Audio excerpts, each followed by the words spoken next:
Hi, ladies and ghouls. Welcome back to Saturday night's Let's Talk Geeky with myself, Undead Wendology, Darren Lost Boyle, and Jim the Viking from Down Under. Hi, guys. Hello. Hi. So, how's Hello, everyone.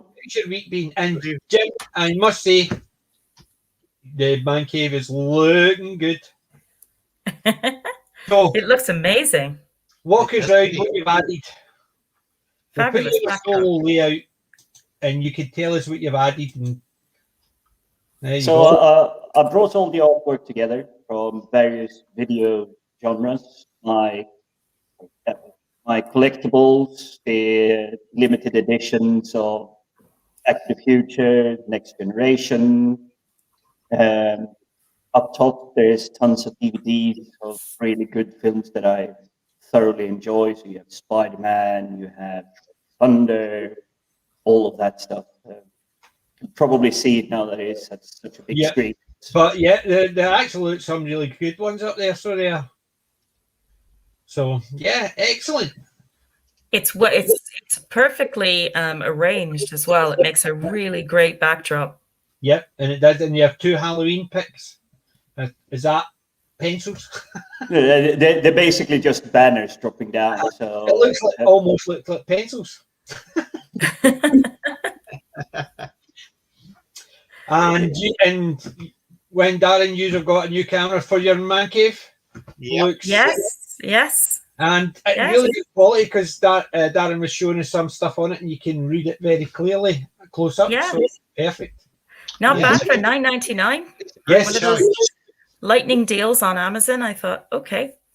yeah, well, which is perfect. Yeah, I mean, Yeah. so because as I said, I got a couple of cameras, and if I do them, I have to have a set distance, or else you can't see the card. And if you try and view the card a bit close, you can't. It's a bit fuzzy.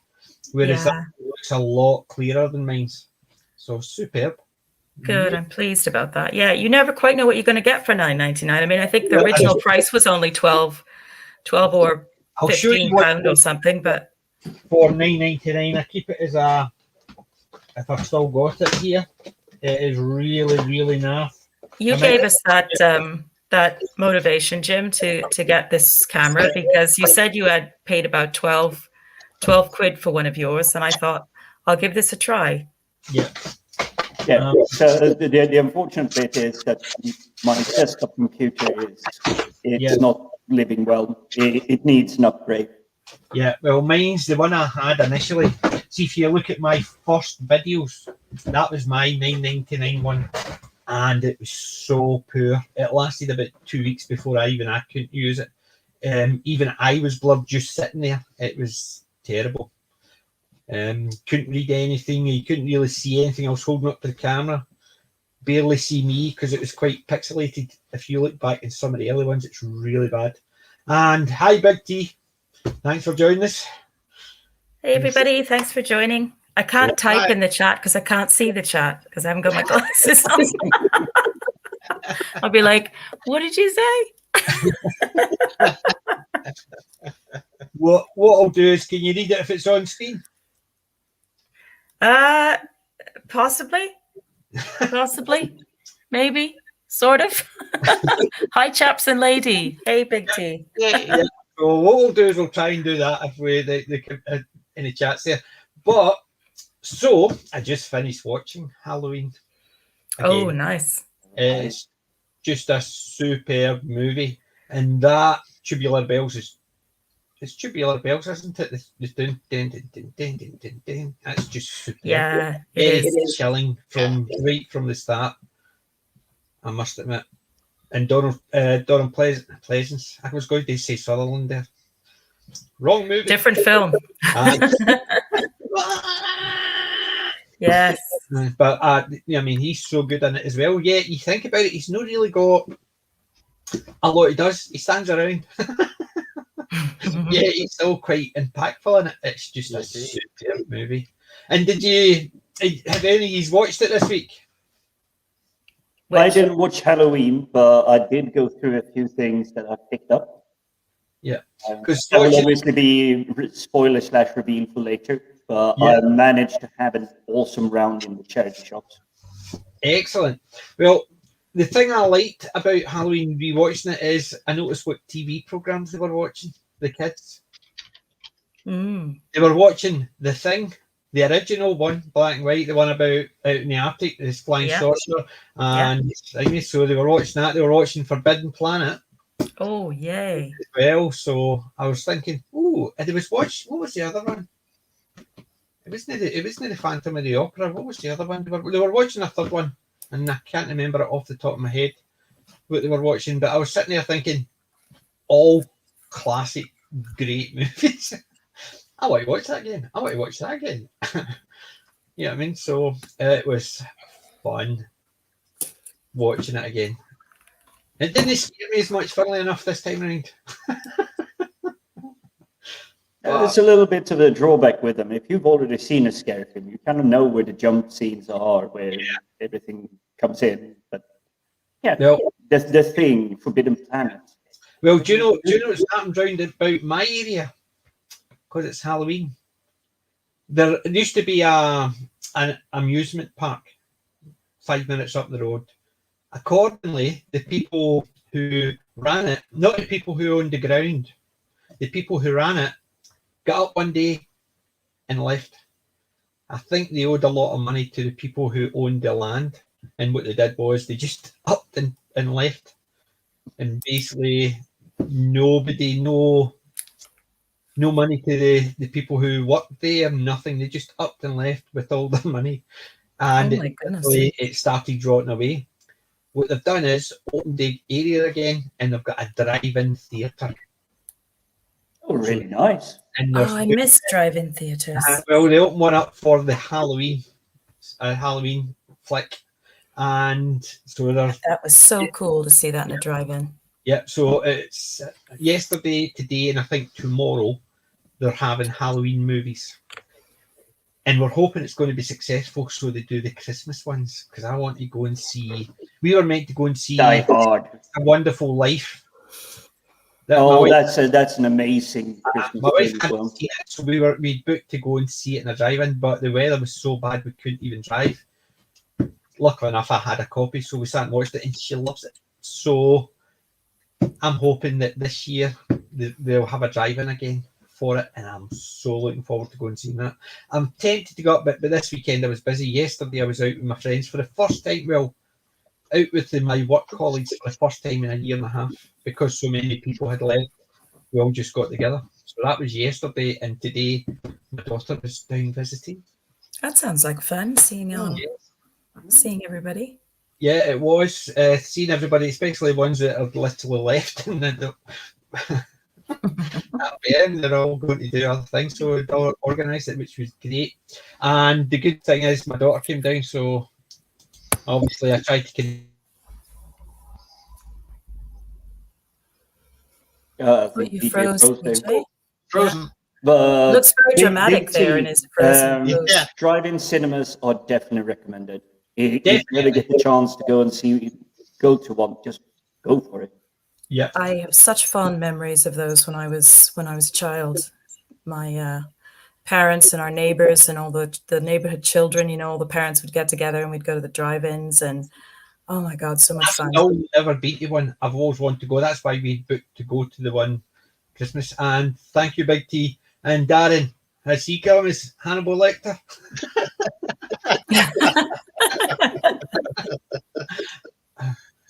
It's Cthulhu, Darren Cthulhu. T-shirt, yep. Big T's the same as me. Being in a drive-in, always wanted to go. Same here. If I wasn't busy this weekend, I would have been up at the drive-in up at ours and make sure that we actually have one at Christmas. I'm so want that. So, never had them in this part of the world, drive-ins. I know they were just never a thing for us here. But I'd always fancied it, watching Greece and the drive-in scene and stuff like that. Oh, yes. I wanted to sit there with just bringing my own stuff, sitting, eating, drinking, and just sitting watching it. But if it's a rubbish movie, just drive away. This is true. It's instead of having to go in your car and away. But so a productive week for one and all. He's all managed to get. The evidence speaks for itself. Yeah. Indeed. Yes, I think Jim's had the most productive Yes. productive week, I'd say. Definitely. Well done. Yeah. I think Jim is the winner this week, definitely. Excellent. Yes. Definitely. Come back, Rob. Although I'm hoping mine's actually, never mind the quality, feel the width works. Because I picked up a couple of really good ones. And I'm going to show the second part of remember I said the Doctor Who ones that I picked up. Ooh. Right, Wayne, you said you guessed. What is it before I show it? Oh my God, I have to try and remember now. The Sensorite one. Yeah. I can't Yeah. remember now. Yeah, you had that the other day. Yeah. Oh, yes. Oh, look at yeah. that. Ian. Very nice. Keys of Marinus. Look at the Ooh. two figures. The board or the board, is it? I can't quite remember. Oh yeah, they look amazing. Vord. VWRD. Oh, that. Vord. Mm. But That's- superb. The figures in it are amazing. So the description. So I was quite pleased with that, and that was the second one that I'd picked up. Remember, I said I'd picked up the two Doctors ones, but I'll leave the other ones for later. So I have. So I've got my pick from my collection as well as the ones or two things that I got, and I'll see if the things I got can get anywhere near Jim's big collection, because yeah, I've got some crackers. Oh, I'm feeling the heat here. There's definitely pressure on, but I think I'm the winner on the pick of the week, just because my pure luck, and I couldn't believe being so lucky. That's no luck. It's skill of hunting through. So it is. So, but definitely, I'm so looking forward to seeing what we've got. And there's Disaster Era. Hi, thanks for joining us. Hey, a disaster. Disaster area. Oh, So, so where will we start? Obviously, I basically said what movie I've watched.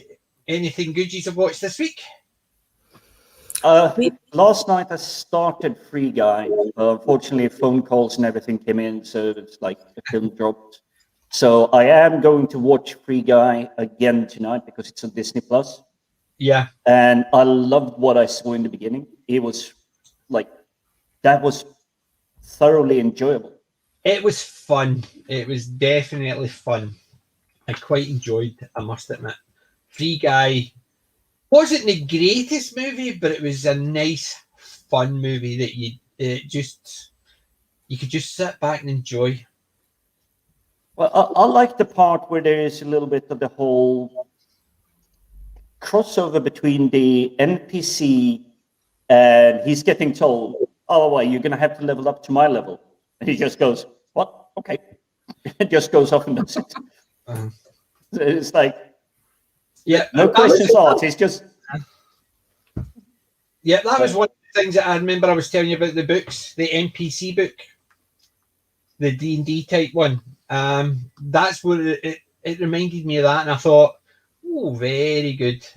I like the idea of it. That's why I watched the movie, because I'd seen a review of it and it looked right up my street, shall we say. So Yeah, the film definitely resonated with me because being a big gamer myself, the MMORPGs, the whole lot, there is that.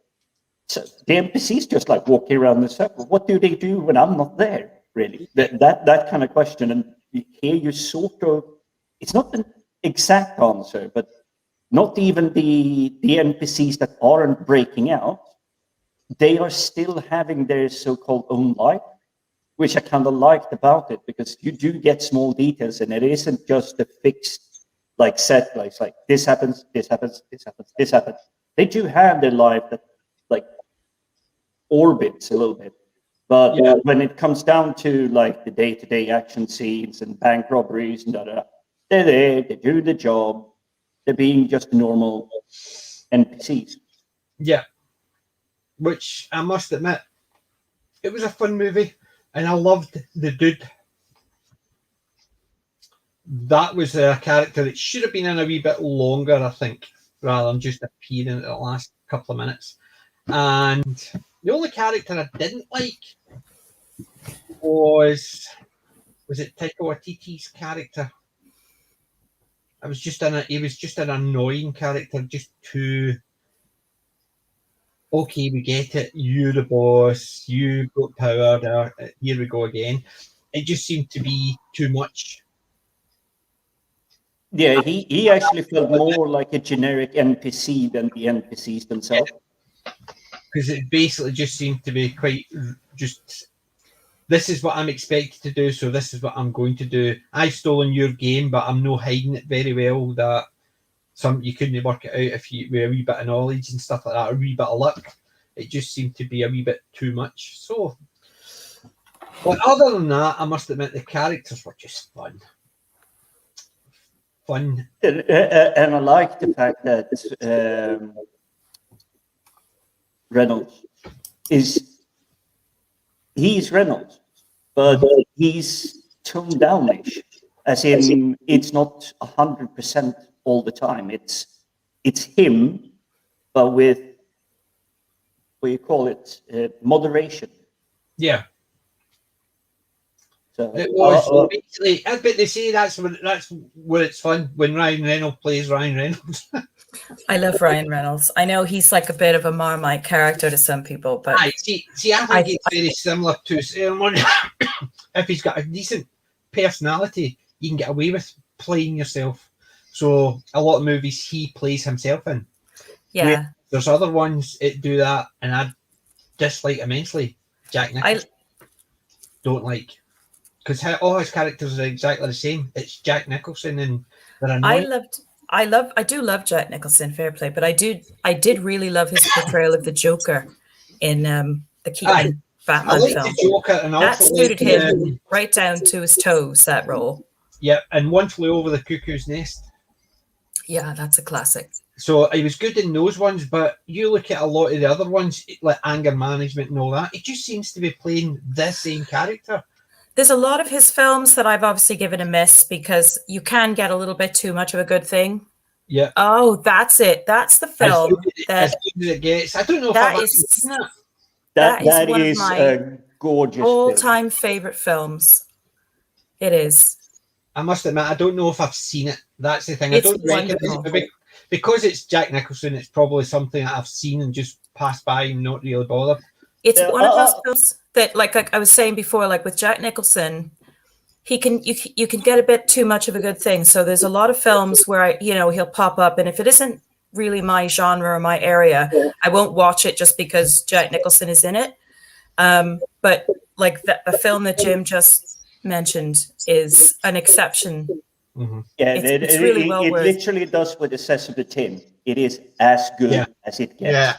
Yeah, it's the same idea as when he does the Joker and Batman. To me, he was brilliant. nailed that.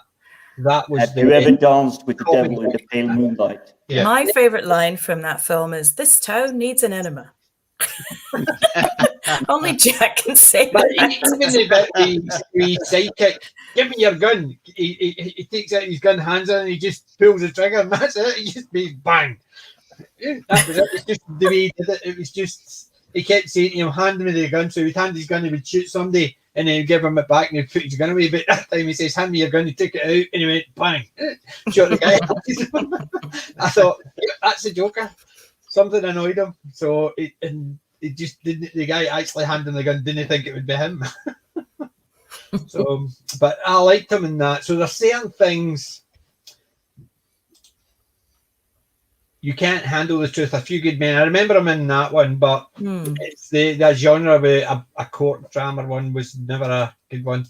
And Chinatown, I can't even remember. I've seen Chinatown, but I remember the name, but I just can't even remember the story because it was one of those ones that obviously it just passed me by. It's the only one I like. It's got China in the title. Was Big Trouble in Little China. Yes, that's got some interesting monsters in it, actually. Yes, It's got some Raiden, really good stuff. basically. That's all I remember. It is because I used to play Street Fighter, and it just always reminded me of Big Trouble in Little China, and I was playing it. The character That's one of my favorite films. That's another one we have to get. Yeah, definitely. I think it's just a fun movie. I've got it somewhere. It's definitely in my It collection. is. It's just Old Jack. it's not at his best. He's playing a more humorous Snake Plissken. Yeah, I mean, he can do like a Snake Plissken character. I also liked his character in The Thing. He was a real sort of he's very good at playing rebellious characters. He's a rebel. But That's see, where he's best. He's got that art where he can play a humorous one, like for instance, Big Trouble. Yeah. He can play an action type like Snake Plissken Escape from New York, and then he can play something that's a horror dramatic role in The Thing. Yeah. And I know it's like certain people they sort of look at the actor and think it's just him being himself, but he has got a wide range. So like Robin Williams obviously is always going to be known as a comedian, like for instance Mork and Mindy and but he's also done some. He's done the Bicentennial Man. He did the one about the school. What was it? Captain, My Captain. That one. What was the name? He did the seats. Remember, he did the speech. All the students stood up. Captain, My Captain. Dead Poet Society. Dead Poet Society. Yeah, that's a that. brilliant film. He was also in the one about his wife had an affair and he killed his kids and killed his wife, and they when he drove down in car. The Life According to Gap. Oh, right. That was good. I don't think I saw that. I saw that one. The one I really love him in is Good Will Hunting. Yes. That's another film that I can literally watch like once a year faithfully. It's such a brilliant film. He was just such a great actor as well as a great comedian. So he could do, like for instance, the genie. Look what the genie was in Aladdin. You could just get into that, and they had to write the genie around him. And then you've got ones like Dead Poet Society. You've got Life According to Gap. They're just so different, and he just managed to. You have Patch Adams, and there's another one where he's playing against what's his name, Fisher, I would say. The Fisher King. Fisher King, yes. So his spectrum is so broad. He's known as the funny guy, but his spectrum is really, really broad. And you actually believe him when he's like the psychotic guy in 1 Hour Photo. Yeah, he delivers. He just oozes pathos when he's in a film. He's his character when he's on screen. He just takes over every scene, but not in a sort of egotistical way. He's just magnetic when you watch him in some of these really spectacular dramas that he's been in. I missed him terribly. Yeah, real light went out when we lost him. Yeah. Same with Rick. Rick Mayall was the same. Rick Mayall. I love the stuff Rick did. Yeah, I mean, I like all his zany comedy because I've got the Dangerous Brothers, the 25 years of the Dangerous Brothers DVD. I've got Filthy Rich and Cat Flap. I've got and obviously the Young Ones. I've also got the comic strip presents. You look at him in Blackadder as well, and then you've got the New Statesman. He's just, and even we've been watching the New Statesman lately. I haven't seen all of those, but we've been watching that one lately. New Statesman, and then and also is Piers Fletcher Bevish. I love that. Yes. Indeed. That's right. We've also been watching The Young Ones lately. After a particularly sort of a heavy day that we had with family stuff, we put that on at the end of the day, and we were howling. And it was the very first episode, where Vivian just comes crashing through the kitchen wall with they're going to demolish their old house. And, he's sitting on God. sitting on the wrecking ball.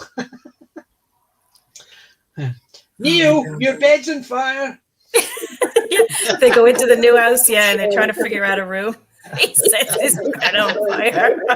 It was in fact, as I said, and Neil, it's your bed, no, it's your bed, no, it's your bed. And the two of them look at each other and go, Neil, your bed's on fire. and Neil's like, oh, heavy. Yeah. But it is definitely superb. So I love Rick Mail and a lot of the stuff he did. Even some of his more serious roles, it takes you a wee while to realise it's Rick Mail. Even though he's not got a lot of makeup on, he's another one like Williams. He just inhabits a character. Yeah, and he had the range. Can you imagine if we had the absolute pleasure of having him as one of the doctors, one of the early, doctors? I would so definitely watch that, even though I'm not the biggest Doctor Who fan there is. Yeah. If he was there, I would definitely be watching it like religiously. Yeah. We missed that. That would have been wonderful. Yeah. So Robin Williams is the master. I don't know about that. Well, Rick Mail is the doctor, and Robin Williams is the master of the two of them play, because you could just imagine him playing the manic, but he could also play the so dramatic, like the Degato one. He could actually just play that type of menacing, because he had, although you would expect the humour, he would be able to turn the humour, the manic, the serious, the menacing. He could actually fit in all those points. So the master could literally be anything. 1 minute he could be laughing and joking, next minute he could just turn around and it would be menacing, and you could just. Well, that is like the mark of a really scary villain, because you never quite know what they're going to do. They're that insane that they sort of switch in and out of different personas. You see, one actor that is that for me is Jason Isaacs. I met him in real life quite a few times. Nicest human being ever. But when he's on screen, when he's supposed to be like an evil or menacing guy, it's like you buy it instantly. Yeah. It's the same idea as Joe Pesci. You look at him as well. You look at him in the Lethal Weapon movies. He's the silly wee. I didn't realize he was in Lethal Weapon. It's been 2 or 3, but zillion years since and he just played that wee sort of sidekick. He gets dragged along with these things. He doesn't want to do it. And then you look at him in like Goodfellas. Oh, am I funny to you?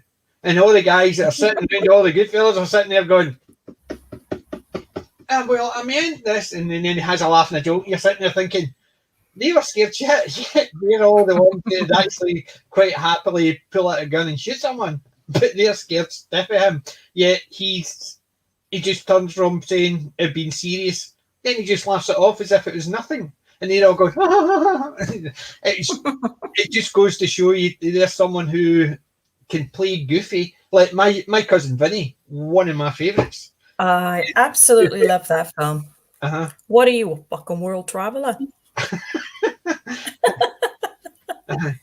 Marissa Tomei, brilliant actress. We haven't seen enough of her. Really, it helps that she's cute as hell as well. Yeah. She is. She is the whole enchilada, as they say. Yeah, and then you had the youths. The Utes, yeah. What is a Ute? So even you've got Herman Munster. I grew up watching the Munsters. Yeah, I love the Munsters as well. I wasn't as keen on when they did 13 Mocking Hill with Eddie Izzard. It was not fun. And see when they actually were remaking it. See the one that actually played Grandpa. Yeah. He actually asked to play Grandpa again, and they said he was too old. Oh, He that's was meant to play heartbreaking. a 200-odd-year-old vampire, and they told Yeah. him he was too old. That's heartbreaking because he But was. yeah, There's no other grandpa. I'm sorry. the thing There's is, no other if you grandpa. did it would have actually just, it would have drawn, I think it would have drawn more of an audience. I think so. Yeah. It was just a reimagining. I think people were just sitting there thinking, nah, it'll not be as good as the Monsters. Whereas if they had him in, it would have been one of those ones, but playing the same character. But they told him he was too old, and they never got it. I Oh, thought, You see, that's they sad. miss I will out on watch it so now. much when they have these silly decisions. I mean, yeah, if you play the grandpa in a previous show and you're rebooting it, you're kind of silly not to bring back a lot of the characters Yeah. that are. I mean, especially if it was something that was shot like 20 years ago. They're 20 years older. They should still be able to bring the gravitas. They don't need makeup anymore because they would definitely look. Well, you look at what they did when they did the Monsters movie, and they had someone else playing Hammond. They actually went into a diner, and they're all sitting around, all the original cast. And he sort of looks at them and says, "Do I know you?" And they turn and go, "It's a very handsome man." They're having a laughing joke about it. Obviously, they played those characters, but was Ed, the one that played Herman, had passed, so he was the only one that wasn't obviously in it. That's why they had Fred Gwynn. Fred Gwynn, I think. Yeah.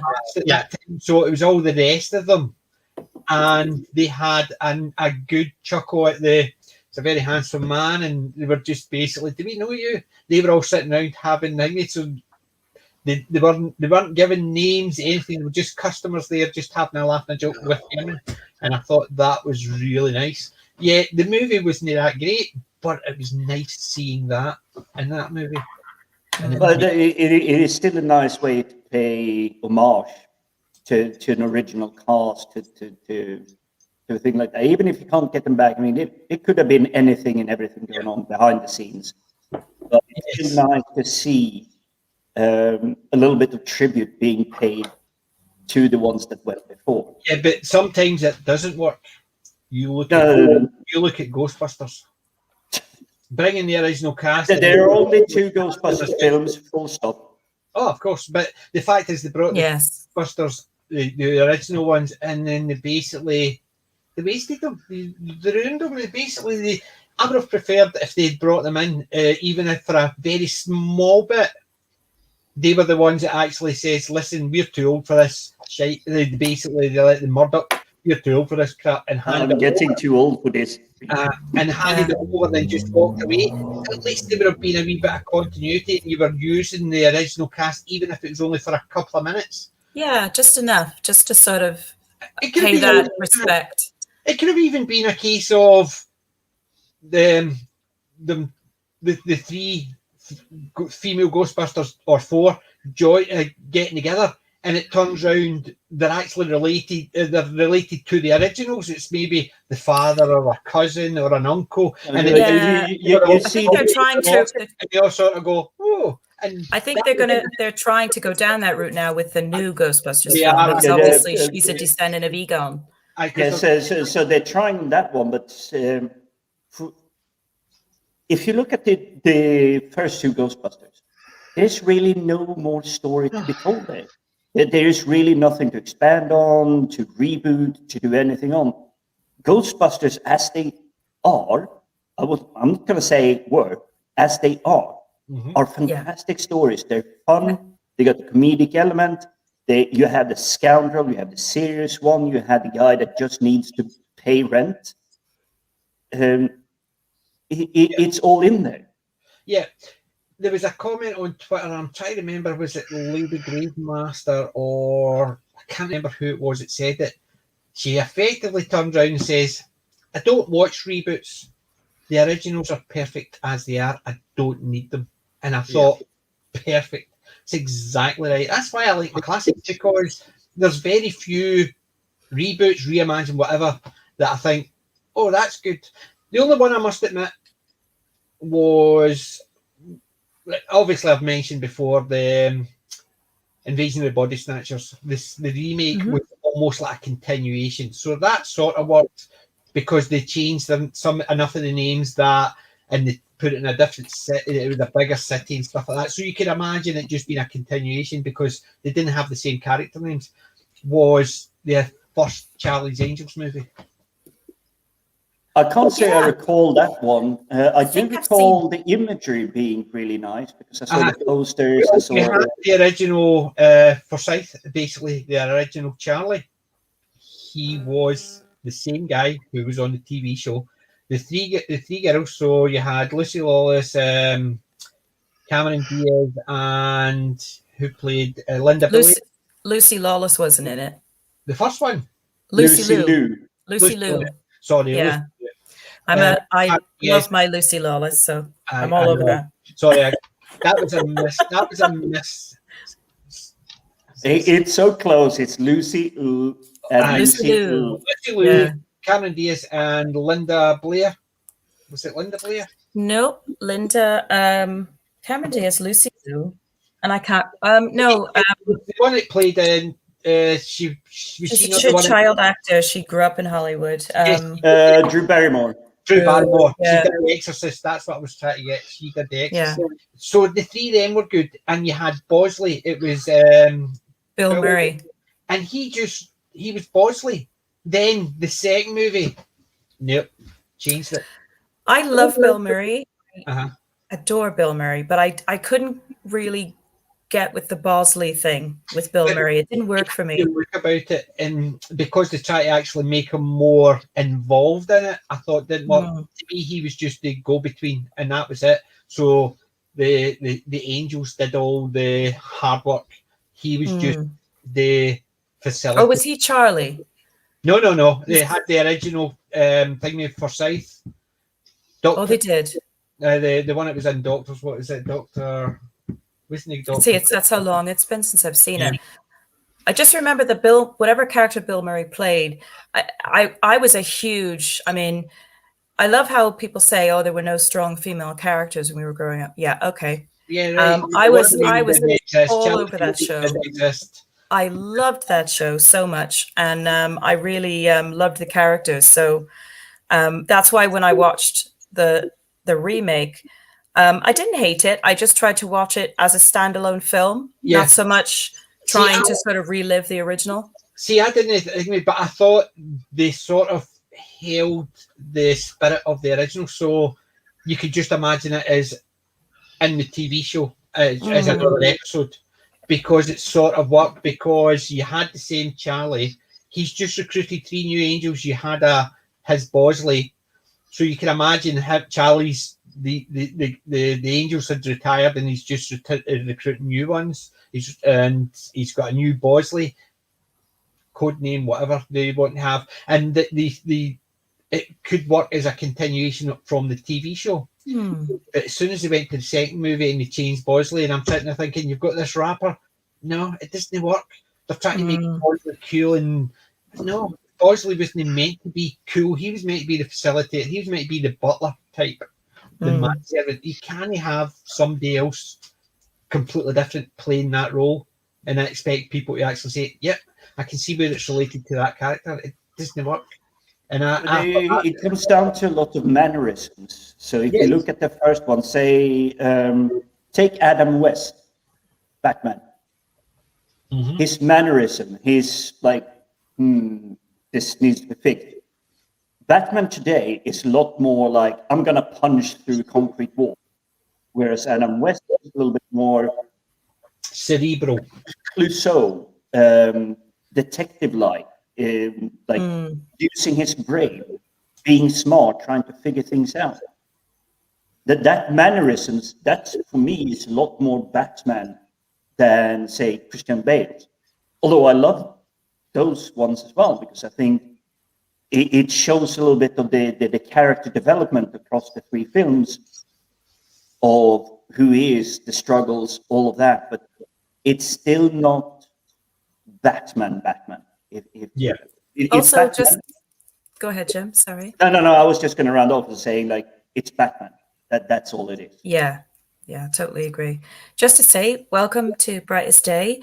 And Yes. also thanks, Big T, and thanks, Disaster Area, for joining us. And I noticed Disaster Area said, nice mask, Went. Cheers for that. This is my It's a My very very- great mask. my very bling Yeah. Skeletor. I should have Skelewen. I should have dressed up as well. I feel really bad now. This Yeah, is, I feel PJ a little is bit putting low us all to budget shame. with my squishable. this is my normal Saturday attire. I normally sit around like this. Well, I had two options. I had Tom Baker, or I had a zombie, because the house is full of Doctor Who or zombie memorabilia. I had 4 options. So I went with zombie. See, I had 4 options. Well, 5 options actually. This one, which is a bit of everything else, because it's my Tom Baker hat, so I could have done Tom. Mm. This was from my knight's costume, so I've got my knight outfit up there. I've got a Judge Dredd outfit. I got a Rimmer outfit, which has been seen on screen before. Yes, yes. Red Dwarf one. That's And I've got an orc one. Oh man, I want to see the orc one. It's an orc helmet, and I've got the chainmail, and I've got the big axe. I thought Oh, awesome. so. One of the I might actually, I'll bring it out for Wednesday. Oh yeah, definitely. So I'll have it there so you can see bits and pieces of that costume, because I was half through making it for a Comic-Con, and obviously the Comic-Cons have been hanging, so it's been lying there and bits and pieces have to be added to it. But I'm actually in the process of changing it. So I'm terrible. Halfway through it, and I've decided to go with something else now. So I have to, all the stuff I worked on, I have to change to something else. This. But yeah, I've got a few that I had made, but I literally used bits and pieces from other stuff to make this. And yes, I know some people. I'll still say you're rocking it. Well, You've done a really lovely job with it. Like I say, and that costume really suits you, PJ. It's if you need to go I through like try and look at my elegant best, so I do for a Saturday. yes. This is how I went out last night with other people from work. They didn't seem Yes. ready with me. I don't know why. Must have been the beard. That's what it was. They hadn't Yes, seen it with the yes. beard. I'm Actually, not one or two people actually had been in that I hadn't seen for a year and a half, because I didn't deal with them in Zoom, so I didn't really see them. And the little popped in, they're going, "Oh, you got a beard now." Oh, it's been such a weird thing coming back into work over the last couple of weeks. There's a lady I was working with. We were doing presentations because it was like a big presentation week. Tons of people with subject matter experience in like certain areas. We're doing presentations saying, "Hey, we do this, we do that, da da da da." And she was working really closely with me, and she was on camera like this, so I could see her. But when I went into the office and saw her for the first time, it's like no recognition whatsoever that was that lady. She was a lot shorter than she looked on camera. She was a lot bubblier, but much more friendlier in person, even though she was like fantastic on camera as well. But it was like so weird.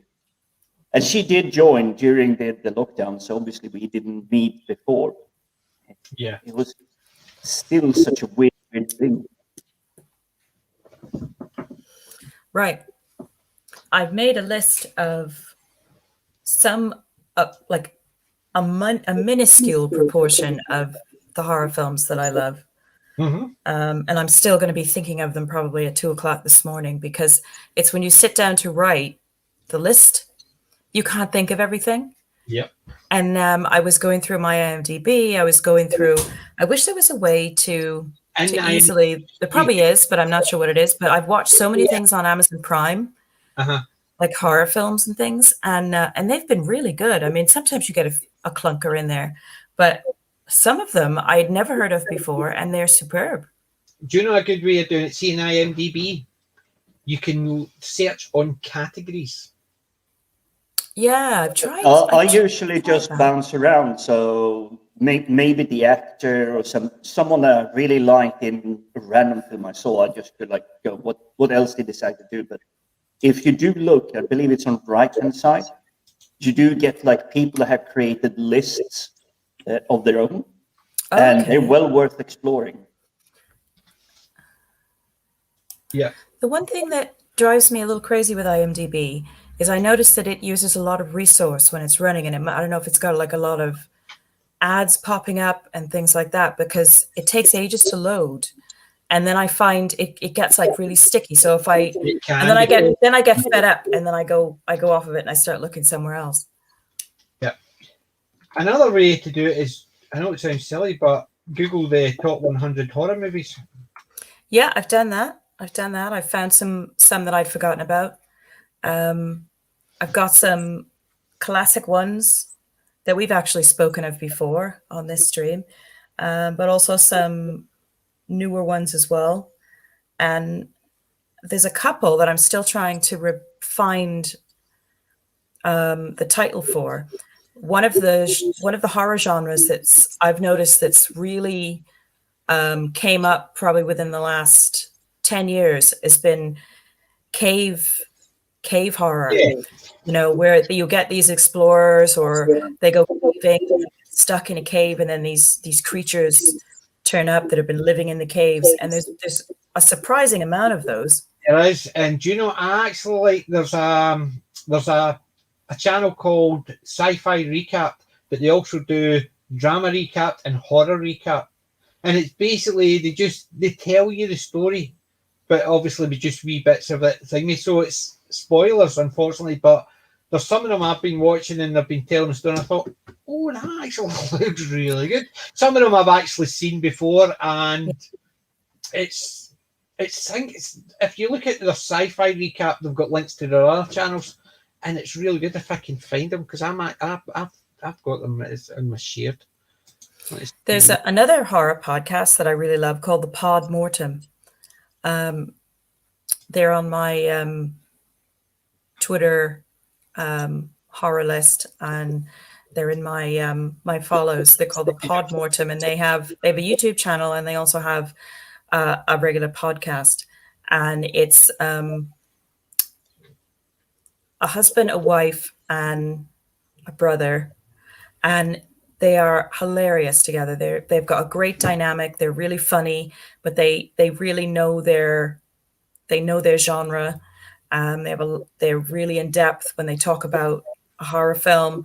And there is a lot of spoilers, but they're very good. Like, they tell you when they're about to go into the spoilery side of things. Yeah. But highly recommend that one. I always enjoy listening to them. Well, the two they've got mystery recap and sci-fi recap. The thing is, they've not actually, their channel's not got a specific name, so you can actually just put YouTube channel and then the channel name. Let's see, I can do the sci-fi recap.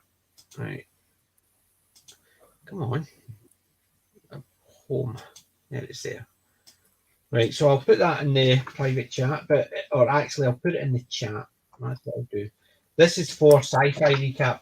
It's actually quite a good channel because there's sometimes they do the futuristic stuff. Sometimes it's like Japanese stuff. They've got Tron on it, the newer Tron. They've had ones that they just seem right out there. It's just, I'd never even heard of the movie. But after watching it, I'm thinking, oh, definitely like you see that one. But some of them I have seen. There's one that they obviously say things like they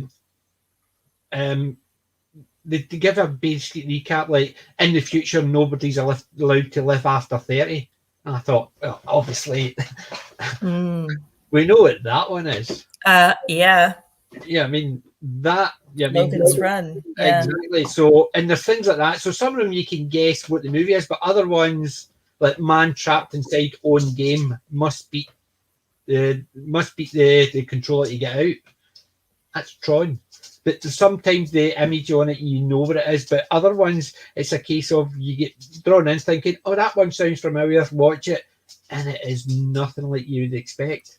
And they've also got another channel called Mystery Recap, and they're good as well because sometimes they're horror, sometimes they're psychological, and it's really good. So that's the channels like for that type of thing, and they sometimes give you ones that you would think, need to see that one.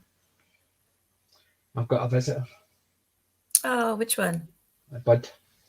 Hey, buddy. Hey, everybody. Come on. Come on. I think he's actually trying to avoid me because of You the probably can't figure out what you are. Where'd my There he dad is. go? It's like, who's this stranger holding me? Aye. Let go of me. He's definitely trying to avoid me. He looks a little bit like, what is going on? I think that's exactly what it is. He's sitting here because he knows that's What have you done? treats, but it's almost a case of who are you? What have you done with my dad? Yeah. He's just staring at me. So, it's me on this, but look, I'll take the mask off. Look, see me. I'm not sure you remember that. It's No, just- I know. I think he's just constantly looking, wondering what the face is. But it's actually quite warm. I'm going to have to actually take that off because it's absolutely roasting. Unfortunately, I had to take that's the mine one off because thing I don't like. Yeah, I have some proper cosplay costumes, Uh-huh. but they're roasting. Yeah. You're absolutely melting when you're wearing them. And I've been to some okay places up in a place called Haworth where they used to have a steampunk weekend every year. oh, that sounds awesome. But because you're dressing up and you're carrying such heavy stuff, you have a Yeah. walking cane, you have a proper hat on, you have like thick coat, Victorian clothing.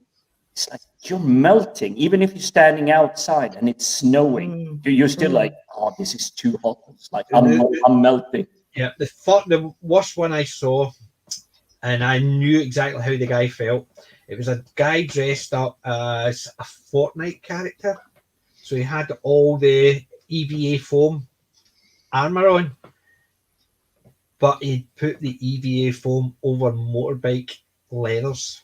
Oh my God, Oh, he's lucky to God. pass out. It was literally, as he walked past me once, he was literally melting. And I thought, Oh, that's not I'm a fun biker, though. I know how warm those leathers are, and he's got EVA foam over the top of that. Yeah, he's not getting any air. I He's mean, getting none of it. he's lucky he didn't collapse. He was literally just. I'd been in 10 minutes. He walked past me, and I just spotted the bike because it was the same bike outfit. Hasta la vista, BT. Aye. BT has to dash off. Oh, bye, BT. I'll be Bye, back. Big T. Thanks for joining us. Thanks for joining us. And we'll catch. You'll probably still be.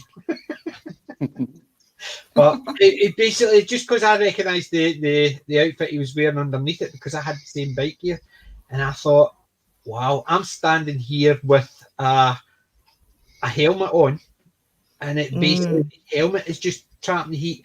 The rest of the stuff was just ordinary clothes, and he's talking about with that. He looked great, but he must have been melting. That's why I decided not to do a Crichton. Because I had initially thought my bike gear, because I don't longer use it, I was going to do a Crichton, put bits and pieces on it and stuff like that. And then after I saw that, I thought, I ain't doing a Crichton. There's no way on earth I could you'd have to go on for like 5 minutes and then go off camera and change because you'd be boiling. My namesake isn't a joke or anything. I actually grew up north of the Arctic Circle. For me, winter in England, I'm t-shirt and shorts. Yeah. It's like I never turn on heating here in UK at all. Full stop. Never.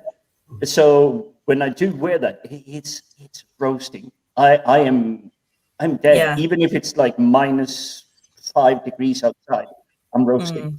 I very rarely turn the heating on. If I need to heat, I just put a fleece on. That's it. I'm sorted. I must forget, I never used to be a big fan of putting the heating on, and I do try not to put it on, but I have to admit, I find I'm getting colder now. As I'm getting a little older, I just feel the cold a little bit more, whereas before, when I was younger, I mean, we grew up in New York State, but not way upstate, not like up as far as Buffalo or Albany, but a little bit further south than that. And we used to get some good, some decent winters, nothing on the Buffalo standards by any stretch, but, a couple of feet of snow. And it would get, there wasn't, later on, there were people that would come in with plows and plow out your driveway. My parents had this really long, like 100-foot driveway, and we would have to shovel that. So we'd all be out there taking turns shoveling. But I'd be out there for 5-10 minutes shoveling, and I'd be taking my jacket off. So eventually you'd be out there in a t-shirt shoveling because you get warm so quickly. I used to go and visit a local ice rink because I used to love to watch hockey games. I used to skate. Did you? Mm-hmm. Yeah, and I used to be there in a t-shirt because I couldn't stand any kind of overly warm garments or coats or anything. But I'm kind of going in the other direction now. See, I used to skate. So we used to go to Crossmolith a long time ago before that shut down. I used to go out to Hamilton and stuff like that for the ice rinks because me and a few of our friends, and it was the same idea. It was like you're basically a pair of jeans and a t-shirt, spending the night there because we used to do that, and then the Magnum Centre and stuff like that. It was just fun, but yeah, never. You see people going on and had the big fleeces and all that on, and they're circling around and they're coming out and sitting down thinking this is exhausting. And it's because you're roasting, and we're all stoating around with t-shirts on. They're going, "Is it not cold out there?" Aye, but it's warm because you're constantly on the move doing things. What I've noticed here is that. Go ahead, Jim. I was just going to say, I used to work in supermarkets a long time ago, and people were just thinking I was crazy just walking into the deep freezers with just a t-shirt. Because everybody else, they literally hung their coats outside the door so they could put coats on so they could go in and grab the items and get out. And I was like, you're walking into the freezer and you're hauling out like 400 kilos worth of frozen chicken and whatnot. You're going to get warm like that. Pretty quickly. Yeah. Yeah. It's an attitude thing because I remember my sister used to stay up north and it used to get, I used to store around when I was up there, t-shirt and a pair of shorts when I was a kid, or even there was a couple of times used to run around and it was literally it's almost like sun weather. So you're, as you said, shorts, not even a t-shirt sometimes. And they're thinking, you nuts, out in the snow with that. Because we're carrying on. We were teenagers, so it wasn't a big issue because we were constantly on the go. So what I've noticed here is that it's much warmer. It feels warmer when it's only like 70 degrees Fahrenheit here. It feels like 90 degrees Fahrenheit on the East Coast of the US. So it's really weird. And then what was I going to say? If I was to go, if it was like 50 degrees Fahrenheit on the East Coast of the US, it was cold. I mean, you wanted a light jacket on, Mm-hmm. You wouldn't think of going outside in just a t-shirt normally, unless you were doing strenuous things like shoveling or whatever. But by the end of the winter, 50 degrees would feel stifling. It would feel really warm because your body would adjust over the course of the season. So what fascinates me is we can grow up in a certain area and spend a good portion of our lives there and always hang on to that tendency, like Jim was saying, to be quite uncomfortable in, like, if you're from a colder climate, you're going to be more uncomfortable in more quickly in certain temperatures than other people. But yet what I have noticed is that you can acclimatize within like a few years of living in a totally different climate. Your body starts to adjust and acclimatize. So it's that sort of adaptive quality that human beings have. I do have a story sort of for you, Wen, since you mentioned New York. So I did go to New York for New Year's Eve, big bash, splurging out on everything to like have great dinner and everything. Turns out that when we went there, it was the coldest New York New Year's Eve in 100 years. funny thing is, when I got back and reported back into my shift manager, he had been there the year before, and he was standing. It's a very famous place. It's really, really close to like Rockefeller Christmas tree area. Times Square. Yeah, it's around that place. But he was photographed and put on New York Times front page because it was the warmest New York's New Year's Eve. And he was literally a year before. But when we went there, it was freezing cold. And Yeah. I'm used to cold, but this was like brutal. I've noticed in Manhattan, like when you walk around Manhattan in the winter, I didn't live and grow up in Manhattan, but I used to go down there fairly frequently. And it's enough to really like sting your face. It's really cold because when you're walking around in the streets with like the high rises on either side of you or the big buildings, I don't know what it is. It's like the wind just It's cuts like into you. It's like razor down. blades on your face. Yeah. It It's gets really down. cold. Yeah. Yeah. But even so, short buildings, what are we calling them? Brownstones or whatever it is? Because we didn't get lost per se, but we were actually looking for the Ghostbusters place, which is still a thing. But when we got there was something else. They were repairing the building, whatever it was. But it was still like, it was only like 10 blocks or something. It shouldn't have been that bad, but because it was so cold, literally every step you took, you could feel the cold just like shooting up through your feet. Yeah. See, when we went to New York, we went there just before Christmas, and the day we went there, we decided to go for a walk up to Central Park. It just started snowing as we left. By the time we'd walked through Central Park, there was that much of snow. Oh, try not.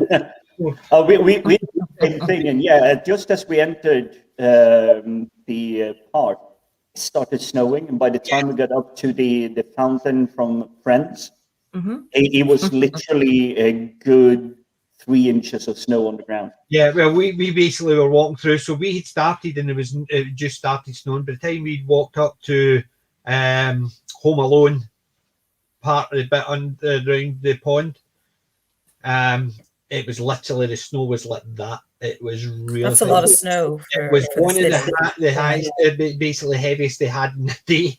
And then the thing is, because they're so used to it, 2 days later, the sidewalks were all clear. It was all piled up here and there. The infrastructure is well entrenched there.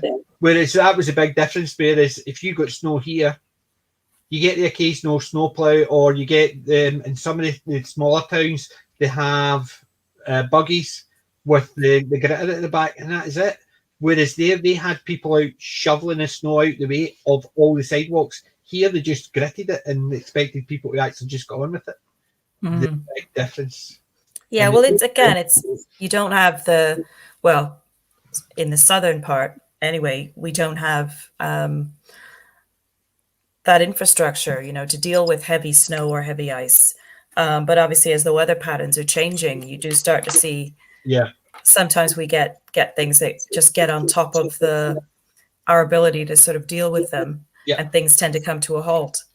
When we lived up one of the other valleys near us, it was a quite high elevation, and I can remember getting up. It was a really cold, heavy snowy day, and I got up, got ready for work, and Darren walked me up to the bus stop, and I was waiting for the bus. No, and it wasn't long after I'd sort of come over, and I thought, where is everybody? And it was like the ground was just covered in snow. And the roads and everything were totally covered. I mean, there was no grit, there was nothing, and it was like dead. It was like being in an episode of The Twilight Zone. I was like, you can hear like nothing. All you could actually hear were like the ice crystals on the branches and things, and it was so eerie. It was beautiful actually, but it was so weird because if that was the case, like back when I was living where I grew up, you were just expected to go to work. Yeah. And obviously I had my car over there, which I'd driven for many years. And you see cars on the highway where people had just cleaned their windscreens, and they'd have 6 inches of snow on the roof pit that'd be blowing off on the highway while they were driving to work. Which is technically illegal. They're not allowed to It do is, that. yeah. This was a while back. But yeah, I've seen it many, many times. Oh, the funny thing was, I remember the fun one was, we were going to a party, and my cousin says, I'll pick you up, save the two of us driving because I need to get back early. And I says, no problem. So I went downstairs. I was in a high rise, so I went downstairs because she only stays 5 minutes along the road. Half an hour later, wondering where she is because it had been snowing. And then I see a car turn in the corner and crawl and crawl and crawl and crawl. And then she finally pulled up and I says, what took you? She says, I've been driving the whole time. I've never driven in the snow. That must have been terrifying for her. Terrifying for her. So what I did was I took over because I learned to drive in the snow. So my first lesson, there was about 2 inches of snow. So I learned to drive in the snow. So we drove over and she says, could you drive me back? She didn't want to drive the other side of the city. And that's because she would have taken hours to get home. She would have been quicker walking it. Yeah. It was kind of second nature. I mean, you grow up on the East Coast and you're in the States, it's second nature. You just deal with the snow. Yeah. Something that is really, shall we say, interesting when it comes to driving is black ice. Yes. Yeah, that's the stuff that usually causes the accident. It's not the thicker snow. It's that sort of sneaky, shiny ice that forms that you can't really see. It's so treacherous. It's just bizarre because you can drive on it perfectly fine, but then you suddenly you start to turn and you realize, nope, you're not turning. You're just going straight forward because there is no grip. There is no nothing. Yeah. There is literally just that sheen of ice. Do you know, I find that another thing with that is the way people are taught to drive now is different from when I get taught to drive. Because I got taught to use the gears, go up and down the gears. Because obviously we learned to drive in manual. That was a thing. Unless you had an automatic, you would learn to drive in a manual by default. Now there's obviously the different options, but because if you pass with an automatic, you can't drive a manual. You're not allowed to, so you have to drive an automatic manual, and majority of cars are. So I learned to go up and down the gears, whereas people who are sitting the test now, so if they're slowing down to the set of lights, they tell them not to go down the gears. What they do is they brake, and if they have to continue on, then they have to change it to a gear they think they're in and then continue on, which to me is easy because you could be slowing down, right down, you could be second gear. But their thing is if you're in fourth gear, you have to change and know what gear you should be in for the speed you're going. And that's okay if you've been driving for years, but if you're learning to drive, that's difficult. And that's what I find in the ice. People, as soon as they need to slow down, they brake. Yeah. Whereas I learn when I'm driving, if I need to slow down, I come down the gears and it slows so my car automatically brings you down. Yeah. I'm not sure if it qualifies as a romantic story or anything, but the area where my mom used to live, where my dad started courting her, had a it was probably just about 10 feet tall, but it was a very sharp uphill and then continued on. But during winter time, that got frozen over. So it was slippery and ice and everything.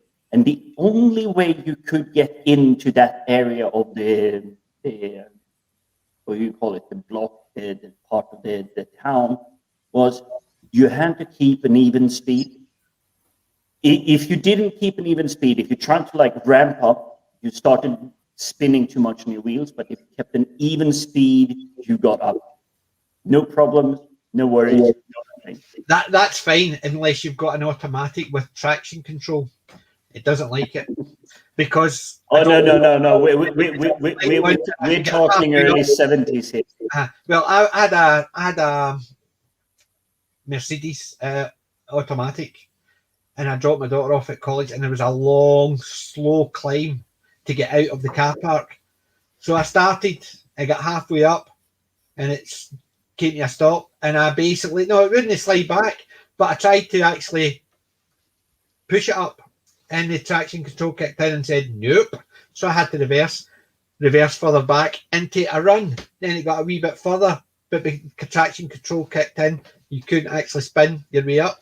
So I had to go round to the other part of the car park where the road was like that. So it was. And basically, I had to take a run in that because I needed the speed because it pushed me up the hill. Yeah, I wouldn't have tried that at all, even in a dry day, because it was quite a steep climb. But this long, slow climb, my automatic wouldn't deal with because of traction control, and I hated it. So I get rid of it. You can't drive in Scotland without if you can't actually use your wheels to push you. But fun. It's I think it's sort of a lost art. The understanding of how your machinery, your car, your house, your boiler, everything works.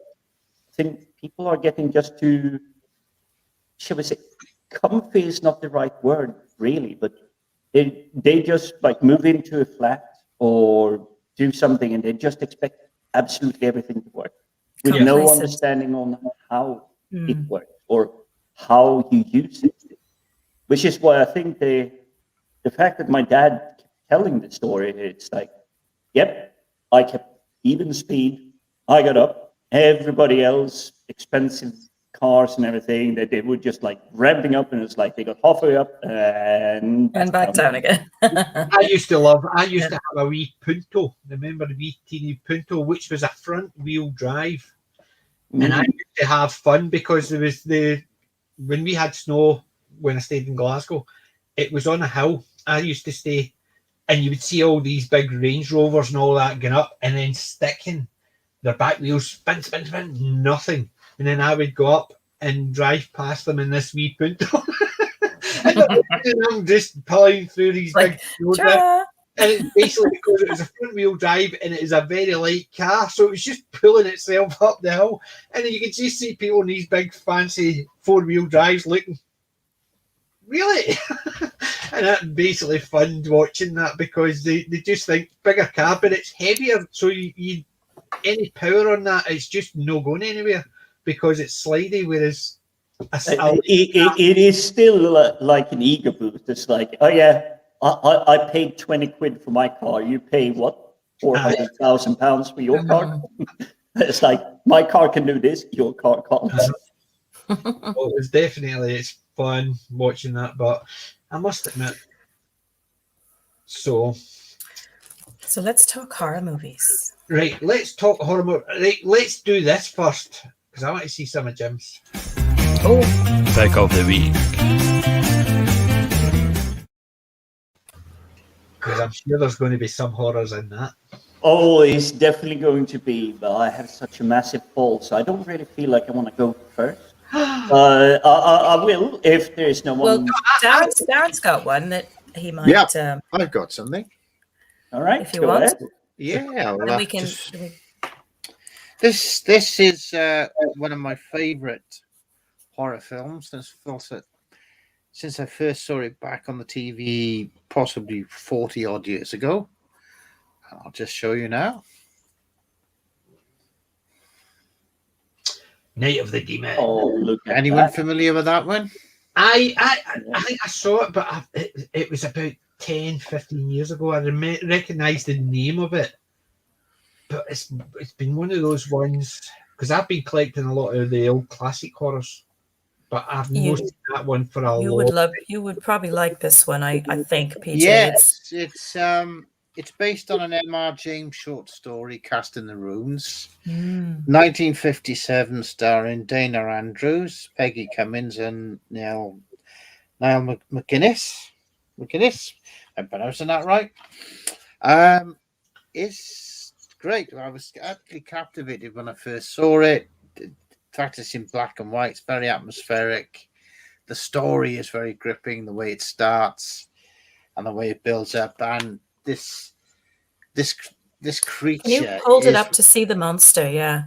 This creature is one Oh, He's I can brilliant. remember seeing that when I was very young. we give That's you a sort of so we an can image that stays with you. It's really, I Yeah. think it's one of the great sort of horror creatures. Well, put it back up. I'm going to give you a solo screen so we can see the monster.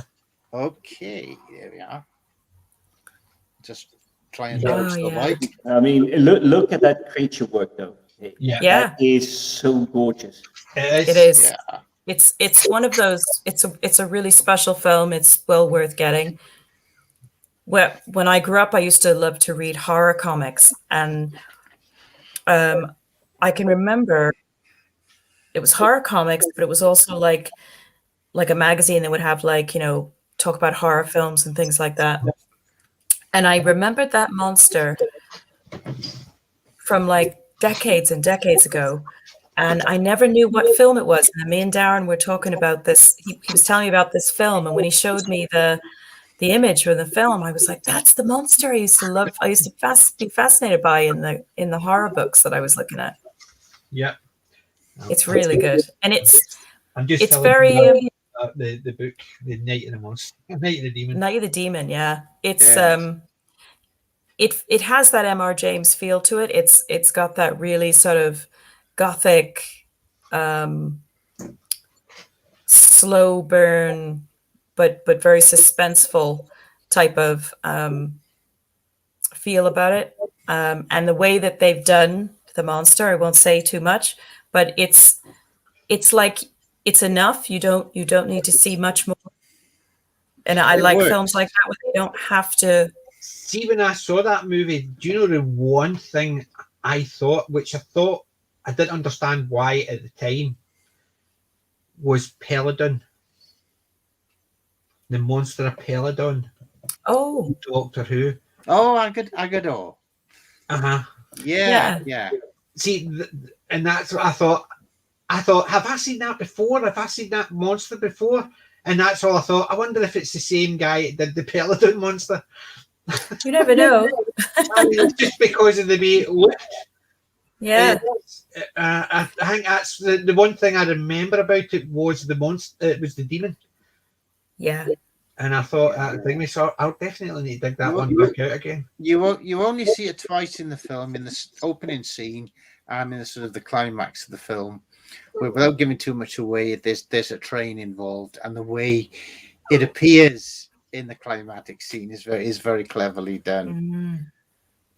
And it's one of those films that's carried by its atmosphere, sound effects, music, and it's just this impending sense of dread that the main character is initially very skeptical of the black arts and magic and the supernatural, and then he gradually comes to realize, yes, there is something out there, and it's going to come for him.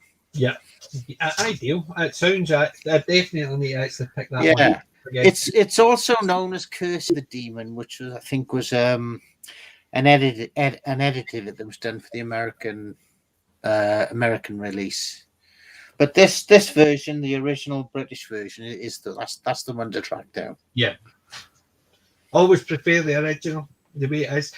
Yeah. Because even they actually edit it for a different market, they lose something because it's certain markets can't handle things. I It's never interesting. understand why they do that. I think the film, the film stands as it is.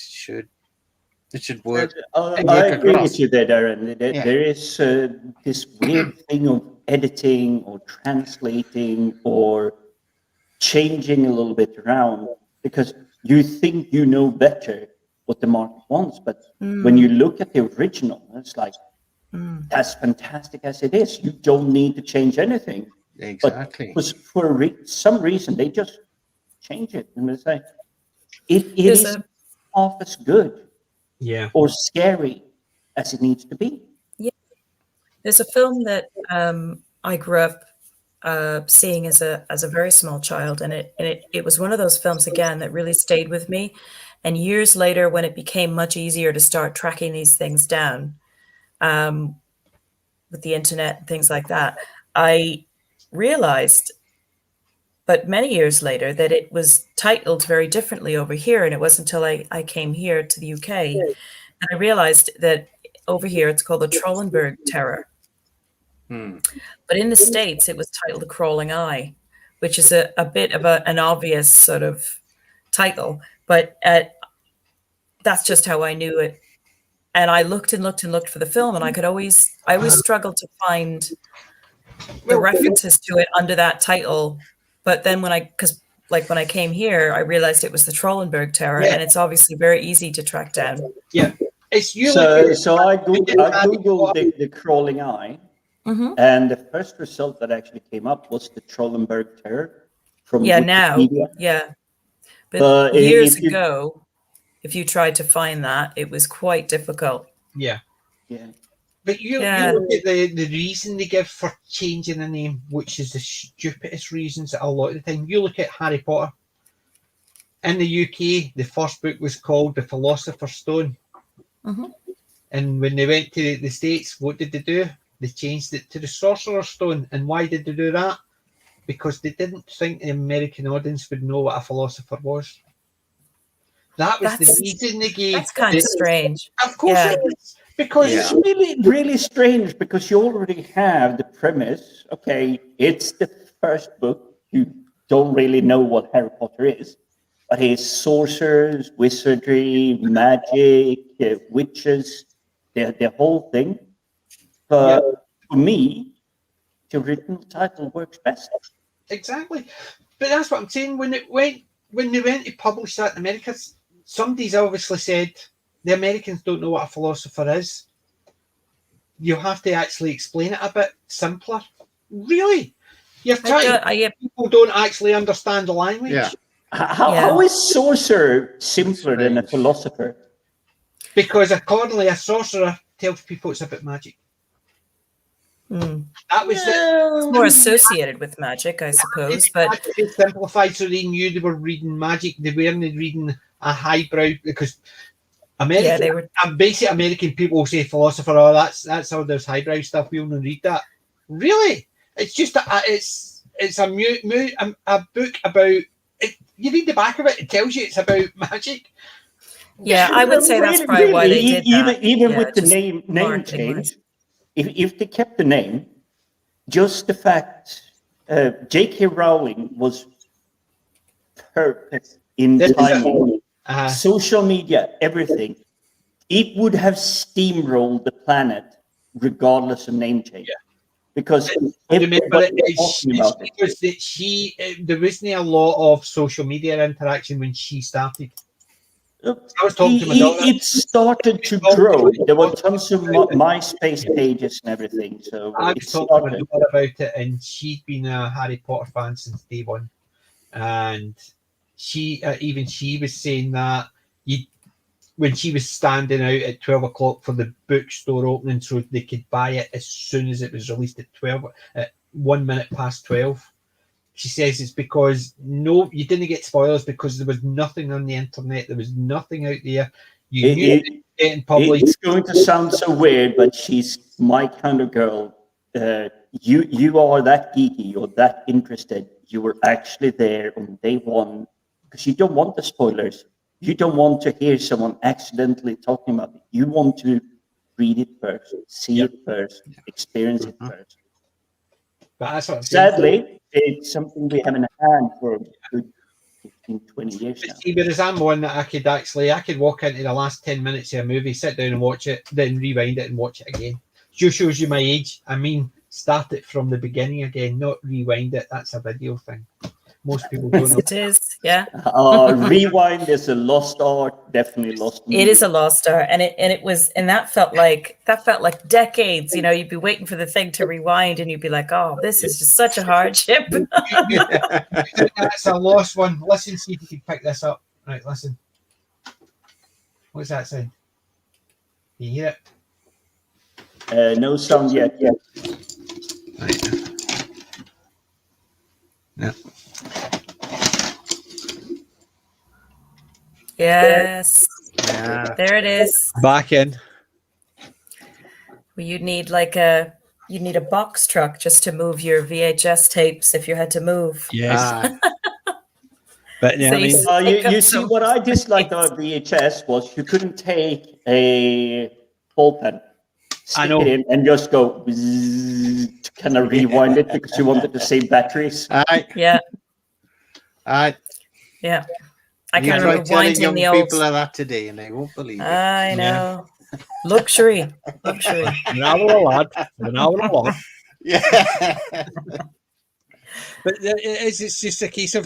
But you think about it, people still actually use. They're going to rewind that. They have no concept of where that comes from, or going to tape that, or going to. I mean, I if don't you even want something- think my Fire TV stick has a rewind button. It has a go back a chapter. It doesn't have a rewind button, like back up 10, 15 seconds. Yeah. Yeah. Welcome to Archer Colin. Thanks for joining us. He's just popped in the chat. Hi, Archer. I Welcome, find that with Archer. some of the digital streaming services, you can't get a proper sort of actual rewind. Like on iPlayer or BritBox, if you just miss a bit and something, and then you try skipping back, you go back about 5 minutes or something like that. Yes. It's not you don't get do that miss that. smooth. You don't get that smooth rewind like you did with VHS. You remember it would freeze frame and you'd be like deep, deep, deep. Not You could that actually go flickery back through rewind where it. you Yeah. had like half the top like Yes. flickering because the scene. Oh. Although I Yeah. will say my webcam, it's not my webcam, it's my computer. It's not. And strong woe enough. betide anyone who didn't rewind the tape before taking it back to the Oh, studio yes. back in the day. We used to have a fight. Oh, it was a whole 50 That was the if you thumb didn't screws out rewind. for that one. Yeah. Yeah, you were the scourge if you did that. Yes. Didn't rewind And- your tape. You know Yeah, that. and no one wanted to rent a VHS, even though it was dirt cheap, but they didn't want to rent it. And literally, whoever watched it before you, when you put it in, you got like the last 2 minutes, like the action scenes where the villain is getting killed and everything. Like, oh, the entire film is spoiled now. Archer Colin says the Philosopher's Stone was an actual alchemical thing. Yes, but Yes, it it's was, just the yeah. reason why they decided to change it was it's almost a case of they're not intelligent enough to understand, and that's. But you see something I haven't really heard of, and I do bounce around on a lot of these streams and everything. A lot of people are missing out that Nicholas Farrell, whatever he's called, the friend of Dumbledore, he's 665 years old and 9 months. So when he dies, his age would be 666. Whoa, that is wicked. Ooh. Well, I can't actually say anything because I've never read the books. I've seen the movies once. I would recommend the books. The books are the films. It's kind of like a lot of other films being adapted from books. But my daughter's been trying to get me to read them from day one. I don't think it's going to happen. No, I would recommend the books. I would definitely recommend the books, especially over the films, because J.K. Rowling is a very good storyteller. Yes, she is. My oldest niece asked me to buy the first book as a set. I did so on the understanding I could borrow them afterwards, and they had to buy their own copies. Superb. No touchy.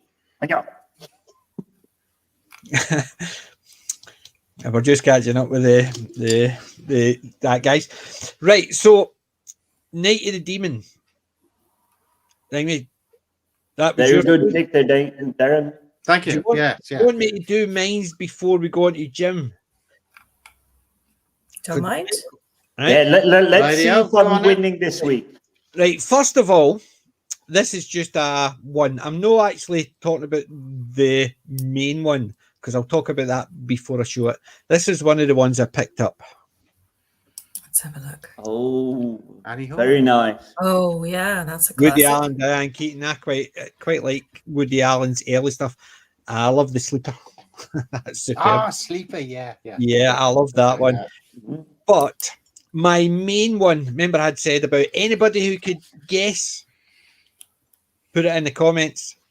Nobody commented on it, and I hadn't heard about anybody talking about it for a good long time. So I thought I'd caught everybody. And then I was watching the Father stream last night. They were all talking about it because Ian the Mega Geek brought it up and recommended everybody to read it, to watch it, because it's one fantastic, iconic movie. Go on then. And this iconic movie is...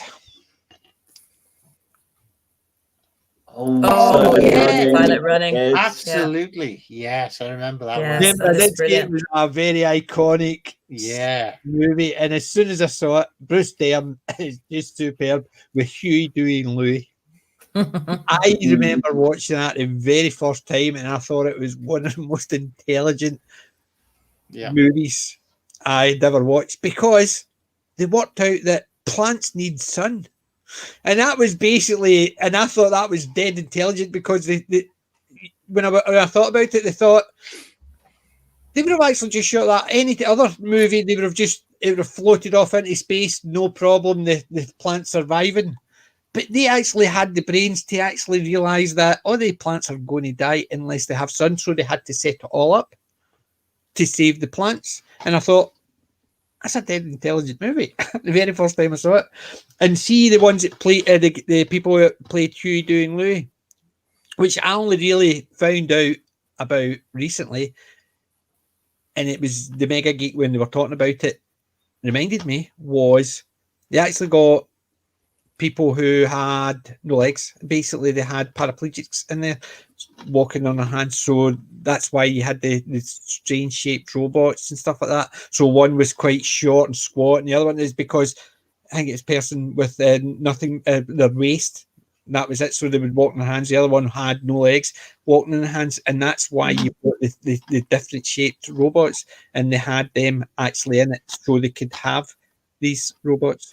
Yeah, well, they do have a very organic feel to them, those robots, and that's why, obviously, because you had somebody inside there. Yeah, you did, and yeah. they had the three of them played by people who had a disability. So there you go. They actually had, which I didn't know at the time, and it was only when I was listening to Ian and that talking about it, I thought I'd heard that, but I'd completely forgot about it. And he was explaining that a lot more, and I thought, perfect. So I must admit, Silent Running was my pick of the week. Nice. So, excellent choice. Yes, it was. Right, where are we? Flannel. So Nicholas Flamel was the Yes. friend of Dumbledore. Uh-huh. He's the alchemist that lived 666 years with his wife. And the other thing I got when I was on holiday, Wayne's the only one I went. Wayne'd obviously seen it before because I showed it before we went live on Wednesday. However, I'm not going to show it just now because my pick from my collection is related, so I'll keep the two of them from then. Sounds good. Okay. So, Jim, that's the only two. I picked up a John Wayne one, and I picked up an X-Man animated one as well, but they just slotted into my sets. So, Silent Running was my happy. I might have only got a couple of DVDs, but Silent Running was one of them. I was over the moon. You see, I'm feeling it. I am really going to win this pick of the week. But let's go through the easier stuff. So let's begin with a Schwarzenegger collection. Oh, nice. And it has, I'm not sure if it can be upside down. I need to make the screen. Well, you had Predator, Commando, Predator. Can't quite see the others. The other two I can't see because the names are either at the top and the light is quite narrow. They're unfortunately very slim discs, so it's like super thin discs. Yes, I have got a couple of that. Yeah, but we have Commando. Yep. We have Predator, Terminator, and of course it's really dark here.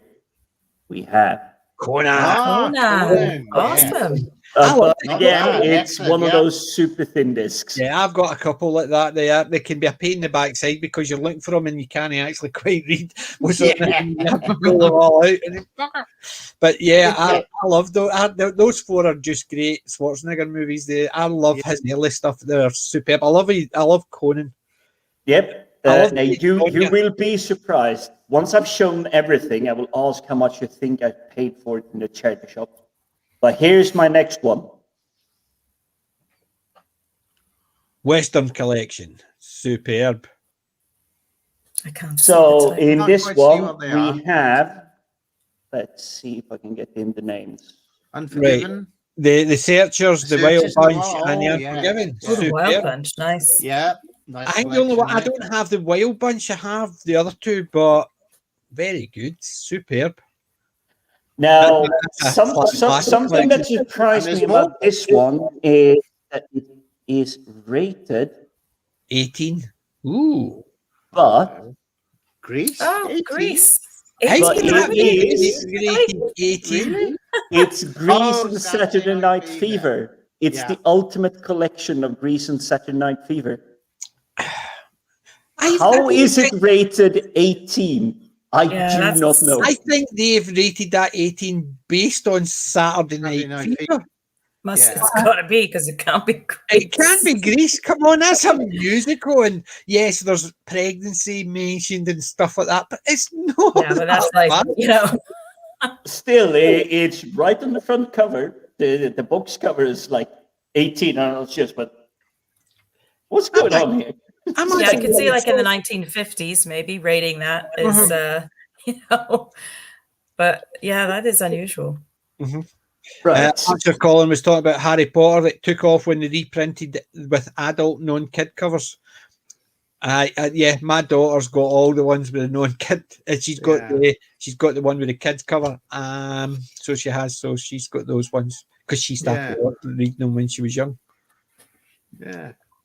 I just had a look at Greece. Just check Greece. Its rating on its own is PG, so it definitely Saturday Night Fever that's bumping that up.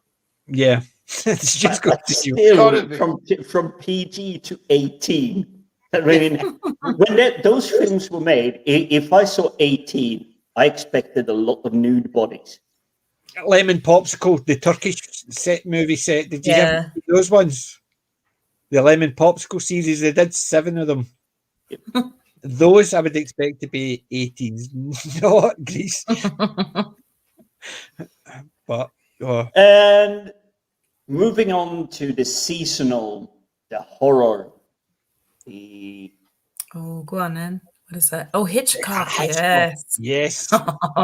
Super. And let's see if I can get the angle correctly. You've got 2 more than mine for my Hitchcock collection. You've got the ultimate one. That's a great collection. So Dial M for Murder, Wrong Man, North by Northwest, Stage Fright, Dial M for Murder, I Confess. What's the Strangers on a Train? Strangers on a Train, Yeah. See, that's a superb collection. Yeah. I mean, I thought I had a good very gorgeous book. Those short. I'm too short for that set. It is actually, Jim. That's a really lovely packaging of that one. But we have the winner of the week. Okay. Ooh, Drum there's roll. more. Drum roll. And it's an exceptionally big drum roll. And I'm going to try and cover stuff before I show. You can see it. Oh, hello. Die Hard, the collection. Oh, yeah. But the limited edition. Oh, hello. Die Hard with film Sell Inside. Oh, yes, yes. and for a pickup, it actually has the film cell within it. Holy cow. Oh my God. So for a charity pickup, that is absolutely amazing. Yeah. Wow, that is a serious find. Well, yeah, that's Get that in brilliant. a frame with a white background behind it. Oh, yes. Yeah. I have plans, but This cost me £2.15p. Wow. Wow. Wow, that is definitely Really good. well done. That's the bargain. Yeah. But again, it comes with all of the 3 good ones. Mm-hmm. I've got the four. And the box. I haven't found any issues with it whatsoever. That's nice condition. Yeah, it Oh, is. That Really looks good brand new. Mint. Yeah. Lovely. See, I've got the 4 movies. I've got them all individual, but as you said, the 4th movie is just Yeah, not very good. I think that settles it. I'm Jim okay wins. with the 4th. I think it definitely a Die Hard one takes it. Super. But yeah, that was my haul, and I've been itching on it since Tuesday when I picked it up. I was like, I want to tell Super. people. Well, I picked mine up when I was on holiday. That was the charity shop we popped into in Stranraer. 49p. Gosh. So I got that one, and I actually got the 4 of them for just under £2. So yeah, they were a wee bit more expensive, but I lashed out. I was on holiday after all. A whole £2. But that's what I'm saying. I was laughing because I actually spent more on magic cards than anything else. I basically bought 6 packs of magic cards. Oh, and I thought I bought them for the stream to open in the stream, but we decided to have a coffee in the Geek Retreat where I got them, and I thought I'll open a packet. 1 packet's not going to be a big thing. I'm not going to really get anything really good out of it. I opened it, and one of the first cards I got was a borderless card, and it was worth the cost of all the packs. And I thought, bummer, the only good card out of the 6, and I've opened it, so I can't even. There's no point opening the other 5. So I thought I'll just wait, and I'll go. But when I go back to the room, I'll open the other 5, and I opened the other ones, and there was nothing major. And I got to the last one, and then I got a fantastic card, which was more expensive than the first one. And I'm sitting there thinking that would have been a great opener for my channel, but I wasted them. So I know it's hard. £28, and I got 2 cards alone were worth about 58 if I was wanting to buy them. And Well, that's good. bummer, Yeah. that would have been great for an opening. Would have been great for a video, but it sounds like you did well with that No, purchase. I'm happy with it because it's 2 cards I'd been looking for because I was about to go out and buy them. And you could have got cheaper ones, but I wanted the borderless. Well, none of them were foiled. It would have been nicer if they were foiled. They were doubled the price, but they were borderless and they were special art. And I thought, perfect. That's the ones that I wanted to bling out my deck. And then I didn't even get a chance to do it as a pack opening on screen. And I thought, stupid, never do that again. Learn my lesson again. That's the 3rd time I've learned that lesson that I've still not learned. Bummer. But I got one more thing. One more thing from the Smuggler's Cove in Port Patrick. This one, we just went in because they had a lot of stuff for your garden outside. They had an orangutan. It stood probably up to my shoulders. So it was a big ornament for your garden. So we went in just to have a wee look round, and they had a section. They had a load of Harry Potter books and figures and trays and bags. The Doctor Who books and bags. They had that Cyberman one, but I wasn't interested because it was a new Cyberman. Who's getting an echo? Oh, sorry, that's me. Hold on. It's just I thought it was me because I would because every so often mine's echoes, and I thought because there's headphones. If I put the headphones in, I shout, and I'm terrible loud when I shout accordingly. Terribly. Because accordingly, we had people staying next in the spare room, and they came in and asked me to shut up because I had my headphones on, so they couldn't hear everybody, but they could hear me shouting at the top of my voice because I couldn't hear myself, so I shouted. So I had to try and not wear my headphones because of that. Anywho, so we went in and they had a load of stuff. They had some calendars, metal calendars. It just had 1 to 31, and it had January to December with 2 wee rings that you just placed it so you could keep reusing these. But they had Superman, they had Batman, they didn't have Spider-Man. I was looking for Spider-Man. They had Wonder Woman, Batgirl and Supergirl in it as well. They look great, but it's not what I was looking for, and it was a bit big for carrying. But I picked up this. There is 4 in this set, and I picked up that Oh, monster creature from the Black Lagoon. Lagoon. And Wow. there is 4 in the set. There's the 4 in the set. Frankenstein, the Bride of Frankenstein, and Dracula, all classic monsters. Nice And, one. and it was fairly inexpensive.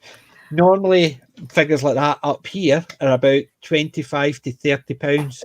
I knew it. I knew that's the one you got. I'm sorry, I just got back on my And to my desk. yeah, £15 I got that one for. So That's not the bad. first thing I asked him is, did they have the other ones? He says no, they're only doing one at a time to ship them out to him. And so I says next time I'm up, he's got a Facebook page, so I'm going to make sure and see if he can get them posted. So my pick from my collection for this week is Yes. The Creature from the Black Lagoon. I love Yes, that I love movie. that. That was one of the That's a great first film. horror movies I remember. It scared the crap out of me. And I have to say, that is one of the best monsters as well. He Yeah. looks so good, considering the time that was made. When the first one of the first ones I ever watched was them. That was the one that actually Yay! much. I had to say it, but it was one of the ones. And I stopped. I didn't like horror movies because I was so scared. So I tried to avoid them. It's not that they basically I didn't find them good. It's just they scared the crap out of me. And that was the next one I watched was that, and that brought me back to it because that is just such an iconic monster. And just, as you said, it just looked great. What just stays in my mind is that scene where the camera is just on him and he's just going and he's breathing and you can see the gills moving. He just, oh my God, it was so mesmerizing. It was so creepy because you're sitting there thinking, to me that was the Jaws before Jaws. I ain't getting anywhere near water. Yeah, it was actually, that was. We've got Jaws or we've got the Creature from the Black Lagoon. Am I going to go for a swim in a lake or am I going to the sea? I'm going to the sea. Jaws is getting less scary than that. But yeah. So that's my pick from my collection. And I sat and watched that yesterday and I still love it. I think it is just so iconic. So I sat and watched this and Halloween the last couple of days. I was talking about that film that you like earlier because I was making my list and I was going, oh yeah, them, because I got to the Trollenberg Terror and I got to that and I was like, PJ's going to mention that one. Yes, I had to. So that is it is one of my absolute top horror movies. Do you know what came through today? My T-shirt, and I'll have that on Wednesday. I'll get a clap when I show it. Basically turned up today, so it did. So no, it turned up yesterday, so it did, and I opened it, and I'm sitting there thinking, yes, because it was one of those ones. I was trying to get someone who printed it, couldn't get it printed in the UK. Tried to actually find somewhere that had them already printed, nothing. So I tried some places that said they would print whatever you wanted on, and I sent them the pictures, and they said too detailed, can't do it. And I'm sitting there thinking, it's just a picture. I can get a picture in my mug on a T-shirt. Why can't I get this? And it's because it was the colours and all. And I thought, really weird. So I went online, found it in Germany. It took 2 weeks to come through, but it looks fantastic and it was worth it. So I'll have that on Wednesday. So my them T-shirt. I'm saying it, awesome. Yes, them. So I got it and I was so... Do I have to push the button? them.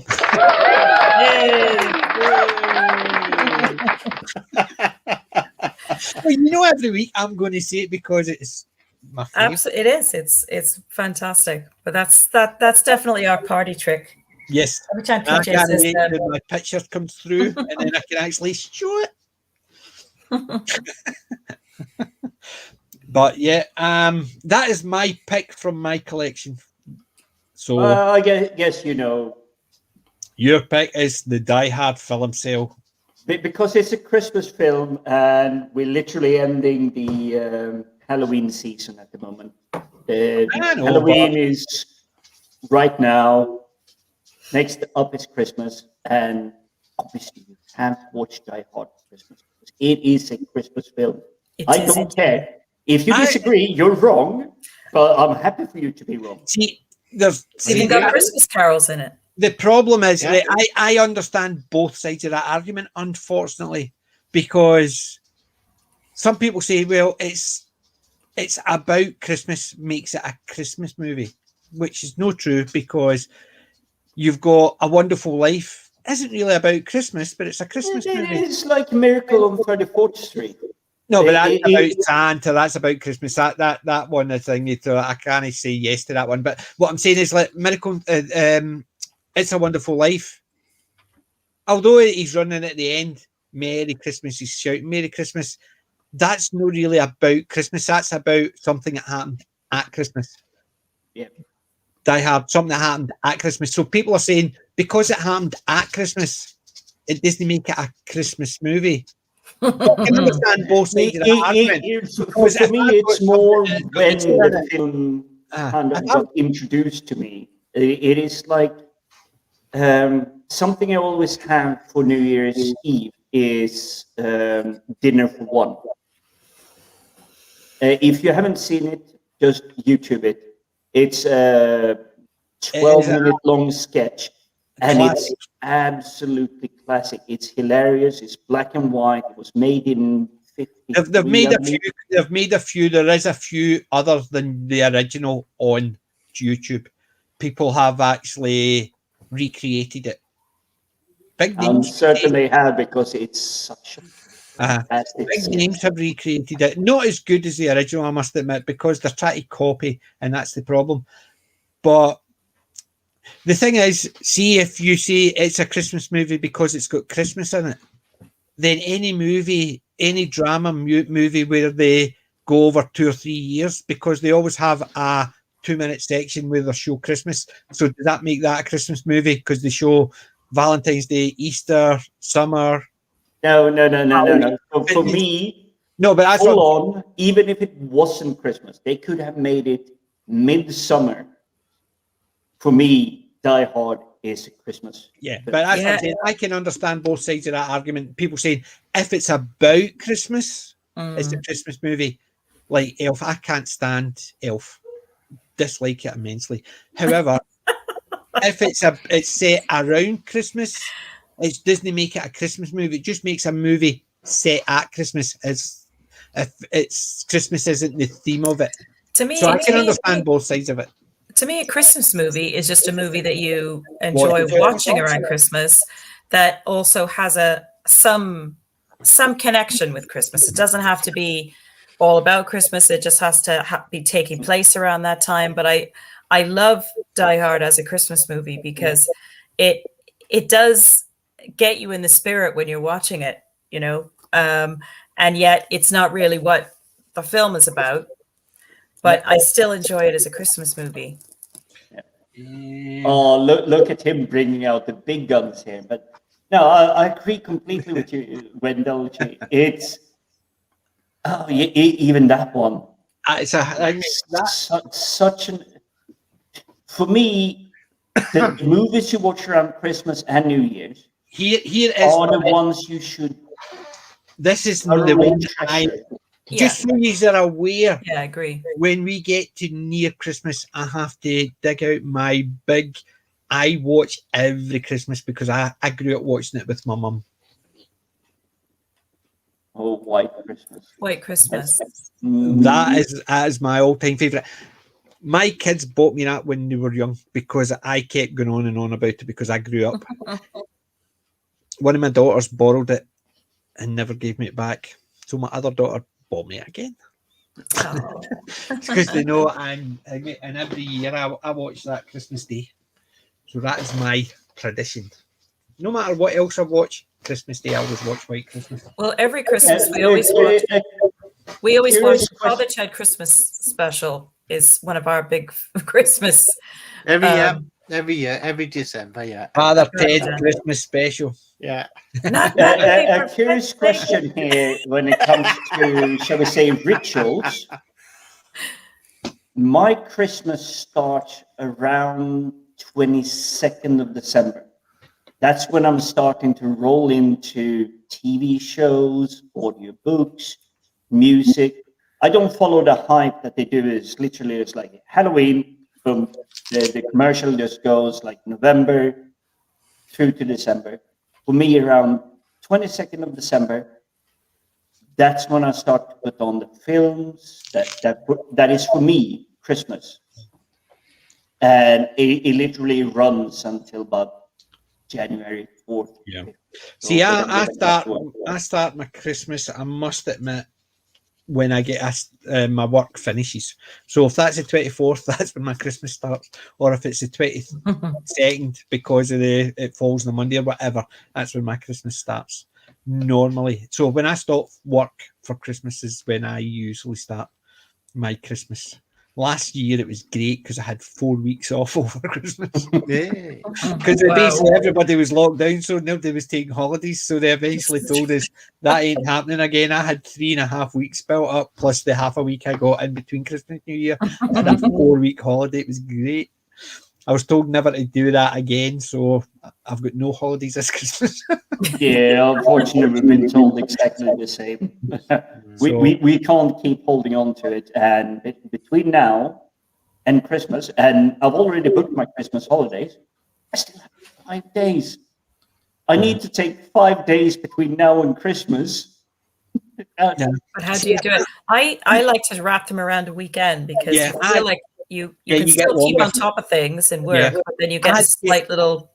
I had kept Extended. 5 days for Christmas, so I did, because we get the 2 days either side. So 2 days at Christmas, 2 days at New Year, but we get a half day just before Christmas and a half day just before New Year. So in effect, we only need to use 2.5 days for each of the weeks.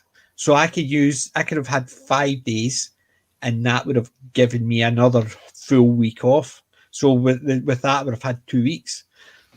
But I had to use it when my wife ended up in hospital, so I have no holidays at Christmas. I'll blame her. I'll blame her. She's fully recovered now, I hope. Just a couple of wee niggles, but that's back to normal. Yeah. I'm glad to hear that. Back to She's normal. the rest of it, then. To me.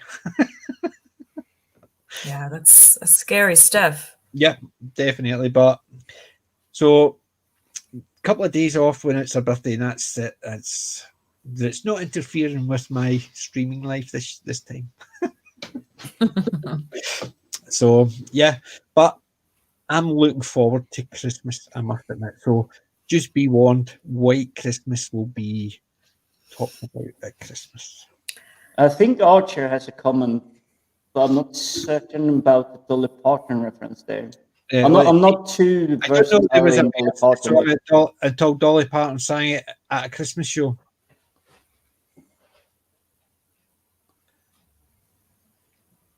What did we mention? I'm not certain on that one. Not quite sure there. I am Christmas, sure Archer will give us a quick comment very soon. Yes. To enlighten us. Yeah.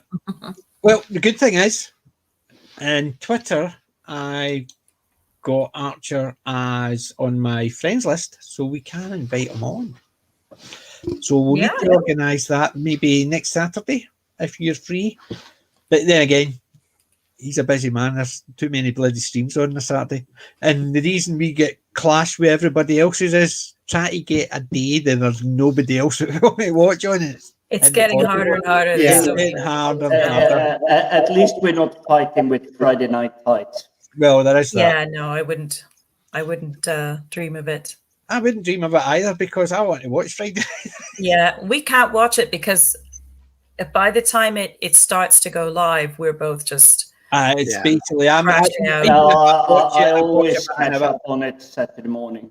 We'll watch it back. Yeah. The thing is, this I normally watch it today, but with my daughter coming to visit, then this. I'm catching it up tomorrow. So Oh, You've got you a are lot gonna to catch up on. This one was what, like 5.5 you are in for a hours? treat. Make sure you see the whole, like, from the very start, like the Yeah. intros and everything. What, I've seen. What- Fantastic. I what think does anyone think of the actually- new intro song for it? Is that Dan Bash is I'm loving it. awesome. Yeah, is that the one with Dan Bask. Dan Vask Dan Vask, with the yeah. gun, and he's got them Yeah. all singing? Oh, it's awesome. Yeah. I Yeah. always miss that original one. I'll always miss that. But this one is fantastic. And then It the, works. It version. works, doesn't it? Is that a new version tonight? I saw last week's. Was it a newer version? no, it's the same, but they've just put more, they've got People. more sort of like Because they had the guys playing the air graphics guitar and stuff and- like that. Yeah, yeah, they've there's got more bits images of and people- stuff they've put in with it. Yeah, it's pretty Bits cool. of people singing it and things like that. Yeah. But that is ideal because I must admit, I do enjoy it. That's why I like going on to Father's Day's Friday afternoon stretch, but which is actually night for us at 9 o'clock. He starts at, so it's afternoon for him, but night for us. Yeah, that's that one's a little bit of a stretch. Ah, I just thought we're doing a Halloween stream. We could have been Saturday Night Frights tonight. I just thought of that. Oh, see, very good. Ah, But that would I'll have to been- go back in time and tell myself to say it. Yeah, that would have change it actually- and change the timelines.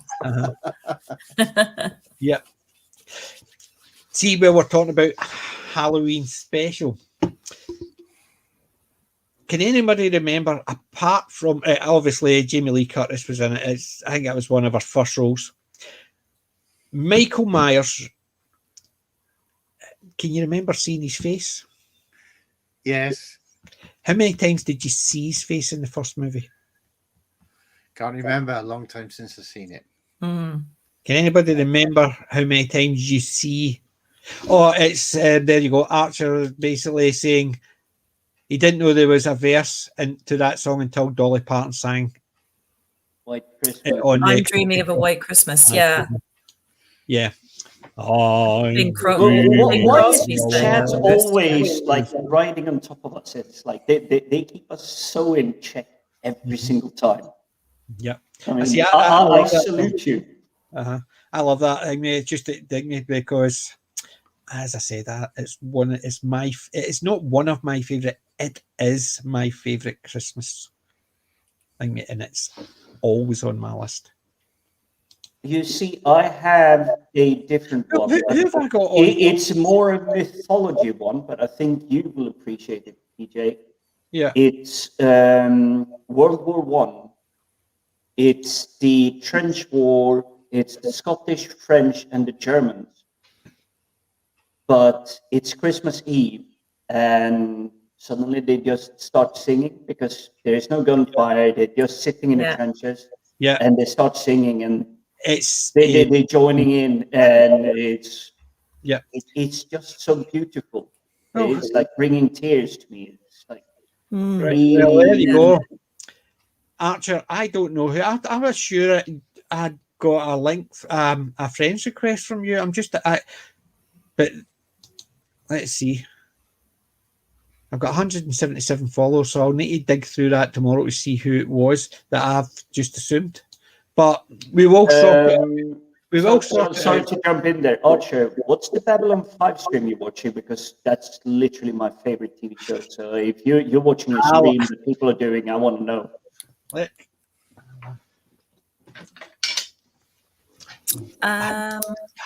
Londo. Yes. Londo. I can genuinely not pick a favorite character, like I've one got that to- is the best of the best. Unfortunately, I've got too many favourite characters in that show. I love Londo, I love Jakar, I love Ivanova, I love Lanier, I love Veer. I think, believe it or not, Delane and Sheridan are the two are my least favourite, but considering they're they're slightly all really less. good characters, they're not as if they're bad characters. They're just my least favourite characters from them all. Even Bester, I love Bester. He is. Bester is awesome. But you mentioned Veer. Veer is for me the one character that has the best story arc completely. Because he is gets to nothing. He grow. literally starts as nothing. He's just Right. put there because his family have got a favour done, and he's run off And his Lando feet treats and him exactly. dreadfully as well. And yet, look at how he grows. I would say Londo, while Londo treats him as a servant or minion or like less, But he also he trains him. Yes, that's true. Yeah, it's been a long time since I've seen it, but Yeah. But I will say there is definitely a massive amount of respect between Londo and Veer. It's subtle and it's very, very cleverly written. So initially, Londo is literally like, "Oh, Veer, give me my drink, give me blah blah blah." But as time progresses, he starts explaining political landscapes, who does what, who is dangerous, who is not dangerous, who is useless, who is useful. He gives him all this information without directly telling him. He's not a teacher per se, but he is a mentor. He considers that way, which I think is the dynamic between Veer and Londo is so amazing. Yeah. It is almost like Delenn and Lanier. Lanier, yeah. Yeah. It's almost the same thing. He's not Great Council, she is Great Council. And she cannot tell him everything she needs to, but she's teaching him as much as he needs to be taught, which is really, really great. Wait, William Shatner is all over what now? Right, wait a minute. Halloween. Halloween. Oh, I know what he's saying because John the molds of the mask. Yes, Yeah, They used Shatner's mask, basically face mask. They because turned that's the only one they had. It was the only one they could get, yeah. So Shatner's all over that one, which is great because you can still love Shatner and actually love Halloween, didn't you? But then again, I'm going to say it again, ladies and gents, one of my favourite horror movies has got Leonard Nimoy in it. Them. Yeah. And that basically he's got a wee teeny bit part, doesn't do a lot in it, but No, but he's there. yes. And Wednesday, the ambassadorial wing. So that's must be the one. And I thought that's Seagal what Seagal was Monday. doing the Babylon 5. Yeah, I knew he was doing it on the Monday, but I didn't realise there was one tonight. Yeah. So Speaking of Leonard Nimoy, we're going through the Twilight Zone set, and he was seen him in an episode of that as well last week. yes, listen, you guys on Discord? Anybody on Discord? Yeah. Well, what we'll do is we'll organise because Archer Collins on Discord. I'm not, but we can organise a link that way. Yeah, that's no problem. Yeah. I mean, Jim, you said you're on Discord. We're on Discord as well. So I'll have to sign up. But yeah, that way we could get Archer Colin on. I get him the link that way because obviously I don't have it at the moment. All right. yeah, if you I'm trying to think the easiest way. Message, try and get a message to PJ or one of us, and then we can add you into a Discord. Because I don't know. I don't have Discord, so I don't know how it works. Believe it or not.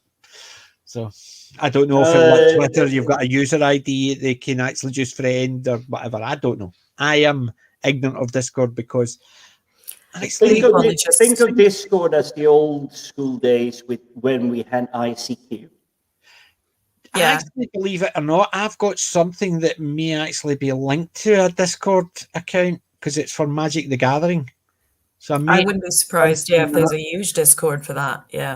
But so maybe the app I've got is actually a Discord link to a Discord server. So I'll check into that and Archer, what I'll do is, I'm assuming I'll be looking for Archer Colin. So I'm just assuming. Right. That's interesting. Yes, yeah, I've Yeah. forgotten that. It's been so long since I've seen it. Yeah. We did watch it. I think we watched it.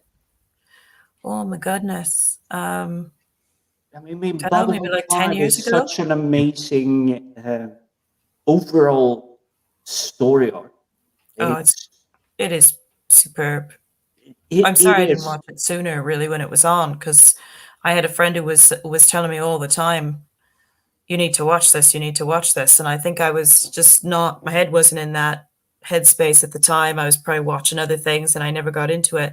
And it was years later Mhm. that I watched it and I thought, wow, this is just Well, fabulous. I think something that was unfortunately in Babylon 5's, shall we say, minus bracket was the fact that it was long form storytelling Yeah. rather than episodical, which you had with Voyager, TNG, DS9, and you had the other sci-fi shows like Space Above and Beyond. Tons of these, they were literally just like one episode, that's what you need to focus on. But Babylon 5 was literally playing the long game. It is the only thing that I can think of in terms of another major TV franchise that actually really panned out, and that is Friends. If you look at Friends, season 1 to season 10, there is a really long arc story format going on there. Even though Friends managed to hide it quite a lot, they're like, you needed this 20 minutes once a week, that was it. But when you look back at Friends today, you realize that Chandler and Monica, they were meant to be together. Yeah. That was literally the thing. I know back in the day, I was hoping for Joey and Phoebe. Joey I and knew Phoebe. everybody you were I going to was say that because rooting for them everybody to said that. literally Yes, be. they were obviously, you know. Everybody said that, but do you know why they didn't have Joey and Phoebe get together? Because they thought it would have been too cliched. There's six Where they're of them all pairing now, off, and yeah. where they're pairing off. Yeah. They thought it was too cliched. That's why they didn't go down that route. They were planning to, but then they realised that means the six friends are only ended up with within the six, so it would have been too cliched. But But still, there was definitely chemistry between Phoebe and Joey. Definitely chemistry. But we're on Babylon 5 before we go to the next one. I remember that because I was actually waiting for the Danger Will Robinson film. I must admit. So I've got my Garibaldi, slightly more hair than me. But He's got more hair than in the show. That's a pretty good sculpt, really. Yeah. put a beard on him. And then obviously I've got my Lando. Lando. Yes, that brilliant. is a nice figure. And even though I've got my Babylon 5 lanyard, but I know this is slightly less than PG rated. Have you managed to figure out where Londo's reproductive organs are? Because in the show he's hinting that no, they're not there. That's because he's more octopus. That's part of his reproductive organs. He's using that when he's trying to cheat at the casino. Beer, yeah. Yeah. I thought that was beer, yeah. Yeah. Beer, right? And Archer. I'm definitely voting for that. PJ is definitely doing Garibaldi if they ever do a Babylon 5 reboot. that means I need to shave. That's taking the biscuit, that is. Oh, Ivanova. Ivanova with her Star Fury. That's it. That is it. It's Ooh, another very really nice nice. sculpt, nice figure. Yeah. No pun intended. It's something I miss when it comes to some amazing storytelling. Jakar. You have his entire religious journey Yeah. Yes. within it. You have Susan Ivanova, her struggle, dad's dying, or The died. The whole concept. Do you even have the what's the name of the? She's not handmaiden. She's assistant something to Jakar. She's very prevalent in the beginning, but she kind of disappears. But even such a small character, they gave so much volume to it. Yeah. But you look at some of they had a one-off episode with a couple of characters. They were only in it for one episode, and it was actually the engineer, the repair guys. The two repair guys, which was superb because there was a battle going on around about them, but they were still crawling through trying to fix things and stopping having their sandwiches talking about it. And I think that was when they had Tracy Scoggins as the commander. So it would have been season 5. Yeah. And that was a great episode. So it was because it was it View from the Benches or something like that? It was called. Can't View remember. from the Gallery. View from the Gallery, and that was basically was from someone who is it's unimportant but is needed, and it was just a view from them. But it's something that the whole of Babylon 5 is playing heavily on quite a lot. It's the lower decks. Yeah. So when Garibaldi gets framed very early on, he's retreating down to the lower decks, like where the scum lives. But it's played so well. He's like an environment he's comfortable with. He knows it, but he's struggling with personal problem as well. He's an alcoholic. He's got all these. The Garibaldi character, the actor that played him, was excellent, and he also reminded me a little bit of like a Bruce Willis character. He had that same sort of edgy. He's tough when he needs to. Yeah. He's mild and well mannered when it is called upon. Yeah, but. It's basically, I was going to say that he's just got one of those characters where initially you don't know where he fits in. Is he going to be a good guy? Is he going to be a bad guy? Is he going to actually be a bit corrupt? Is he going to be ultra honest? Is he going to, what flaws is he going to have? You didn't know, and it just gradually released all that out for him. Yeah, I like what Archer Collins said, lower Drex done right. Yeah. Exactly. Well, I'm just actually getting there. Loki just finished the review run of Space Above and Beyond. I love that. That was superb, right? I don't think we've seen that. I love Space Above and Beyond. It is, since you haven't seen it, Windology, I'm going to try to not do spoilers, but think of it as a little bit of Starship Troopers. We know how to go to space. We've just suddenly come across something that may be dangerous to us, but we don't really know. Are they good? Are they bad? Do they really mean us harm? Yeah, they've basically we're being pushed into a war with them, but we don't know enough. We don't know about them anything. Cool. Right? But I would definitely recommend it. It was really good. They did one season, and fortunately, they finished. McQueen is definitely the best character there. The commanders, even the admiral, is a great character.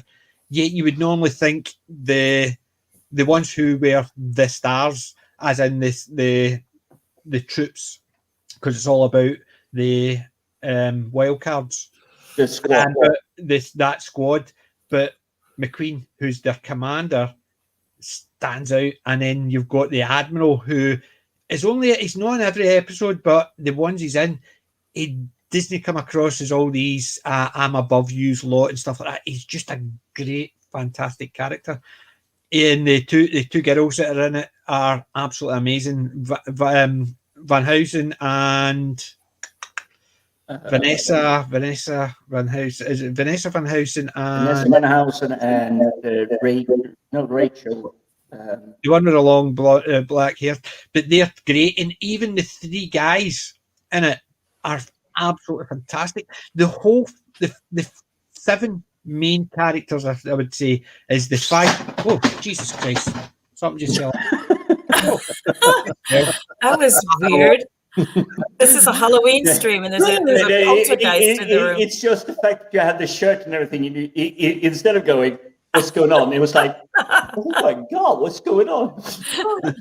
The thing is, we were all looking around in each of our rooms because I was thinking, is it in here? Is it in the? Is it in the other? Yeah. All I can see is Roscoe. This on top of it. Yeah. Basically, see I Garibaldi. I can't. The name's Bond. James Bond. No, you need a black tie for that one. I've got a black tie. I only put this on because it against the black cape. It showed I had a black bow tie on initially, and it just melded in with the cape. You couldn't see it, so I put the red one on. But I'll put the tux on next time, and I'll put the silencer on it. Yes. So yes, but yeah, I would need to shave for the Garibaldi. He's slightly got a bit more hair than me, but well, the figure does. Are we catching up? 6 what? They had 6. Where are we? Well, we got the bits, the Face Above Beyond, the Ross and Rachel, will they, won't they? Yeah, well, that was the main overarching thing, but for me... And then the Garibaldi with me, and then there was, remember, they had 6. Have I missed that? So if we're answering the friend question, for me, I was liking Friends back in the days, but it was Michael J. Fox had a TV show at the same time. Spin City. Yeah, which I loved much more. So I watched that above Friends, but Friends is still an awesome TV show. When Michael For me, J. it's Spin City. Spin City and Charlie Sheen. Did he take over from Michael J. Fox in Spin City? Yeah, he did when Michael J. Fox unfortunately started getting a little bit too ill, but it was only like the last season. I thought it was really good, and when he came in, it wasn't as good, but it's he was against Heather Locklear, wasn't he? Yes, that was the only reason I kept watching. Locklear was in it.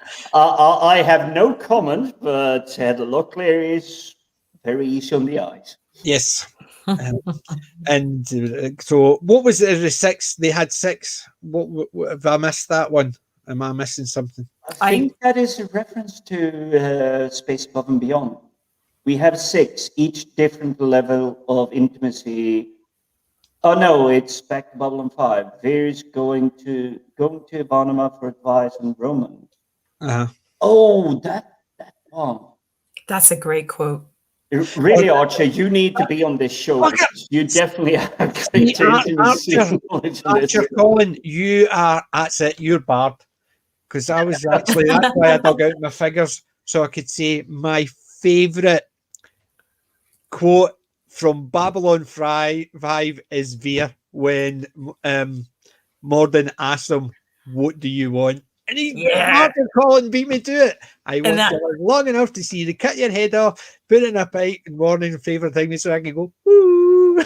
You see, that one is a little bit too vicious for me, but I do understand, what's his name? It's not Stephen. It's something. The guy that comes around. Stephen Firth played Veer. Yeah, yes. And Stephen Firth played Veer, but the guy walking around and asking, the one who played Morden. I don't know who played him. I can't remember. But his face is so familiar to me. I definitely seen him in hundreds of other shows. Yeah. But for me, it is a borderline between Ivanova. Ivanova is God. What Ivanova says, that's right. That's absolutely right. Or Delenn is going, there is only one human being that has ever survived a battle with the Mari fleet. He's behind me. You're in front of me. If you value your life, be somewhere else. Yeah.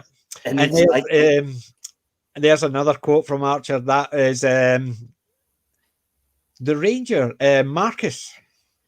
That was a quote from Marcus. 5 minutes, I'll be the one standing in that table. 5 minutes later, I'll be the only one standing in this room. Shortly thereafter, bugger. Now I'll have to wait for one of them to wake up. There was some great quotes in that. Band of Brothers in Space, yes. Space Above and Beyond, yes. And it is, yes, the typical. They showed it out of order, the same as they did with Firefly. Messed it up. It's such a shame on them. Such amazing storyteller. Ed Yep. Wasser? My tongue isn't working. Vanson. More than. So it's Damp House and Vanson. It's no Van Housen. It was Vanson and Damp House. Basically, they were fantastic characters, the two of them. It wasn't pandered to because there was never any fight sequences where they're taking on these big beefy guys. They were just they were pilots. But if you think of Vanson and Damp House, they are like the Mexican lady in Aliens. It's like, have you ever been mistaken for a woman? And she just returns back to him and it's like, no, have you? No, it basically says, have you ever been mistaken for a man? It says, no, have you? Yeah. Vasquez. But even the three guy characters, so you had Wong, you had the tank, what did they call? So you had West, Wong, and what was his name? Wesley. No, Wesley was the West. You had West, you had Wong, and you had what was his name? Cooper Hawks. Yep. He played Cooper Hawks. And the characters were great. They had a race thing in it, but it wasn't the tanks were in vitro, basically clones. And but spoiler alert, the commander of the group is also an in vitro. But that's what I'm saying. So there's a race thing about people, normies and tanks in vitro. So you put the race in there. So it's nothing to do with the fact that Wong's Chinese, Van Housen's black, or anything like that. That is it. The one that gets it is Cooper, because he's a tank, he's an in vitro. And that's what I liked about it, because they still put the messaging in there, but they didn't pander to the thing, because it was done such a long time ago. Shove it down your throat. No, it was the typical things like the Star Trek with, remember the one with the half black, half white? They showed racism, how stupid it was, because nobody could see the difference between the two, but he's got white in his right side, and it's that, and they showed you a message without making it modern day stuff. They just showed you how. It's the same on that. Space Above and Beyond really managed to play that really well. I mean, I'm okay with the people today, shall we say, modern day people. It's like, oh, it has to be a black woman first, paraplegic, whatever, blah blah blah, superhero. No, tell an amazing story, weave that thing into it, and do it great. We've done it 20, 30, 40, 50, 60 years ago. Yeah. Why can you not do it today? Because there's too busy pandering. And actually the 6 he's talking about is the tentacles on a Centauri. Each has a different level. Right. I can just... I can't remember the scene, but I can just imagine the look on Ivanova's face when Beer said that. Yes, and yes, Heather Locklear and TJ Hooker. William Shatner made sure everybody else ran behind him, because he had to always be the and it was silly. We used to call it. I loved that show growing up, and my friend and I, when I was growing up, we used to call it TJ Kirk. See, would it remind me of when I heard about the fact that Shatner basically didn't like anybody running faster than him, so he always had to be the one when he's chasing someone. He always had to be the one. It looked as if he was catching the person that he'd running faster, or unless it was something like they had to take him down. Then that's what the young guy was there to do. It reminded me of Gregory's Girl. Remember Gregory's Girl? It's familiar. John Gordon Sinclair, Dee Hepburn, and Claire Grogan. Claire Grogan, Mr. Spaceman. I was a Altered Images fan. But Dee Hepburn couldn't run to save herself. She got the part of being this long distance runner. So anytime you see it in the show are running and the people running, look at it properly. You see them all running deliberately slowly. So she's ahead because they didn't even speed it up to make it look as if they were all running fast. You can see them all running slowly because she couldn't run. And it reminded me, when I saw that, it reminded me of TJ Hooker for that. Ed Vassar, yes, Morden.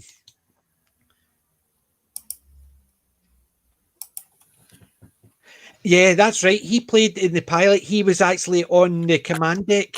He was one of the ones that opened the. Basically worked with Ivanova on the command deck. I think he had a line, if I remember right. And yes, and J. Michael Straczynski has said it's a different character, but Ed Vassar played it. It was, I remember that one.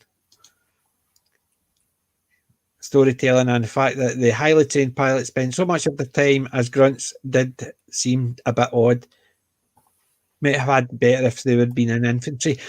I think it was a case of because the ships were so easy to fly, they're in space. What's the chances of them hitting anything? They just had to learn how to shoot, and everything was done by automatic guidance. In effect, they just had to press the fire button, and they only had to learn how to fly. So I think the way they did Space Above and Beyond is because it's a spacefaring one. They had the grunts, as in the soldiers, the army, the infantry, but the pilots were just, they needed a lot of bodies, so they were grunts, and they were literally just shown how to fly and thrown out there. That's why the wild cards became so famous, because they did something which was not expected. They survived the first one, and actually not only survived, they actually were successful in actually warning the rest of the flight and win the battle. But that's just my understanding of it. Very useful playing. Someone puts a cold drink on the wrong place. Yes, that's right. When he was actually cheating, Londo was actually used one to come round to steal cards off the top deck, and somebody put a cold drink on it, so he was shivering. There you go. There you go. One of you guys have got Discord. That way, when we get the link. Okay. So you got a copy of that, guys? 521. Right. Okay. Right. So when we'll have to sort it out and sort out our own group channel or something. Yeah, definitely. I'll need to sign up as well. But the thing is, that way for next Saturday, there's no set movie review or anything like that. We'll send Colin a link, and then he can come on and actually school us properly. But thank you, Colin. That is great. We've now got a link, so we can send you the link. We'll organise that this week. Well, to be honest, on the last comment there on the astrophysics and everything, when the show was really made, we were still like X-wings, and they fly like planes through space and everything. Yeah, which is even the I'm okay with it. Even the hammerheads in Space Above and Beyond flew like that to an extent, but it didn't seem as jarring as the X-wings when you pay attention to it, because when you're watching the X-wings and the Y-wings and the TIE fighters and all that, fine, because they based it on World War II battles. They definitely were. It didn't seem jarring. I when you see 1977 Star Wars having like X-wings, Y-wings, A-wings, the whole fleet. It's like they're flying like planes through an atmosphere. Yeah. But, and I hope you guys have not seen the recent Star Wars ones. No, I heard they're actually dropping bombs I know. in space. They're actually like pulling the sheet out and just letting them fall. It's like, There is no gravity in Yes, I space. know. That's because the people who are doing it didn't understand. Steven Spielberg, when he was doing it initially, because he hadn't filmed it and he was showing the ideas, he used that. So they kept that because in space battles at that time, it wasn't a major thing because a lot of people hadn't seen the thought about the dynamics in space and stuff like that. It was only after Babylon 5 came around and they had the Star Furies. Yes. People actually started realizing that that's how to do space battles. But there was even a game, okay, not an official game, but it was literally space physics. Uh-huh. You press up, you just go up forever. You don't stop. It isn't like you push up to go up a little bit. You continue going up. Can you remember one of your first computer arcade games in the basically the arcade? Yep. Asteroid. Remember the wee triangle in the middle? You press forward and it just kept going forward. You could rotate it and fire as it kept going in the same direction off the screen, came on the other screen. I so hated that game because it was so difficult to control. I had no concept of what I was doing because it's flying out that way and I'm rotating it and shooting. Well, I'm just pressing the fire button because I had no way of stopping it and trying to get it back in the center.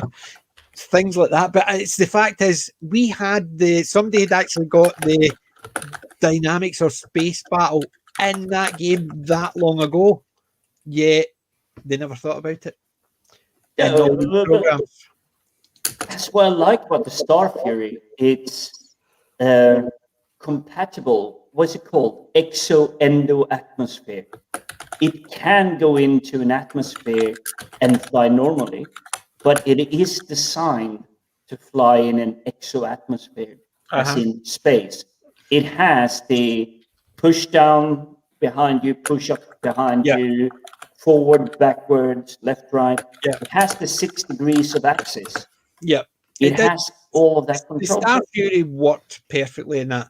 And Archer, it's not a problem. You could join us when you're finished. Don't worry about that. So...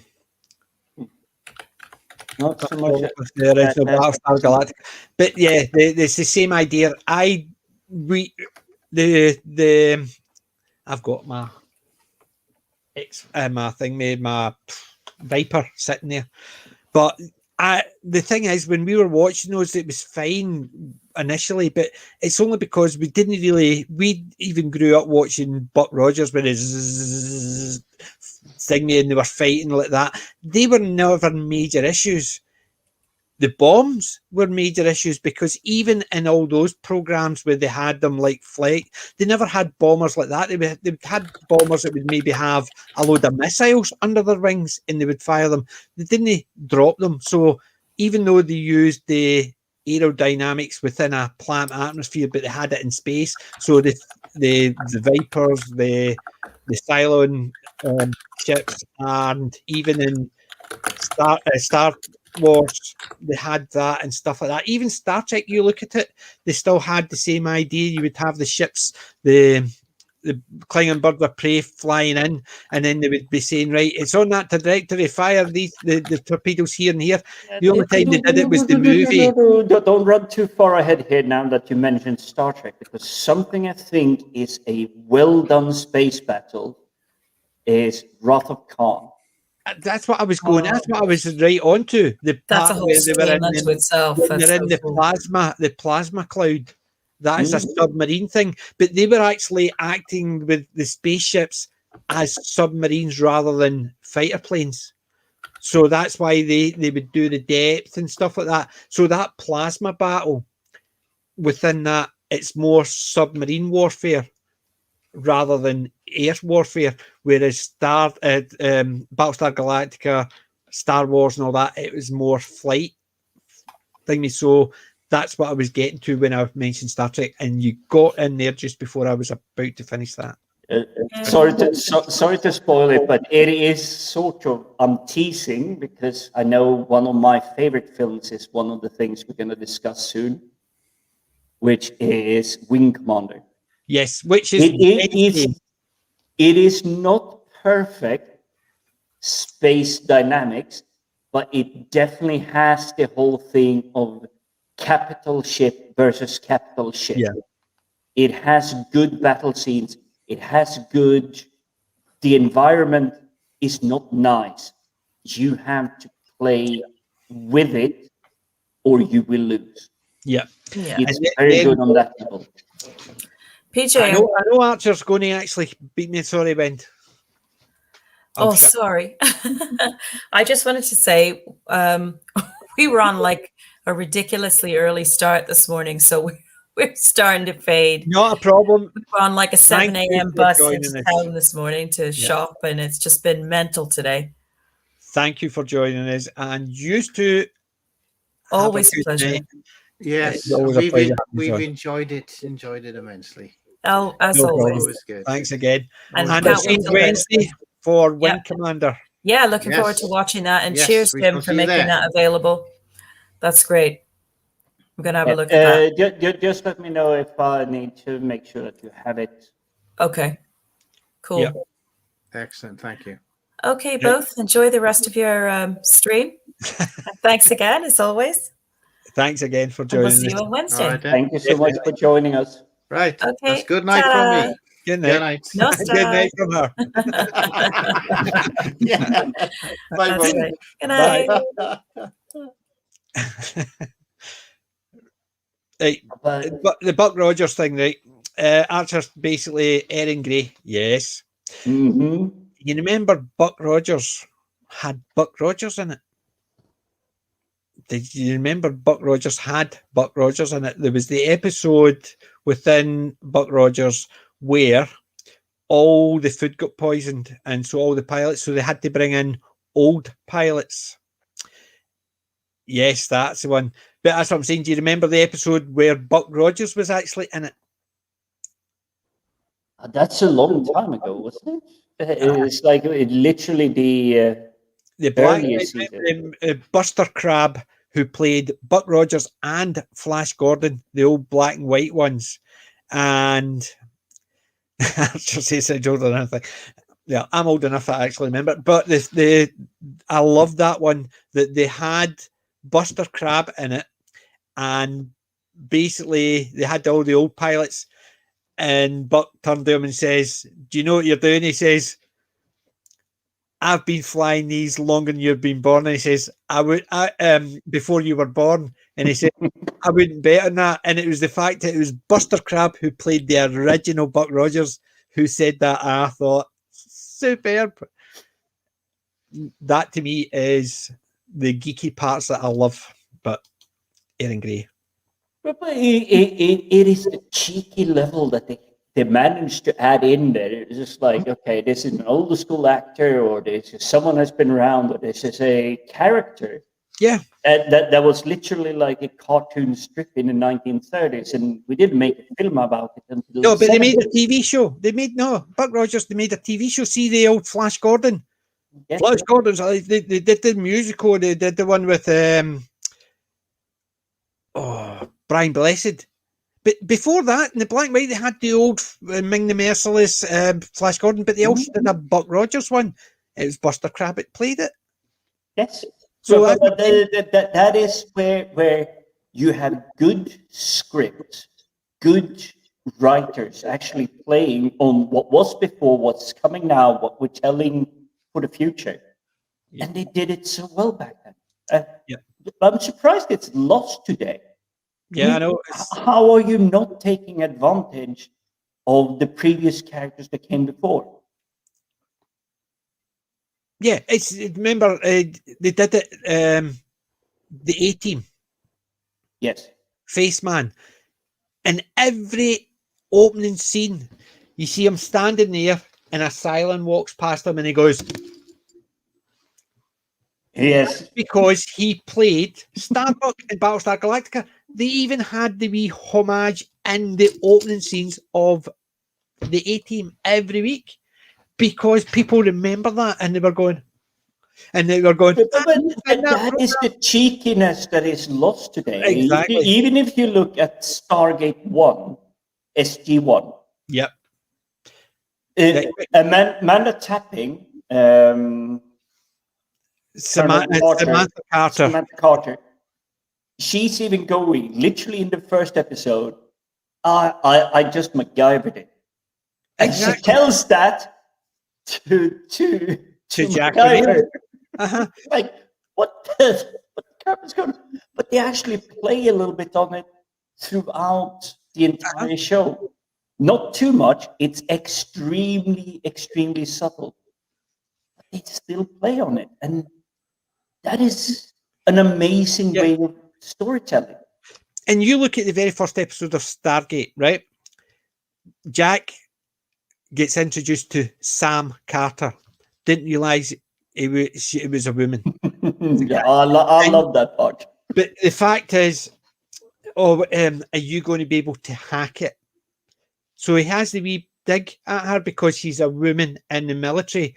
And then she has to explain the technical side, and she turns around, you're going to be able to hack it? Well, I make it simple for you. So she gets hers back. Yes, I might not be as strong as you, but I've got different skills, and you're not as smart as me. And it was that showed the right way of doing it. Not having the two of them being able to fight the same guys and punch on the thing the same way, and they had the same training, but they had different skills, different specialities, and that was the way they did it. They basically, he had a wee slag at her. You're a woman in the military, you're not be able to cut it.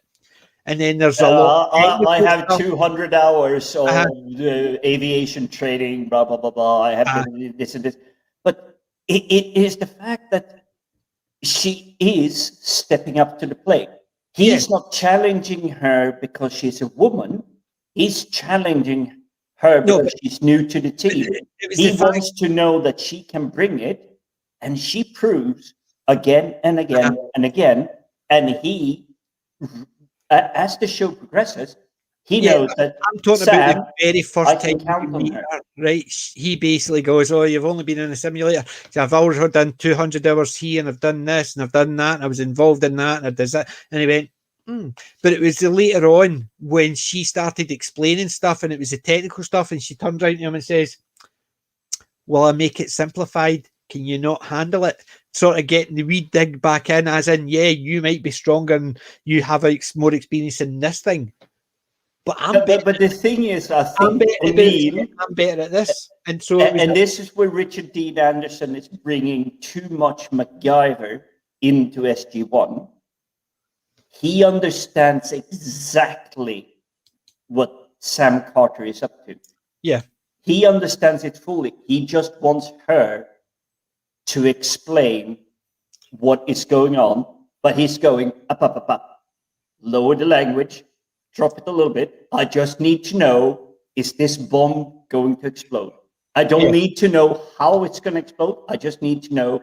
Yeah, but it was the fact that she used that to actually get the same type of dig that he did at the beginning. So it showed the two of them got different skill sets, so they didn't need to be competitors.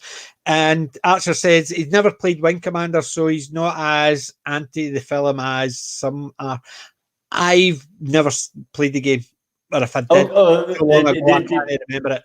We are talking about. I was going to save some for our next stream, but yes, Wing Commander is from a video game from a British company a very, very long time ago. I believe the first game came out in the 80s, if I'm not mistaken.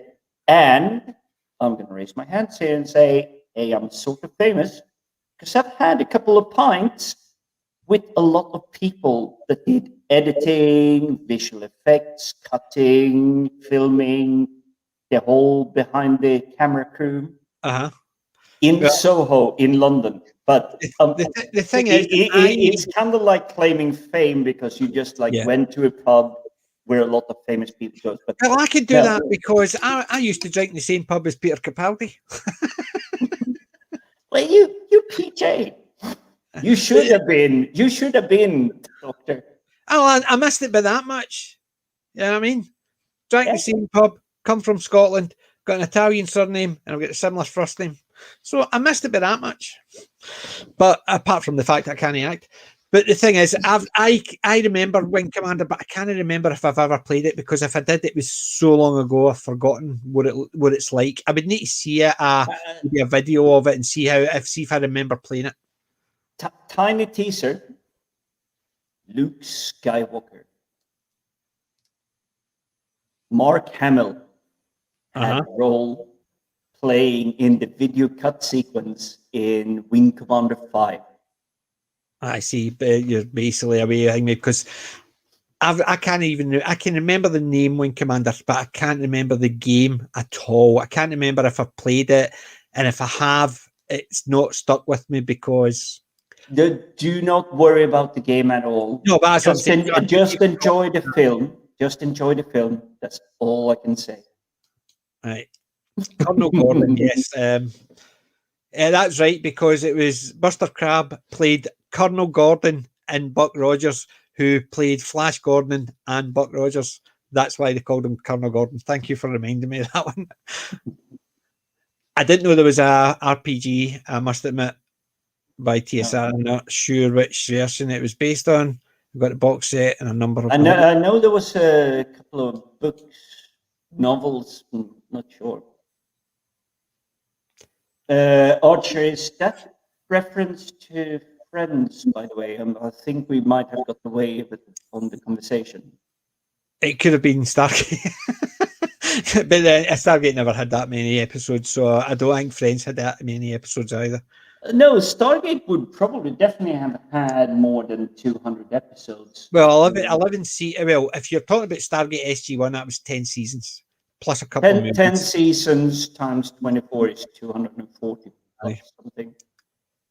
But I don't know. I was never a keen one on season 9 and 10 because I didn't care about the Ori. As soon as they started bringing the Ancients and the Ori in, and the two of them fighting, and they're using. It felt weird even when they brought it beyond the replicators. But see, the replicators were just machines, not a problem. The Goa'uld, basically, they were parasites that they could continue memory, and they had the sarcophagus because it was all ancient technology. But it's when the Ancients and the Ori were starting to fight, they were basically, it was almost like magic powers they were using, and that's the parts I didn't like. If O'Neill had any power at all, they'd suddenly resect each other, and that's where I think that SG-1 started to dig himself into a hole, because when you first meet the Goa'uld, it's magic. It's like we have no concept. We know science. We just have no clue how this works. Yeah. So it was Stargate SG-1 episode 200. I am going to have to Google that. I'm very sorry, Archer. Oh, see the season 9-10 one with the Farscape one. That was hilarious. That was when Vala was telling them all about her adventures, but it turned out she'd been watching TV the night before.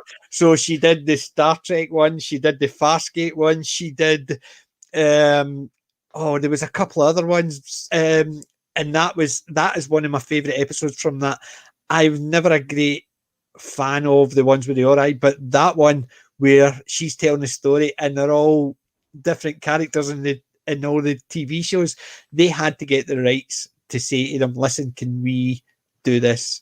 They wouldn't need to, because it's a parody. They're allowed to parody certain things, but just they must have gone up and says, can we do this? And you're not going to be annoyed if we do, because you look at South Park and stuff like that, they did the Star Trek, the Star Wars, and some people didn't like the way they treated their characters.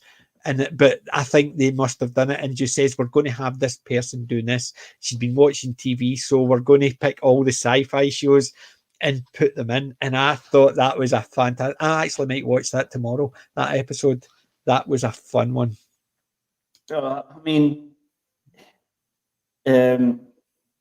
Was it Archer here? Yeah, it did become a bit Farscapey. No. He's talking about that episode. That's what he's talking about, the episode where not only that. Toward the end of it, when Richard Dean is stepping out, Even Yeah, Carter I suppose is stepping out. So you have Vala and Ben Browder. Cameron Cameron, I think is, yeah. Uh, When they Cameron have Mitchell, to step, Cameron Mitchell, Colonel Mitchell. yeah. So when they have to step up, but I think what they did there, if there hadn't been a Farscape, they would probably have been able to add 6 or 7 seasons, despite Ori happening. They would have been able to add a massive amount of seasons onto the main SG1 storyline. Because they had good stories. The Ori stories are not bad by any measure.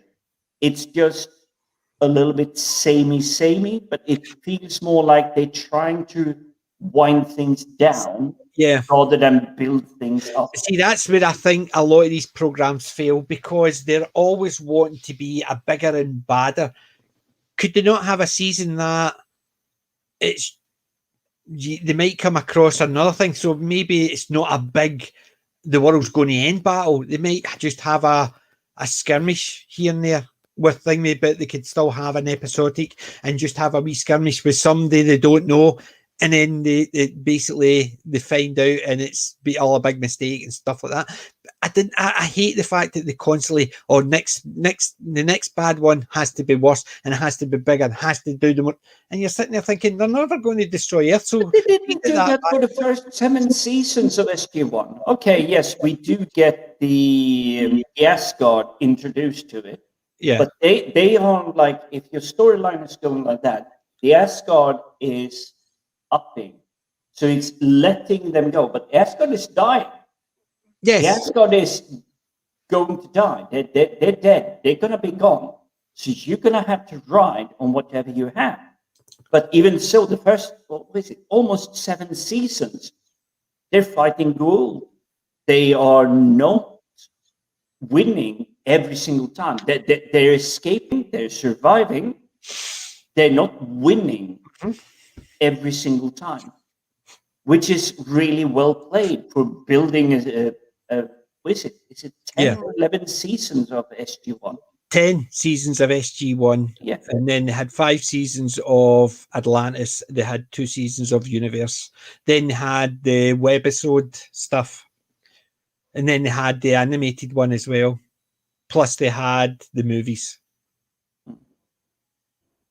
I will give this to Archer that is in the chat saying that he's not too pleased with 9 and 10 in terms of seasons.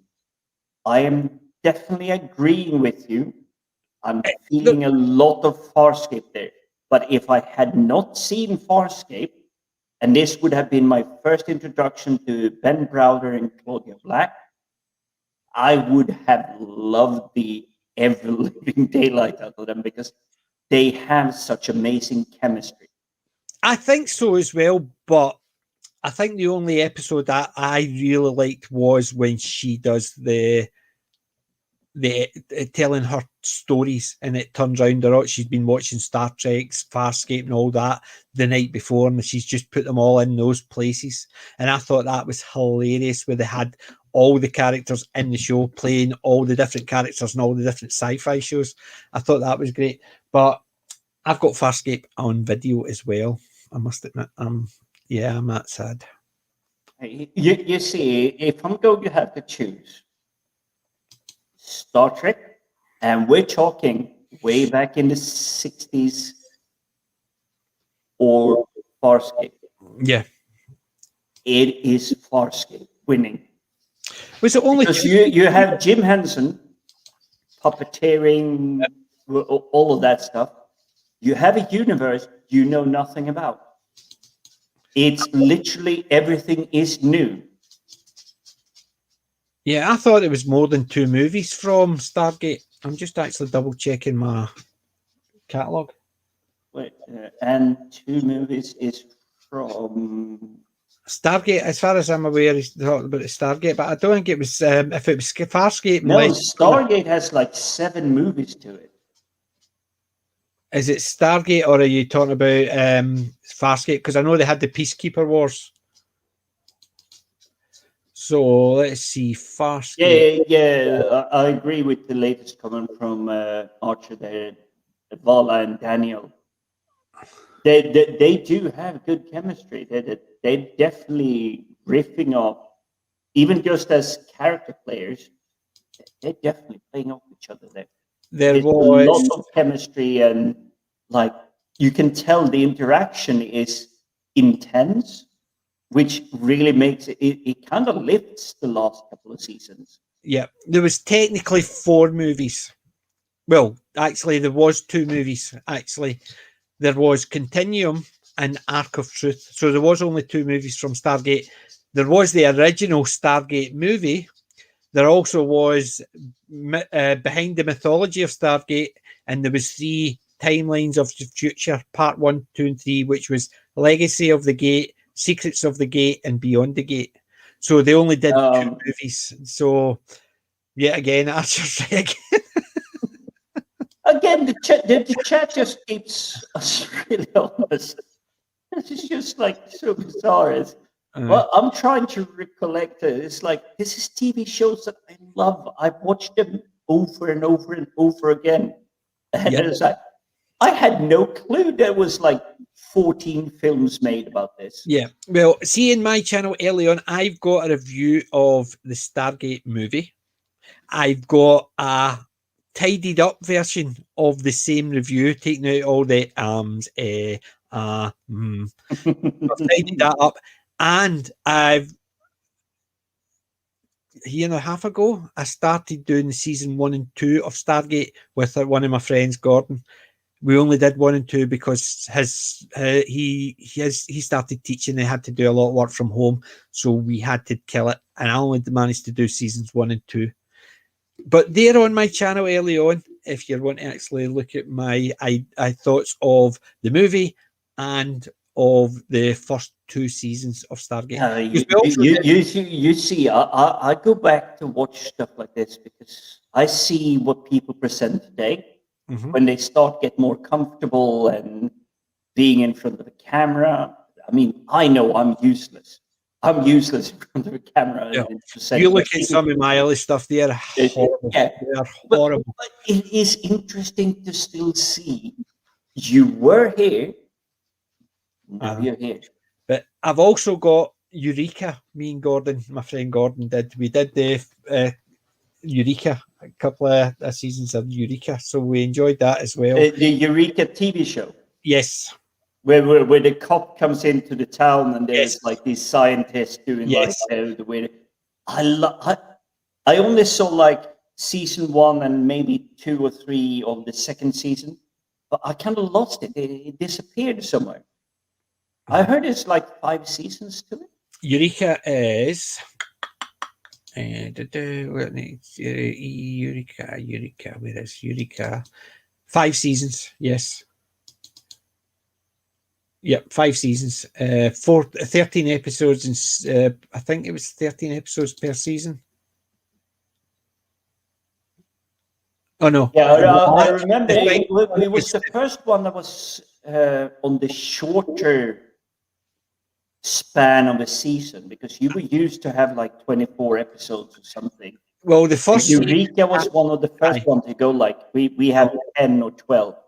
The first one was 12 seasons. The second one, I think, was only 12. I'm just double checking. That was 13.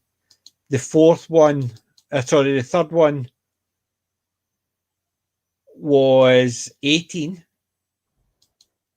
The fourth one was 19 plus a Christmas, 20 plus a Christmas special. And the 5th season had 13. So they did. So only 2 seasons had more than 13 episodes. But I also I've got Warehouse 13, which I loved. I've got the DVD box set. Oh, I like that one where they're throwing the football. It's like, and it goes around the globe. It's like, But I love the dynamics between Pete and I was going to say Ladka, but it's no Ladka. It's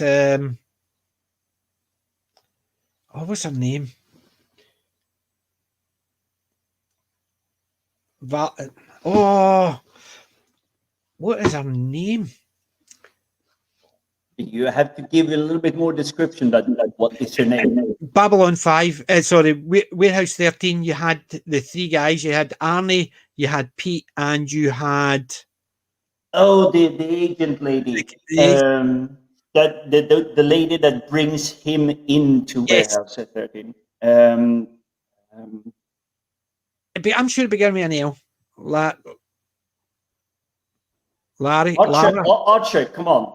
Time to shine in the chat here.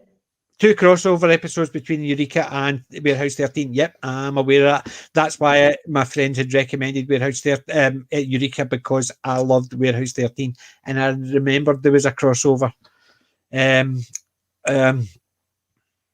What was her name? I'll need to dig out the box set just to get it.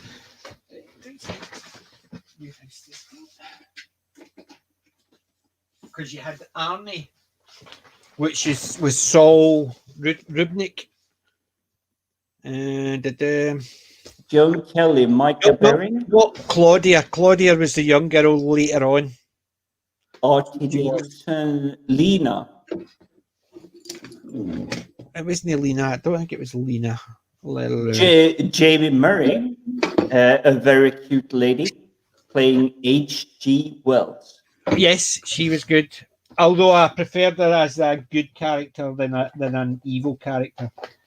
Even there you go, a sex change for character, and it wasn't an issue all those years ago because they wrote it as a good character. I can't find my reading glasses. Where the hell is it? Because this thing is, I need longer arms for it. Archer is playing that. It might have been Claudia as well. No, Claudia is the young girl with the ginger hair. It's there. Where's my phone? Because I can use my magnifying glass on it. I've got her name sitting there. So it is. Right, so zoom in using my magnifying glass. And Micah. M-Y-K-A. Micah. So it was Pete and Micah. That was Micah Bering. Micah Bering, yeah. So that was the one. So yeah, and yeah, I think they did do that, but the Children of God 2-parter, but they also cut the episode 1 because they put it on HBO. They wanted a bit of nudity in it, and then the producers kept at them until they allowed them to cut it out because they wanted it to be more family friendly.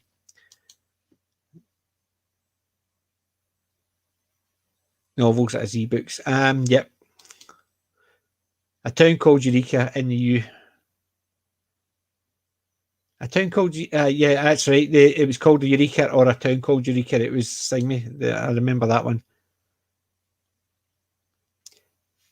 But accordingly, it's not the only one. It was a short season because season 1 was 12 and season 2 was 13. Season 3 was 18 and season 4. So semi-debut going back in time and actually affected their own future. I remember that as well. It was beginning of last year, so you're talking about almost 2 years ago. I watched it. So need to check that one. Yeah, I remember the crossovers. Claudia as well, she was good. I like Claudia. Micah Bering, yay! See, you've probably had it in the thing before I actually went and dug out my DVD. And the H.G. Wells, as I said, that changed what? So nobody was complaining that they suddenly made H.G. Wells a female because they wrote it in well that yes, during the time when she was writing, she had somebody pretend to be the H.G. Wells because they only wanted a male, so she let it be known, and it worked so well. So there you go. This chat is far behind. It certainly is. I'm trying to catch up. I've not got any of the Eureka novels. I've not read any of them, I must admit. I I quite agree. I think they were wanting to go the 26, the 18 or 19. I don't know if something happened or they just, that was the run they got. But it did seem to end. So Well, it seemed a bit up and down when it came to Eureka. Eureka, I still on, love it because it has that whole kind of early on was good, but in which I think it actually did fall down its own rabbit trap, as it were, because I think it got too good and it just sort of, they didn't know where to go with it. Whereas you look at Warehouse 13, that was really good, and they allowed it to get to a finish because the way it was thingy. Whereas the town, could they actually let the town come to an end without actually somehow destroying the world or going back in time and changing it all?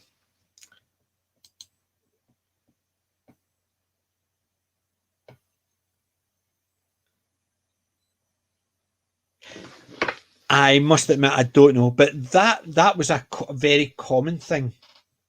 So, H.G. Wells could easily have been, but I don't know. I thought it was Herbert George Wells, but I not really. I think the last time I read H.G. Wells was I was in school that long ago. But I thought it was something like Herbert or Henry George Wells. So, and George Eliot, I think so. But you look at it, there was a load of female writers wrote under non-diploms, and it was because the subject matter, if it was a romantic one, you had some males who would use a non-diplom as a female because the certain categories, a woman, like a crime or stuff like that, they wouldn't see a woman being able to do it. And the same as if it was a romantic or something like that, they wouldn't have a male being able to do it. They wouldn't see that as correct. So you would have non-diploms, because I'm sure there was someone who wrote books for, I think it was the Women's Auxiliary, and they had to actually write under a non-diplom. Well, you've had a very recent incident where woman writer of the year turned out to be 3 guys writing under a female pseudonym. Mm-hmm. Okay, fair enough. I will give this to the complainers. They did create social media profiles. They did the whole like PR media spectacle and presented as being a woman, but still the writing was considered the best female writing of the century or whatever it was. And it's like, really? Yeah. You enjoyed the story. That is the main part. I could care less when it comes to something as fantastic as Babylon 5. J. Michael Straczynski, whatever his name is. Man, woman, couldn't care less. Yeah. It's an amazing story. It has fantastic characters in it. I could care less who wrote it. And that's the thing. It's basically people actually, Christ almighty, you want to go back all this. Females are, oh look, now females are producing this program. Look at Doctor Who. Verity Lambert was the first producer. She went on to do other great stuff. Jonathan Creek, she produced a good number of those. They were fantastic. So people acted as if, oh, you've got all these women producers now. You never used to see that.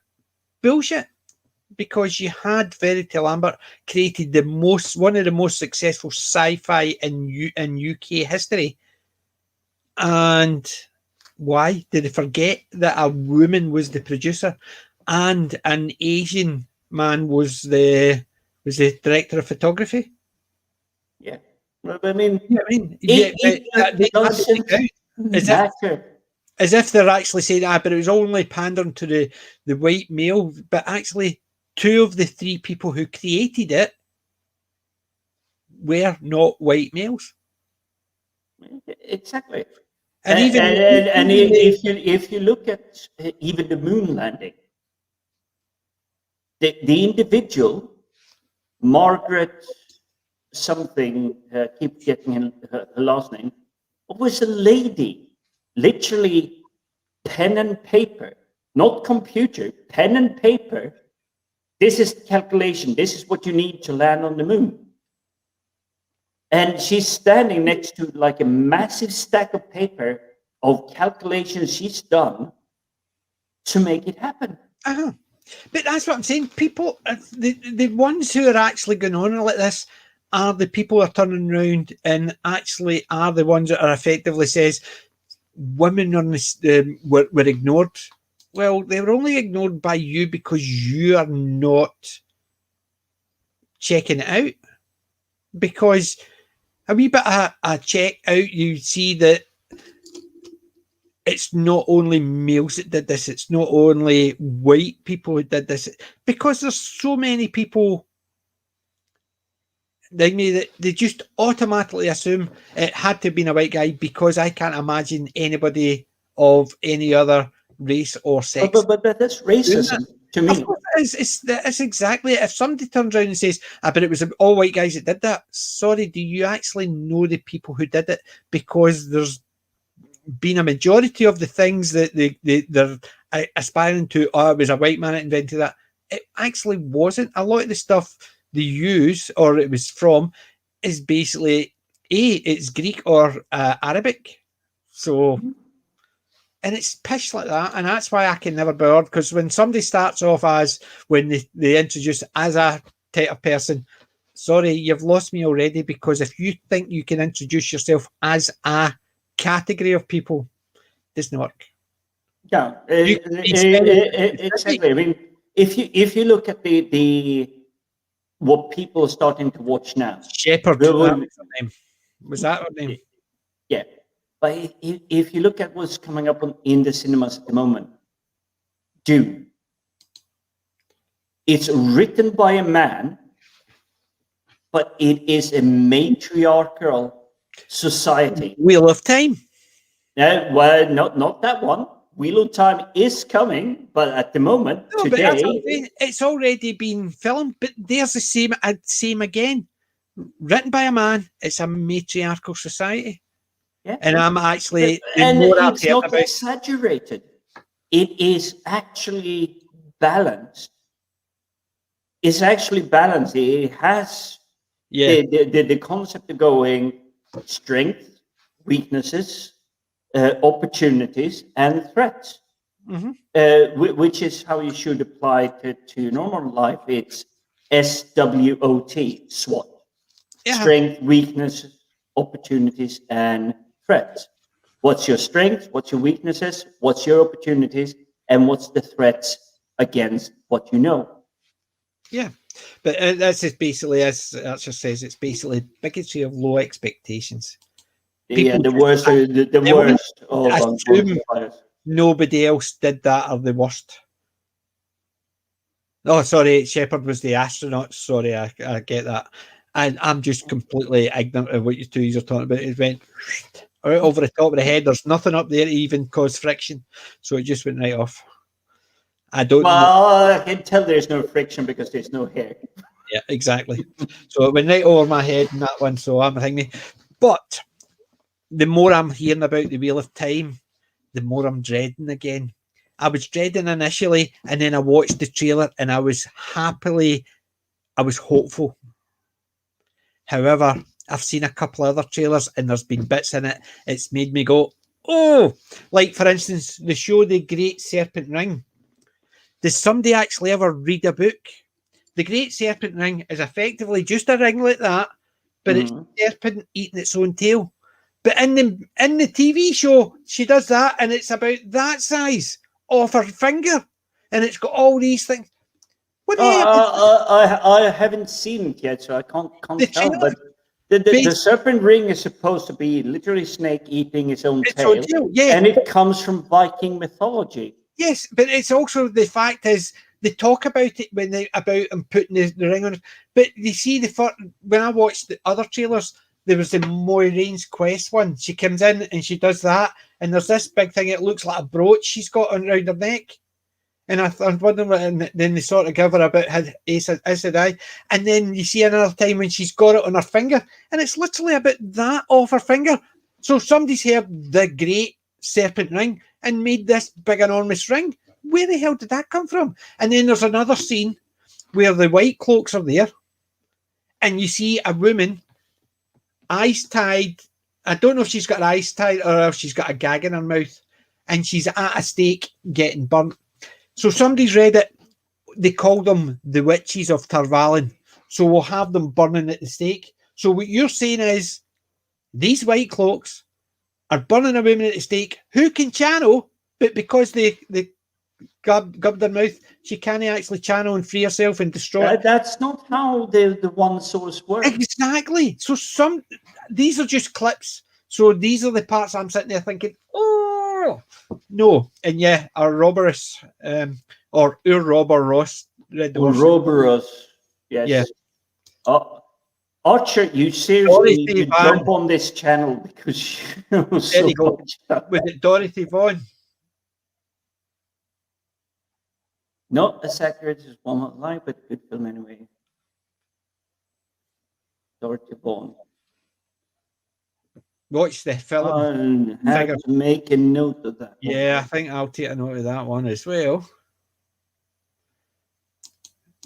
But yeah, but they're Roberts, but that's what I'm saying. So just seeing those 2 extra clips, they've put the dread back in me, because the original one I saw, I was quite hopeful because it didn't look as bad. There was things in it I didn't quite like. For instance, Moiraine coming in and she just looked as if she looked like anybody else in the village, where the way she was dressed didn't do it for me, because in the book she's meant to look like this.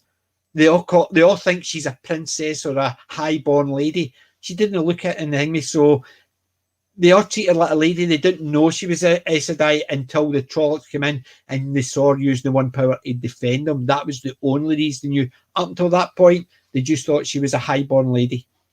Well, the trouble I have from the one trailer I've seen so far is I'm assuming, I could still be wrong, but I'm assuming it's Rand, Matt, and Perrin. Yeah. They don't look like they're wearing rough. I know, they all look... They are wearing really good clothing. Yeah. They're very clean. They're very like, if that was presented at a castle, yeah, at the ball or a dance or whatever, they would not be mismatched at all. But based on the fact that how Moiraine dresses, then they don't stand out. So she's dressed the same as them, which means she's traveling. So they looked... I mean, it's not meant to be a poor village. It's not as if they're meant to be walking about in rags, but they were coarse made. But there's also the fact, as Archer says, he thinks he saw the Wheel of Time, I saw a view with the United Colours of Benetton sorceries. That is just one of those things. There is 7 Ajas, and they're all different colours. But so is if you're talking about the way they're all dressed, that's just with part of the book. But the thing is, with the 7 Ajas, their colors are not the rainbow color. Yeah, I know. But technically there's the 7 colours. So the Amerlin show or the Accepted have got the 7 colours. So rainbow, it's not the rainbow is a rainbow of colours because there's 7 colours. The Amerlin show's got 7 colours. The Accepted dress has got the 7 colours. So, but the fact is, Amerlin Seath, isn't she just wearing just plain white or plain gray? She is, but the thing is, she should be wearing the Amerlin show, which is the 7th thing. But do you know the biggest thing it's actually worrying me? There was I noticed it in the second trailer. Moiraine walks into the wind spread in right? They're calling it the Two Rivers, the town of the Two Rivers, rather than Emmons Field in the Two Rivers. Oh, it's going to confuse people if you call it a town in an area because the book references it. Oh, you from the Two Rivers, as if so that it was a wee niggle. It's not a major thing, but the thing is, Moiraine walks in, and Egwene turns around and she's got her hand in the dagger and she's watched her the whole time. Even when she goes up and they say Aes Sedai, she's got her hand in the dagger. All the men and all the other women are just wondering what's happening, but she's standing with her hand in the dagger. And I'm sitting there thinking, why is she so aggressive? But in the book, it's no. Egwene isn't learning anything until maybe book 3. She's passionate. She's passionate, but she's learning. Moiraine's teaching her when they get across the river, remember? She's starting to learn, but she's not aggressive. She's trying to figure out her place in the world. She's quite clueless for a long time in the book. It's like it isn't a quick jump. She's a slow grow. It's the fact is they walk in, standing, holding the dagger. Why the hell is she clutching her dagger? As if she's very aggressive or very worried and suspicious of Moiraine. That didn't come across. But do you know the biggest problem is? Did you listen to the speech? And that you've not seen the Moiraine's Quest video? No, I haven't. Trailer. They start about how 20 years ago we were told a child was born who will become the Dragon Reborn. But that's still later on. No, but Bran doesn't discover that storyline until. Oh, wait a minute. You're jumping ahead because listen to the words. Not a boy was born who will be the Dragon Reborn, and so these 3 boys, it could be any one of these. No, a child was born. One of these 5 people could be the most important person to fight the Dark One. Not even the Aes Sedai knows this until about book 5. Oh, but current history, never mind what the book says or what you know about the book. Think about how they've done and worded the trailer. Right, we'll catch up with this while you think about it. Right, so Archer says there's a scene with Kevin Costner in the film, which sadly didn't really happen. Is that within the Hidden Figures? I don't know. I've not seen that, so I'm not entirely sure with that one. Not familiar with the books. I get some of the background.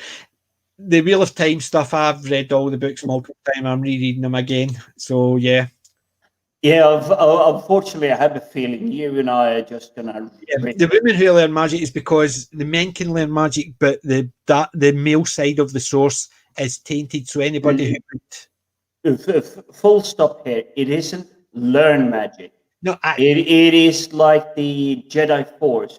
You have the skill or you do not have the skill. No. The books, there is 2 types of channelers.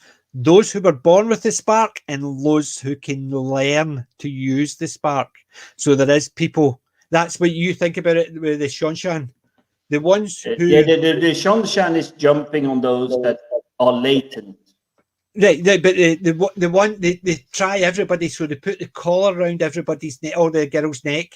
If the girls can't be aren't born with the spark, then they feel nothing. Then they put the bracelet on them. It's the ones who can learn are the ones who can be trained as a soul dam, and the ones who are born with the spark are the dam. Not to try and give spoilers away there, but yes, magic. The necklace, bracelet, charm link thing serves a purpose. Yeah, but it's a very clever purpose in terms of storytelling. Yeah, they've got a good bit in it, but I just dislike the Shanshan completely right across the board. Yeah, I'm not a fan of them either, but I still like the way, in terms of storyline, the fact that they get introduced so early Yeah, but is good. yeah, and Archer's right. The first season, based on the trailer, it's definitely the first two books and part of the third book, which are in the first season. So they've jumped across. But let's go back a bit before I catch up with the last two. There's the trailer where, because they mention the girls, or there was a baby born in one of these five, not one of these three. And Archer's right. So one of the girls is going to be the key, and I can guarantee it'll be a Gwen will be the dragon reborn. Oh, Guarantee it. how would you even sell that? Because she has her own magnificent that doesn't matter, because story. she'll still have that. But the problem is they don't care about the book. They'll just say it's based on the book. Nothing else, based on the book. You look what they did when the Game of Thrones. I never watched Game of Thrones after the first couple of episodes of season 1 because it just wasn't my type. It was too dark. However, accordingly, up until about season 5, they followed quite tightly with the books. And once they ran out of books, they just made up stuff, and it basically countered what they'd done in the first 5 seasons. Exactly, bro. Things that they did in the first 5 seasons because they stuck to the book. After they ran out of material, they just made up their own stuff, which effectively means that what happened in the first 5 seasons made no difference. Yeah, that is my hate with Hollywood at the moment. There is no creative talent. Since the writer's strike in 2007, and you will have seen Rose McGowan and all these big names going, it's like, oh, we support our writers, they should get paid and everything.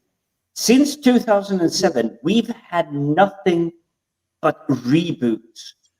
The strike, when the writer said, we've had enough, we're not getting credit, the only thing Hollywood has been putting out since 2007 is reboots. Let's remake Ghostbusters. Whatever else film that came out in the 80s. Yeah. Archer, we actually didn't technically do a video about the trailer. In the middle of the video, we watched the trailer and we just discussed it. We didn't, and it gave me a bit more hope because I thought it was a lot better than I expected. But we haven't done an actual review of the trailer, which I wish we did, and I wish we did it for all of the trailers. However, we just actually did a quick look at it and we did discuss it. But as we discussed it as of people who read the books and what it looked like comparison to that. But as I said, over the last week or so, I've watched other trailers and it adds a wee bit of, oh my God, they're going to go down that route. The fact that they actually had one of the Aes Sedai being burnt at the stake like a witch, because the book called the White Cloaks called them witches, as if it's not magic, it's the one power, which I suppose is a type of magic like the Force, but it's the one power. They use that to not cast spells. They don't need to say the words.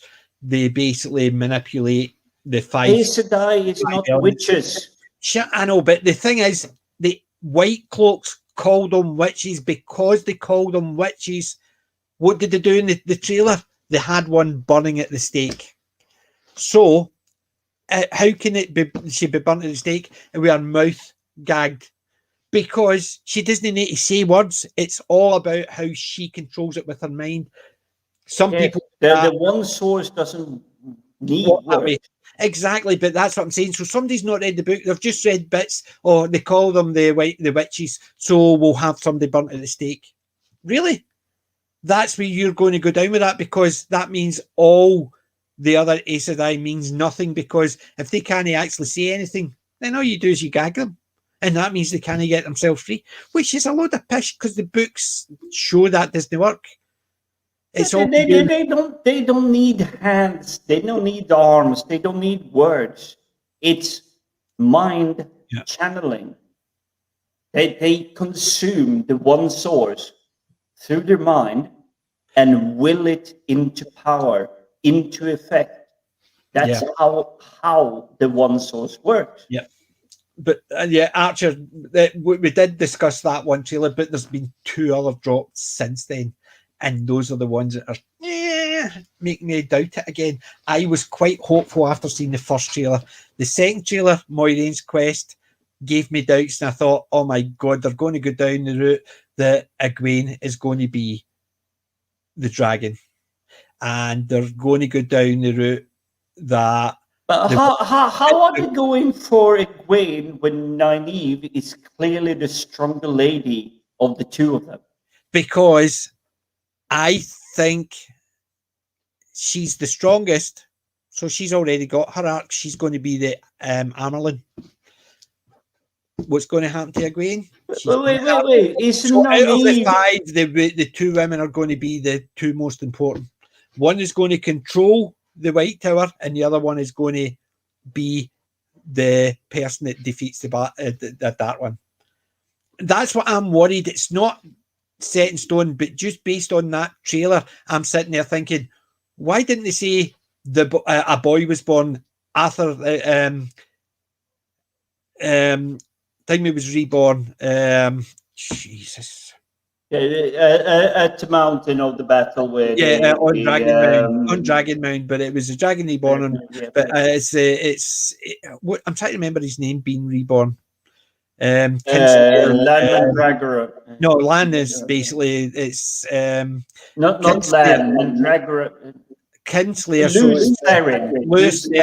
So it's Lewis Therin being reborn, which effectively it's a man being reborn to fight the Dark One.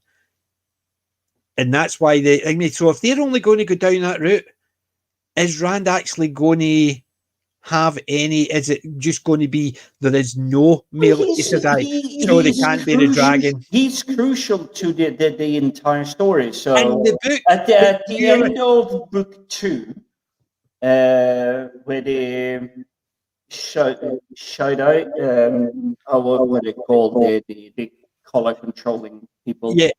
Archer, but when Matt blows the horn of Valeria, and all the ghosts, all the heroes of past, they stand shoulder to shoulder with Rand, and they don't call him Rand, they call him by his old name. Yeah, and they say, we don't care. Lewis Therin, because you've had multiple names, but you had multiple names throughout history, but you're still the same. Yeah, Archer. I'm aware they didn't burn witches; it was heretics and stuff like that. However, it is the common misconception. They tried to drown them. If they didn't drown, then they hung them. Yeah. So basically, if you survived getting drowned, then you were a witch. If you didn't survive getting drowned, then you weren't a witch. So, Monty Python has the best. Yes, thing ever.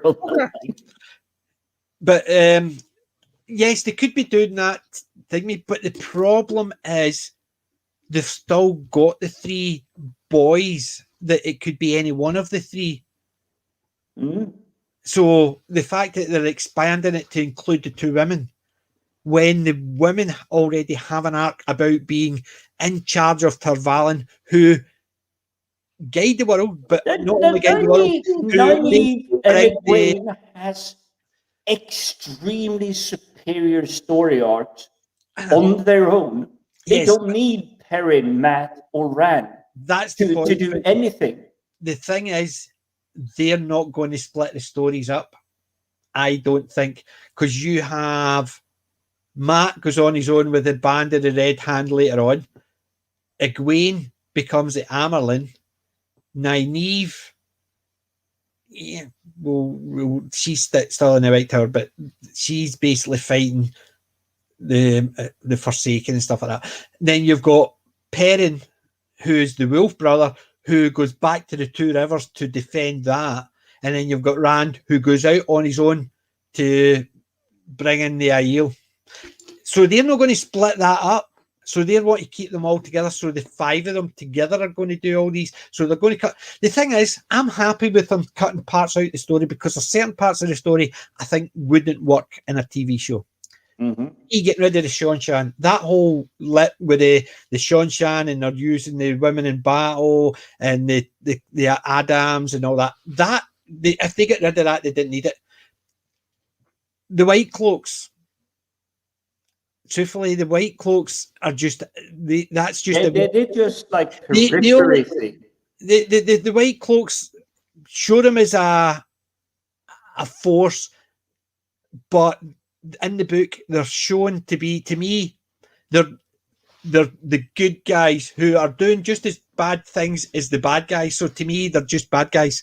End of story. So when anything happened to the White Cloaks in the books, I didn't care, because that'd be like saying all the Trollocs get killed, all the White Cloaks get killed, don't care, or the Sean get killed, don't care, because those characters aren't the good characters, or I disliked them. Hollywood history again. Yep. To always assign. I will give Hollywood a fair That's shot. the problem, because Hollywood gave us some amazing 1980s films. Yeah, but see, even 10 years ago, see if this trailer was started 10 years ago and they mentioned a child was born, one of these 5, I wouldn't have actually thought, because I thought No. What is it? It was 3.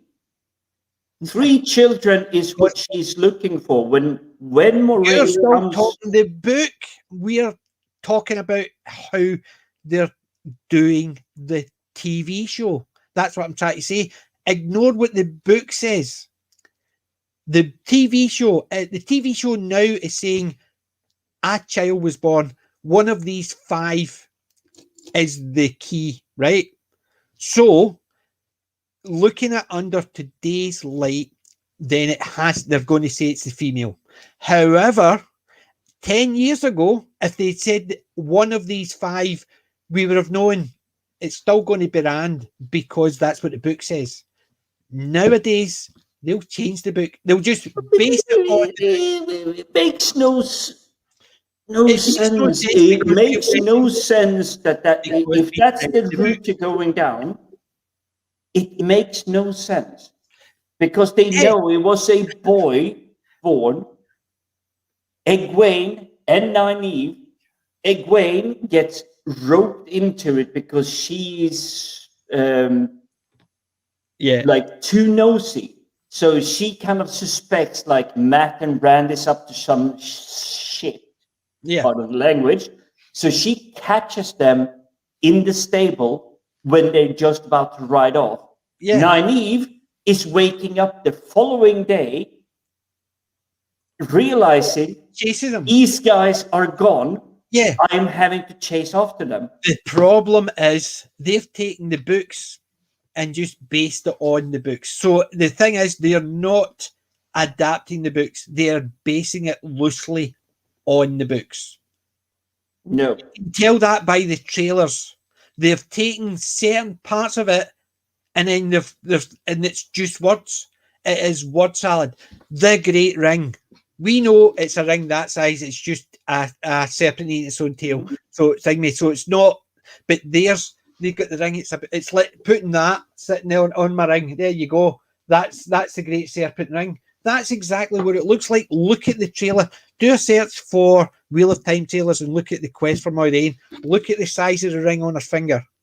Then listen to what she says about 20 years ago. A child was born. One of these 5. They've ignored what. It wasn't even 20 years ago. It was about 15.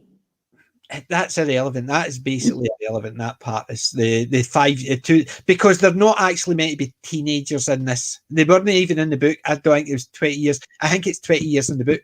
No. Okay. Now I'm getting this slightly upset here. It's Rand, which is the hero that I followed, if you put it that way. I love Nynaeve, Egwene, even the princess from the Egwene, Elaine. Elaine, yeah. I like them as characters, but it was Rand for me. But Rand, when he's walking down to the town carrying the cider caskets, to deliver cider for the winter feast or whatever the feast is. Beltane. Beltane, yes. And they're going back up. He's 14, maybe 15 years old. See, I He's would have actually not taken 17 or 20 years old. See, I would have taken 17 or 18 based on the thing. But the way do you know why they're talking 20 years in the book? Because there's the flashback when Moiraine and Swan Sonshi are talking about when they were both novices attending the Amerlin at the time, 20 years prior, where the Aes Sedai basically stood up, says he has been born, and dropped dead. And the two of them were sworn to secrecy because they knew the dragon had been reborn at that point. They said it in the book 20 years previously. So if he was born 20 years previously, he has to be 20. So in the book, Robert Jordan might have actually meant them to be about 16, 17. However, he is actually stated when they were talking about a flashback 20 years. So that aspect of it is not a major issue because, yes, they might not actually let them marry or be interested until they're 17, 18. You could do that way. That's not a major issue, that aspect of it. I just read Archer's latest one. Intersection and entertainment being fulfilled. And it's true. That's exactly the first trailer we reviewed and talked about. I had high hopes because it didn't seem as bad as I was led to believe. I worried it was going to be bad when I heard they were doing it. And I thought they're going to actually, how can they take a matriarchal society and screw it up? And then when I watched it, the bits about people saying, "Oh, but look at all the different colours," and the thing. It sort of was a wee bit weird because to me, if they're all dark skinned and Land is light skinned, that's perfect because he's meant to be an outsider. But if you've got a mix, then how can you say he's an outsider? He doesn't look like the same as the rest of you, because if you've got people all different colours, then you can't say he's an outsider because he looks different. Exactly. One of the key characteristics of Bran is he's tall, he's lanky, he's redhead, and he's very pale. Yeah, but I don't know the map, and I've seen so many maps, but in my mind, Two Rivers is not too down south, but is down south.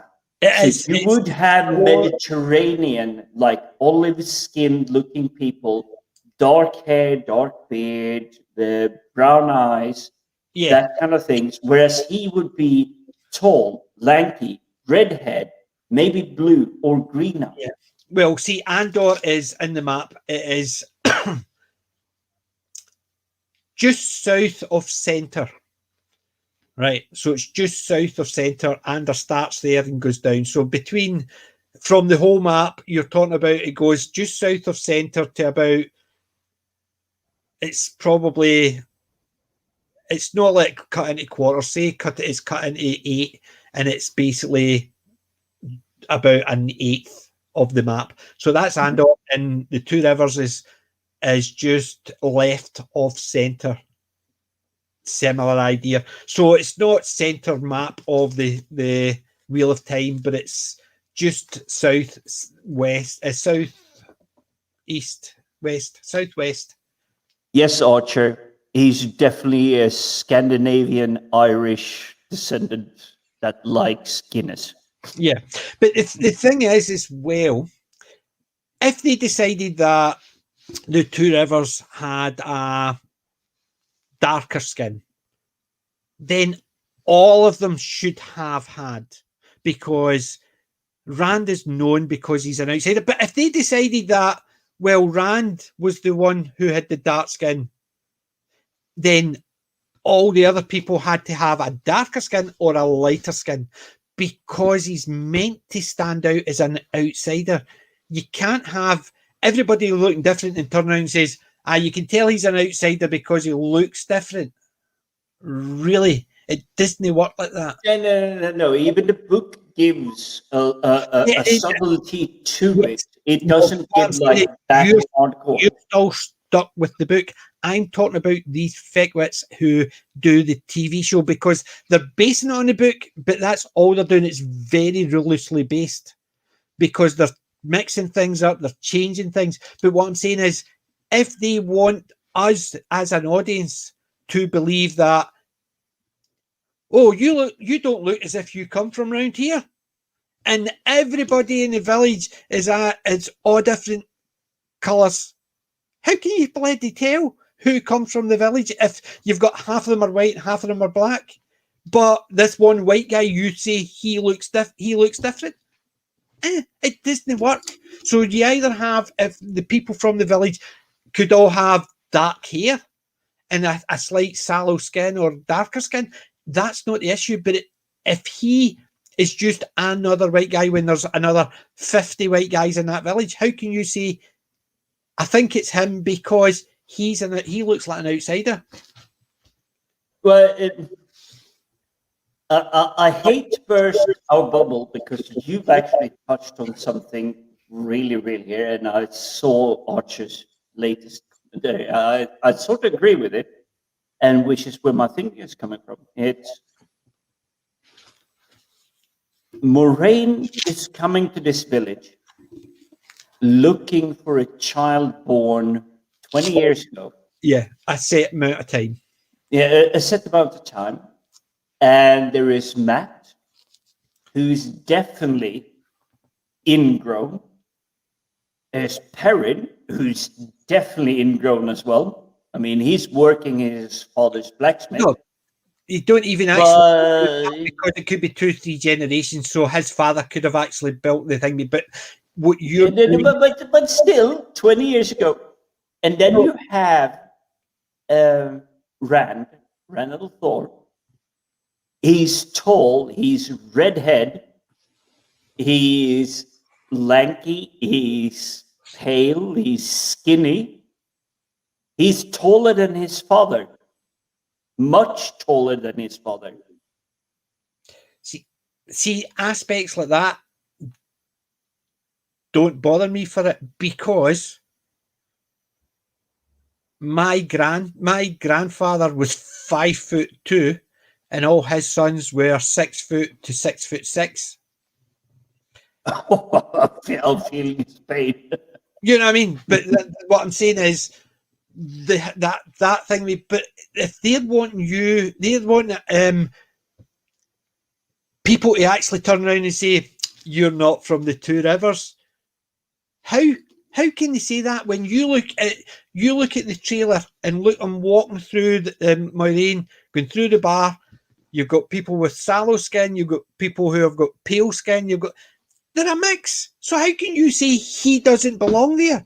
Because there's a mix. So how do you say he stands out? You can't.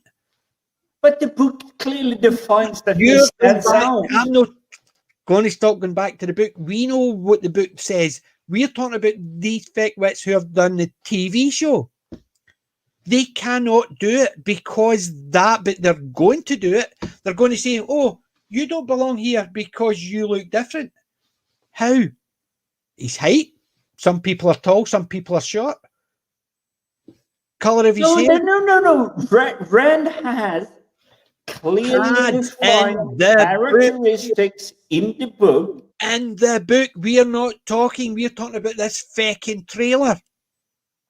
The trailer. How can they have messed that up? Easily, because it's part of the world building. See, when I first saw it, you saw Matt, Perrin, Nynaeve, and Egwene, and Rand. Rand was pale. He had ginger hair. The other 5 had dark hair and they had a sallow skin. So it looked perfect until you looked at the people around them. It's not those 5. If you look at just those 5, you can say Are you sure you're from the same village? Because those 5 have got a similar bearing, similar hair colour. But never mind that. Look at the tavern. Look round the tavern. You see an old wee white guy sitting there with grey hair. You see what I mean? You see what I mean? I haven't seen the trailers, but how they... Yeah, you have seen the trailer. You saw the first trailer with me. Language, Me and you looked at the first trailer. Have they managed to take a child that was taken from a far, far away country? He's an Aiel and taken literally continents away.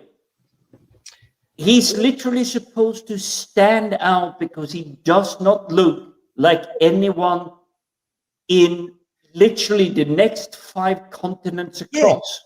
Because read what Archers has said, because reality and biology go against their worldview, because they don't see that. That's the problem. We know that if...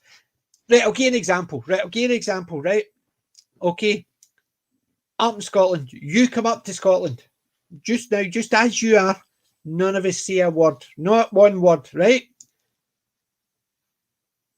But they turn around and say, and I stand next to you, they say, what one of those two are from Scotland? We don't open our mouth. What one of us two are come from Scotland? I don't know, but all I can say is, go away now. Exactly. Do I look Scottish? No, because I've got Italian ancestry in me, so I'm what more sallow. I don't have ginger hair. I don't have ginger hair. Unless you hear me speak, would you know where I come from? No, and I look more like Hamish in Braveheart than anything. But that's what I'm saying. So basically, if we were up in Scotland, but if we went to Mexico, they turn around and say, what two of that group over there wasn't born here? Who are they going to point to? Because we look different enough. We're not saying everybody else looks exactly the same, but they've got a look about them because slightly sallow skins or darker hair or whatever. Because they've all lived in the same area for such a long time, and that's the thing.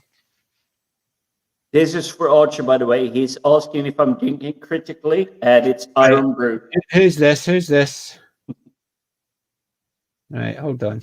But this is the major thing, and apologies for comparing it to the books. I'm blocking that one. So Randall Thor, yes, he is son of Althor. Because I don't think who your father, the one that your mother, trying to keep the language polite, the father is who stays with you, who raises you, who is there for you. It is the same with the mother. It doesn't have to be the woman that gave birth to you. It's the female, whatever you want to call it, that is there nurturing, caring for you. So Randall Thor is son of Althor, but he is standing out, and he is standing out as critically as you was just describing. If you took you and I out of Scotland, both of us look Scottish. Me, ginger hair, ginger beard, the whole I'm thing. a bit more sallow skin, so I look a bit more Mediterranean when I'm shaved and I had my hair. So Sort of to the point. But if we got instantly transplanted to Mexico, there's not a single Mexican who can say, "Oh yeah, he's a Mexican." Yeah, we're just going to go. There's I'll give you an example as well. Not quite right. Give an example as well. We'll drop you in the middle of Mexico, fluent Spanish, fluent Mexican. You basically, know the not only the language but the colloquialisms and everything. Habla, señor. But what I'm saying is, you know, the colloquialisms, it's like certain language up here, I could say a word that even though we both speak English, even though we obviously the Scots speak it properly, the fact is there's certain words that I'll use that you might go, what's that mean? But like honking. Turkey both Japan, see? Aye, take you both to Japan and see. Aye, it's exactly it. But what I'm saying is, right, you think about it, if you dropped in Japan and you could speak perfect Japanese and you knew the colloquial language, like for instance, if I said that's honking, I know what I mean, and somebody else from the roundabout here in Scotland would know what I mean. Not a lot of people. A lot of people in England will go, what's honking? Is that tooting your horn? No, it's stinking. But it's just a colloquialism because it's a Scottish colloquialism. It's like I saw an amazing video from Thunderfoot. It's called English for a reason because it's mostly rang. But it's the same. No, it's not. But I was saying this. I saw an amazing video from Thunderfoot. I'm not sure if you come across his channel, but he went through the English language, and because the English language is spread so far across the world, well, it's going from Australia through India, through Africa, through England to America. There are curse words that are literally banned. You cannot tell them on TV in 4 of these countries, but in the 5th country, it's when you call someone a see you next Tuesday, that's the abbreviation, by the way, C-U-N-T. We know, most people know what a cannot is. Yeah, but in that one country with millions of people, instead of being a curse word, it's a greeting word. It's a, I'm so happy to see you. You're my bestest friend ever. Whereas in the other countries, it's, you're not the good people. You should go away. That's the old Scottish joke. Guy walks into a bar and points to everybody on the left and says, "Yous are all bastards." Turns to everybody on the right, "Yous are all cunts." A guy gets up and goes, "Hey, I'm not a bastard." He says, "Well, get her there then." But you see, that's what I love about the Scottish people. It's for me, where I grew up, if you greet someone with a, shall we say, it's not an insult, but it's just within that margin. It's like, you're my best friend, I'm buying you a pint for the evening. Yeah, dyslexic. I can't even spoke good, but I can't even spoke good England. Anyway, where was it? In all fairness, you're Scottish. So I'll give an example, right? For instance, right? So if I dropped you in Japan and you could speak perfect Japanese and you knew the colloquialism, but nobody's going to turn around and goes, "Yep, he was born here." No matter what. That's what I'm saying. They're effectively doing that. Rand is meant to look different enough that people who from outside say, "No, you look as if you come from here rather than there." It'd be like, that's why I was saying about the colloquialisms, right? For instance, I could say to you, I went up north and I was speaking to a nice wee clun and she's coughing. Do you know what I'm talking about? You see, I understand that because I've lived on the English Isles for the last 20 years of my life. Scottish thing, because even a lot of people in the south of Scotland don't know what a loon and a cline is, and they don't know what a caffin is. By the way, Archer, thank you so much for joining us. You have an amazing evening. Yes, thank you very much. It has been fun as always. We have now got your contact details. We will send you the link, and you can join us when you're free next Saturday. Oh, you will definitely be put in between us, and we will do stuff. Yeah, beg your pardon. But thank you again, Archer Colin. You're always welcome. Anyway, so if I put you in the middle of that, what I'm saying is, so you need to know the colloquialisms as well. So a loon and a cline. Do you know what a loon and a cline is? Yes. Right? Come on. There's no only me and you. There's a fucking audience. No. So the loon and the cline is crap. My mind is just blank now. I know what it is. I can't explain it.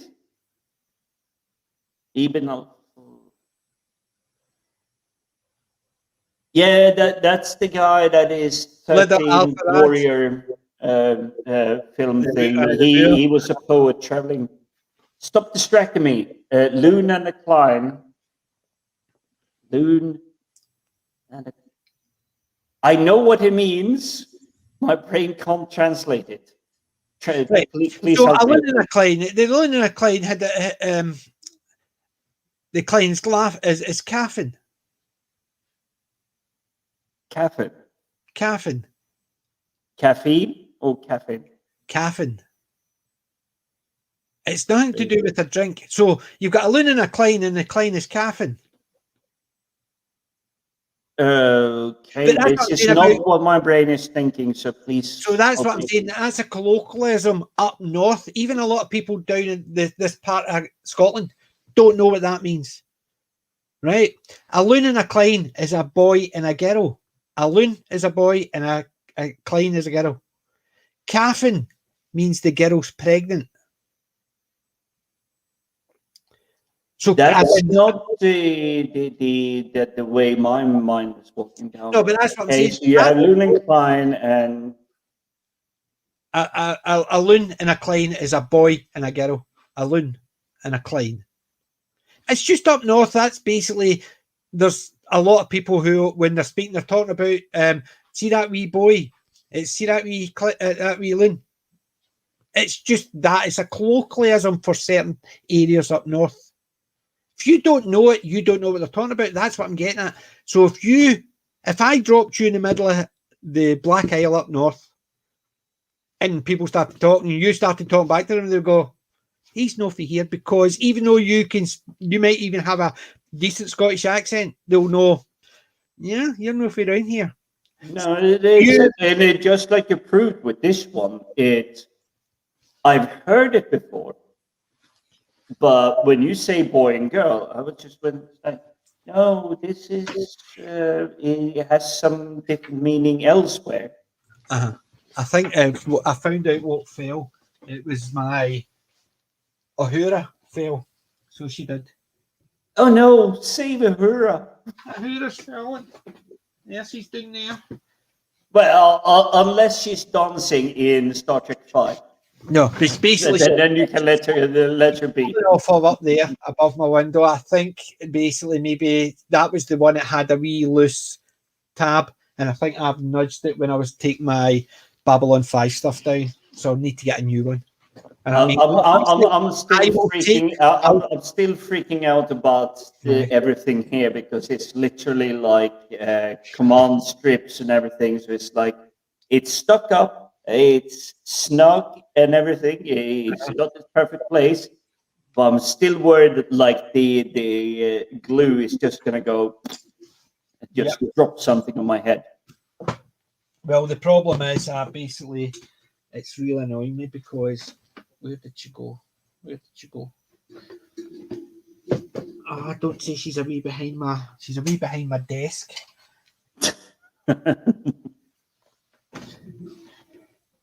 I was gonna say, but it looks like you're going to look for ladies in the wrong kind of places. Oh, what the hell is this?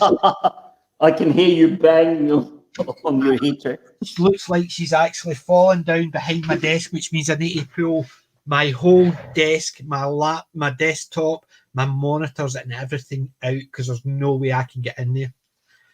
I'm too big. I'm too fat. But look what I've got for when I go off stream. Oh, look at that. That is a Retro sweeties, dib dabs, dolly mixtures, bananas and shrimps, fruit salad. I Black don't have candies for when I'm going off stream, but give me a few seconds. I will show you how far I got on my Flying Dutchman. Iron Brew humbugs.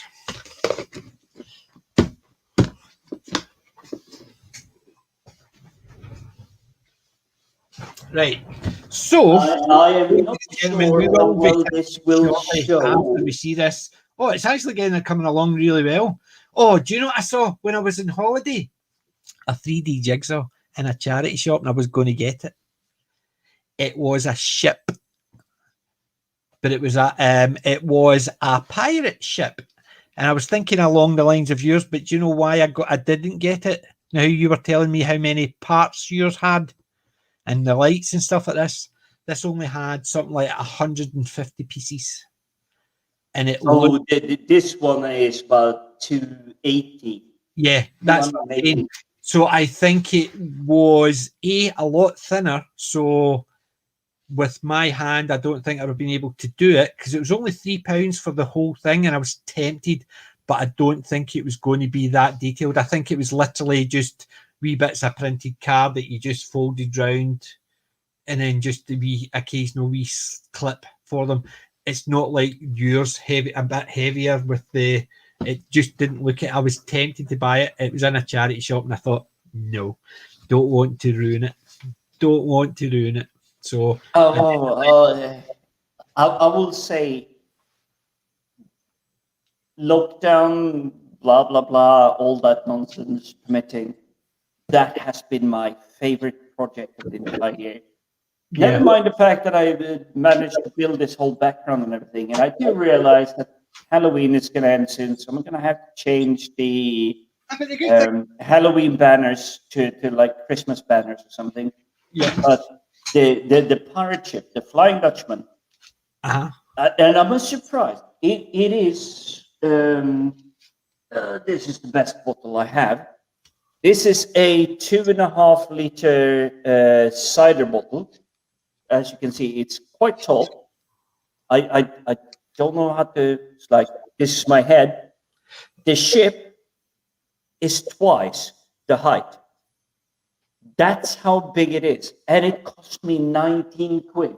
Yeah, 19.99. I picked this up about a year and a half ago. Well, actually, nearly 2.5 years when I thought this was going to fix. 3D metal mosaic kit. What is that? That is Racer. It's a helicopter. So it's a helicopter, right? So there it's there, right? There's the instructions for it. 3D model kit helicopter, right? You want to see the detail in it?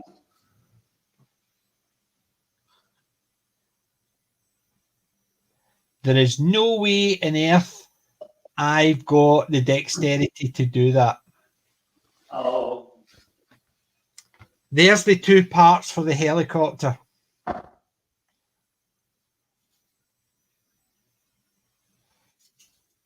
So it is. Look at that. The details for it is really good. But look at that. There's the cockpit for the helicopter. There's all the bits and pieces for it. I've not got the dexterity to do it, so it's lying in my table. It's lying in my cupboard. I have something for you then. The Avengers hammer. Very good. Similar idea. It is exactly the same thing. So if I take these out, yeah, it's exactly the same. It's metal cut sheets, and you basically just fold them and tie them together.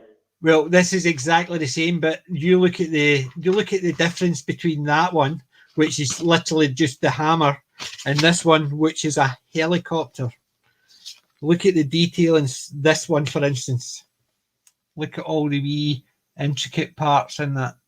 Oh yes, I will caution you. when you start picking them apart, I can. pieces are literally razor sharp. You will cut your fingers and you I know, will start bleeding. And that's not that type of thing is not an issue for me because I've done these things. I used to do these quite a lot. I used to build models and things like that. So I've got nippers, I've got clips, I've got tweezers, I've got multiple things. They're not an issue. It's the fact is I don't have the dexterity to do it anymore. It's a complete and utter wasted model. It's sitting there. Cost me £8.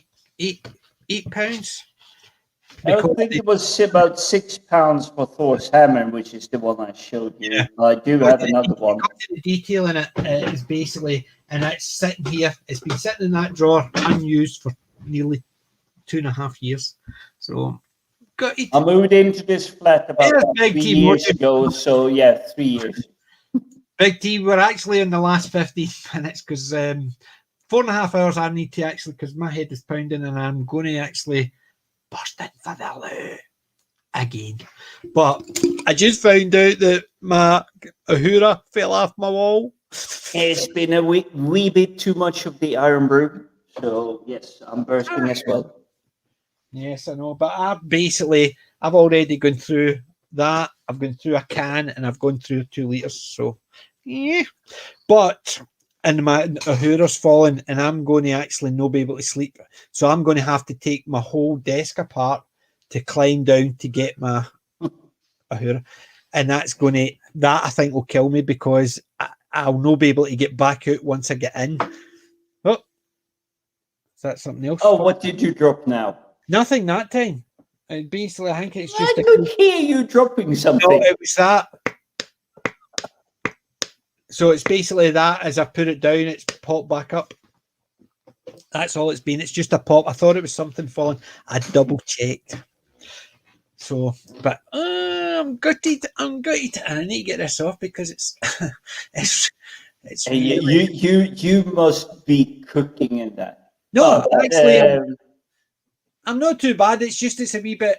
It gets rough around here because I'm constantly moving. So this is basically these bits pop up. So they kind of strike at the underneath of your like beard, and it's like, ouch. Yes. Anyway, in terms of like rounding it off. Round it off. On Wednesday, we're doing Wing Commander. Wing Commander, yes. A TV film.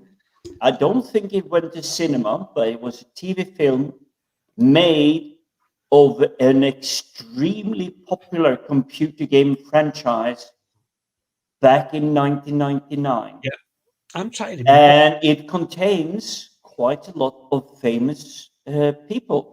So Freddie Prinze Jr., Saffron Burrows, David Warren, Chick Cario, Matthew Lillard. The film is, for me, I've always been a massive fan of the franchise because it's been good gaming and everything. And the original games actually had Mark Hamill providing voiceover and in-scene acting. Is this the original game? Yes. So Wing Commander 5 is that had Mark Hamill in it. Is that the one? Is that the original game? I can't remember that one, I must admit. So no, it was back in the day when it was basically they were trying to make 3D games happening. Not as today where you go like Far Cry 75 or whatever it is. I can't remember that. They were literally trying to make 3D games function. That's how old the game is. But it had good game story. It had good universe building. And if you do watch the film, you will find like the cat race, the cats, because they basically look like giant leopards. Well, I'm saying nothing as long as they don't look like the cat. No, they're not looking bad, but they get a little bit too little of screen time to make them as ferocious and fearsome as they should be. The Because it's surprise. literally humanity stepping up. It's literally the first point of contact, and they're hostile. They don't like you. So that's the movie for next. That is the one. You Wednesday. have Freddie Prinze Jr., Matthew Lillard, and Saffron Burrows right there. So that's what we're watching Wednesday. So tune in for that. We'll discuss that because I've not seen it. It's one I'm watching fresh. But here's the thing: you've seen the young crew, the old crew, the commanders, the generals, the bigwigs, and everything. That is Checky Cario, David Warner. Crap, his name just like literally slipped out of my mind. He is Hercule Poirot. Oh, Sushi. Yes, that's him. He's also in this film. And he's not playing like I have two lines, that's me. He's also got the big role. All of them have a big role. See the news? US diplomats have been trying iron brew and deep fried Mars bar, obviously for the COP26. Oh, if there's something that's going to burn this world to hell, it's definitely going to be deep fried Mars bars and iron brew. Oh, do you think? And I love both of them. Yeah, you think deep fried Mars bars are okay? Try that. Try a deep fried curly wurly. For anyone that hasn't been to Scotland, if there is anything you like, it can be deep. There's a comedian I used to like. Don't like him anymore because he's become very woke. He used to say there was a sketch he did. You can tell the countries by what they eat. Like, for instance, he would say the Germans, they would wake up and their breakfast would be, give me the vital organs of a small living creature. So he's very arrogant, very straight to the point. Or the French, I shall have a milk croissant. It tells you I'm a little effeminate and a little bit gay and stuff like that. And he did that, and he says, whereas the Scots, it's a case of fry it. What do you want? I don't care. Fry it. Bring out your dead. We'll fry that. And it's that thing. So it was all to do with the jokes about how, like, for instance, there was once the World Health Organization said Scottish cuisine was the worst food in the world. And taking into account Africa at the time were during a famine, yet Scottish cuisine was the worst food in the world. And so he basically turns around and says, there's a wee boy in Africa saying, I don't want this. And he would be saying, and his mum would say, eat up. There'd be a wee boy in Scotland would be happy for that. Basically, it's because, like me, so there is a sketch out there, Danny Boy, the Scots, and it basically does that one, and it's funny, but he has become quite woke recently. You see, your big storyline, whatever it is, it reminded me of something me and my best buddy watched in the 90s. It's a film with Kiefer Sutherland and Woody Harrelson. And it came out in 1994. And these gentlemen are finding themselves in New York in the midst of the yuppie era, where it's like you spending a crap ton of money and everything on anything because you work in stock markets, blah, blah, blah. These guys are not from this. They're actually coming into the town because they're trying to find who killed their friend. I don't recognise the movie, I must admit. Well, now I'm going to soften out a little bit. The film is called Cowboy Way. Never heard of it, must admit, I haven't heard of it. It is hilarious. And it has, although I despise torturing people, it has the best ever torture. It's like you would tell everyone all your secrets to not suffer this. It's literally that well. But because we were talking about food, they are coming into the city. It's the first time in the city. And they get into a very luxurious restaurant. And the waitress is asking, how would you like your steak? And Kiefer Sutherland, I believe it is saying, well, knock off its horn and wipe its ass and then just fry it. That's basically how it was a steak. And it's brilliant. It's I haven't even heard of that one, so that'll be another one for the list. I will say put this one on top because it's good, humorous. It doesn't disrespect people, but it goes, are you trying to, sorry to use the English colloquialism here, are you trying to mug us off? Because they're not falling for those tricks. They're literally just like, we want to find out who killed our friend. Why did you do it? We're not here for revenge. We may have to take revenge, but we just want to know why. So Cowboy Way, it is from 1994.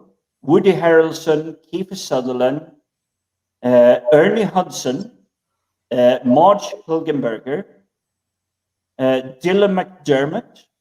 Did you know that name? I recognise the name. Yeah.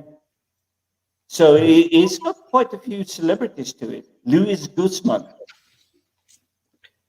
Right. So there you go. Let's see. It's definitely something we need to actually look at. Big T was not a fan of Wing Commander back in the day. He'll have another rewatch. Just looked at the Cowboy Way on YouTube. Oh, excellent. That way I can actually have a look at it because it's on YouTube, so it'll be with ads, so not a problem. I can look at that tomorrow. Since I've got Friday Night Tights to watch tomorrow. I've got Silent Running to watch tomorrow. I'm out on Monday. So Tuesday, I've got Wing Commander to watch twice. Actually, I'll watch it once, and then when I come in on Wednesday, I'll watch it just before the stream. So that's what my plans are. So we are going to finish up in the next couple of minutes. So Jim, any final thoughts on our Halloween special? What can I say? I made the effort, and if it looks absolutely amazing. It definitely you can see the eyes. I planned the lighting behind it. So yes, the eyes blinking on and on. You can see that. Yep. No, so that one, yes. And you can see I realize I need to find replacement for these banners because otherwise it's just going to be like white space if you take them down. Well, what you do is you can get those long posters, the banner posters. Like, for instance,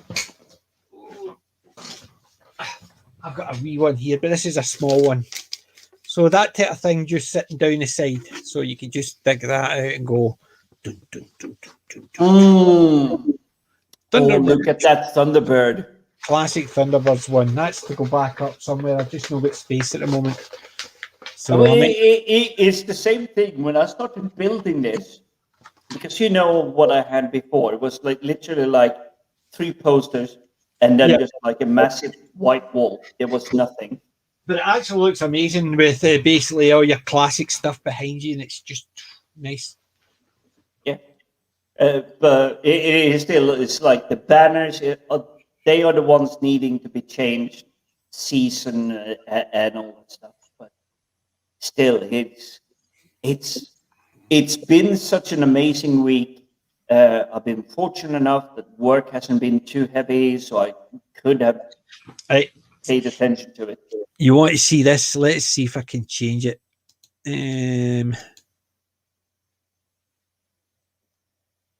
I don't recognize that face. There we go, Christopher. Super. I just feel so super. So I do. do you like it? I basically messed around and I basically found a decent wee image. I had to get one so it showed the Superman outfit, my Christopher Reeves one. But you see the way I built my background, and I'm still a little bit uncertain about this lady here because she's a little bit, shall we say, scantily clad. Well, put her behind your head. Move the one that's in the corner out so your head. Yeah, but you see the colors. Yeah, nicely out. I tried swapping them, but the color from that one doesn't match, and it doesn't match. She matches well going out that way. Even if you go full screen, right? There's full screen, right? Yep. It's not a major issue. You can have it's not as if it's going to be a big problem. You're actually quite right. Although I would say she is scantily clad for, shall we say, work streams and whatnot. But it is essentially what I'm working towards. Right, Big T, thank you for joining us again. We are definitely finishing in the next 4 seconds. Yeah, we're definitely rounding up. We'll definitely have to because I'm absolutely shattered and it's 1:30. I've been up since early because my daughter was coming. So because of that, I've decided I basically was up early. I didn't have my long lie, which I normally have on a Saturday. And I'm not having one tomorrow because I'm busy tomorrow. So I'm knackered. Big B does have a really good question because in the next couple of days we're coming across bonfire night related show. Remember the 5th of November. Yeah, actually, that's a good idea because I've only seen V for Vendetta when it first came out. I've not seen it since. I have got a copy somewhere. Oh, you have Mr. Smith. Yeah. Mr. Smith. And so, you don't recognize him, but he's just like stepping in. He's owning the entire scene. So next Friday's the 5th, so the 6th. Yeah, I don't see why not do V for Vendetta next Saturday. I love that. I absolutely love it. I think that's a good idea, Big T. It also gives me something else to watch Thursday, Friday. So it gives me something to put on my watch list for Thursday so I can watch it a couple of times prior to the Saturday stream. But that is a really good idea. So, ladles and jelly spoons, guys and ghouls. Halloween. I like how you tweaked that one in. Thank you for joining us for our Halloween special. And remember to like, share, and subscribe.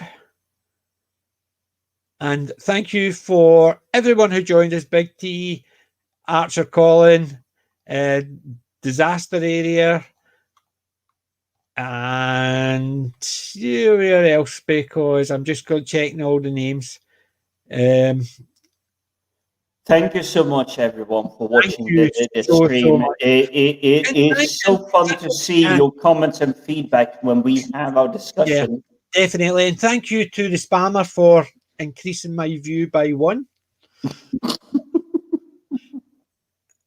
So any spammers want to come in, I'm quite happy to block you after I've got the view. So thank you. And I just find that somebody who spams like that and thinks they're dead clever.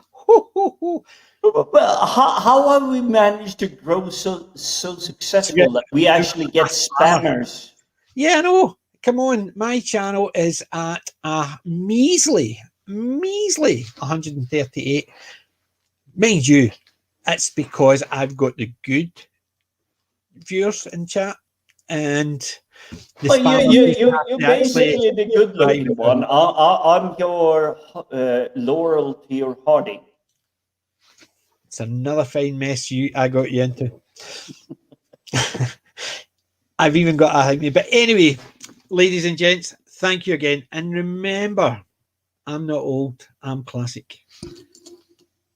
Thank you for joining us. And PG maybe, and Jim the Viking.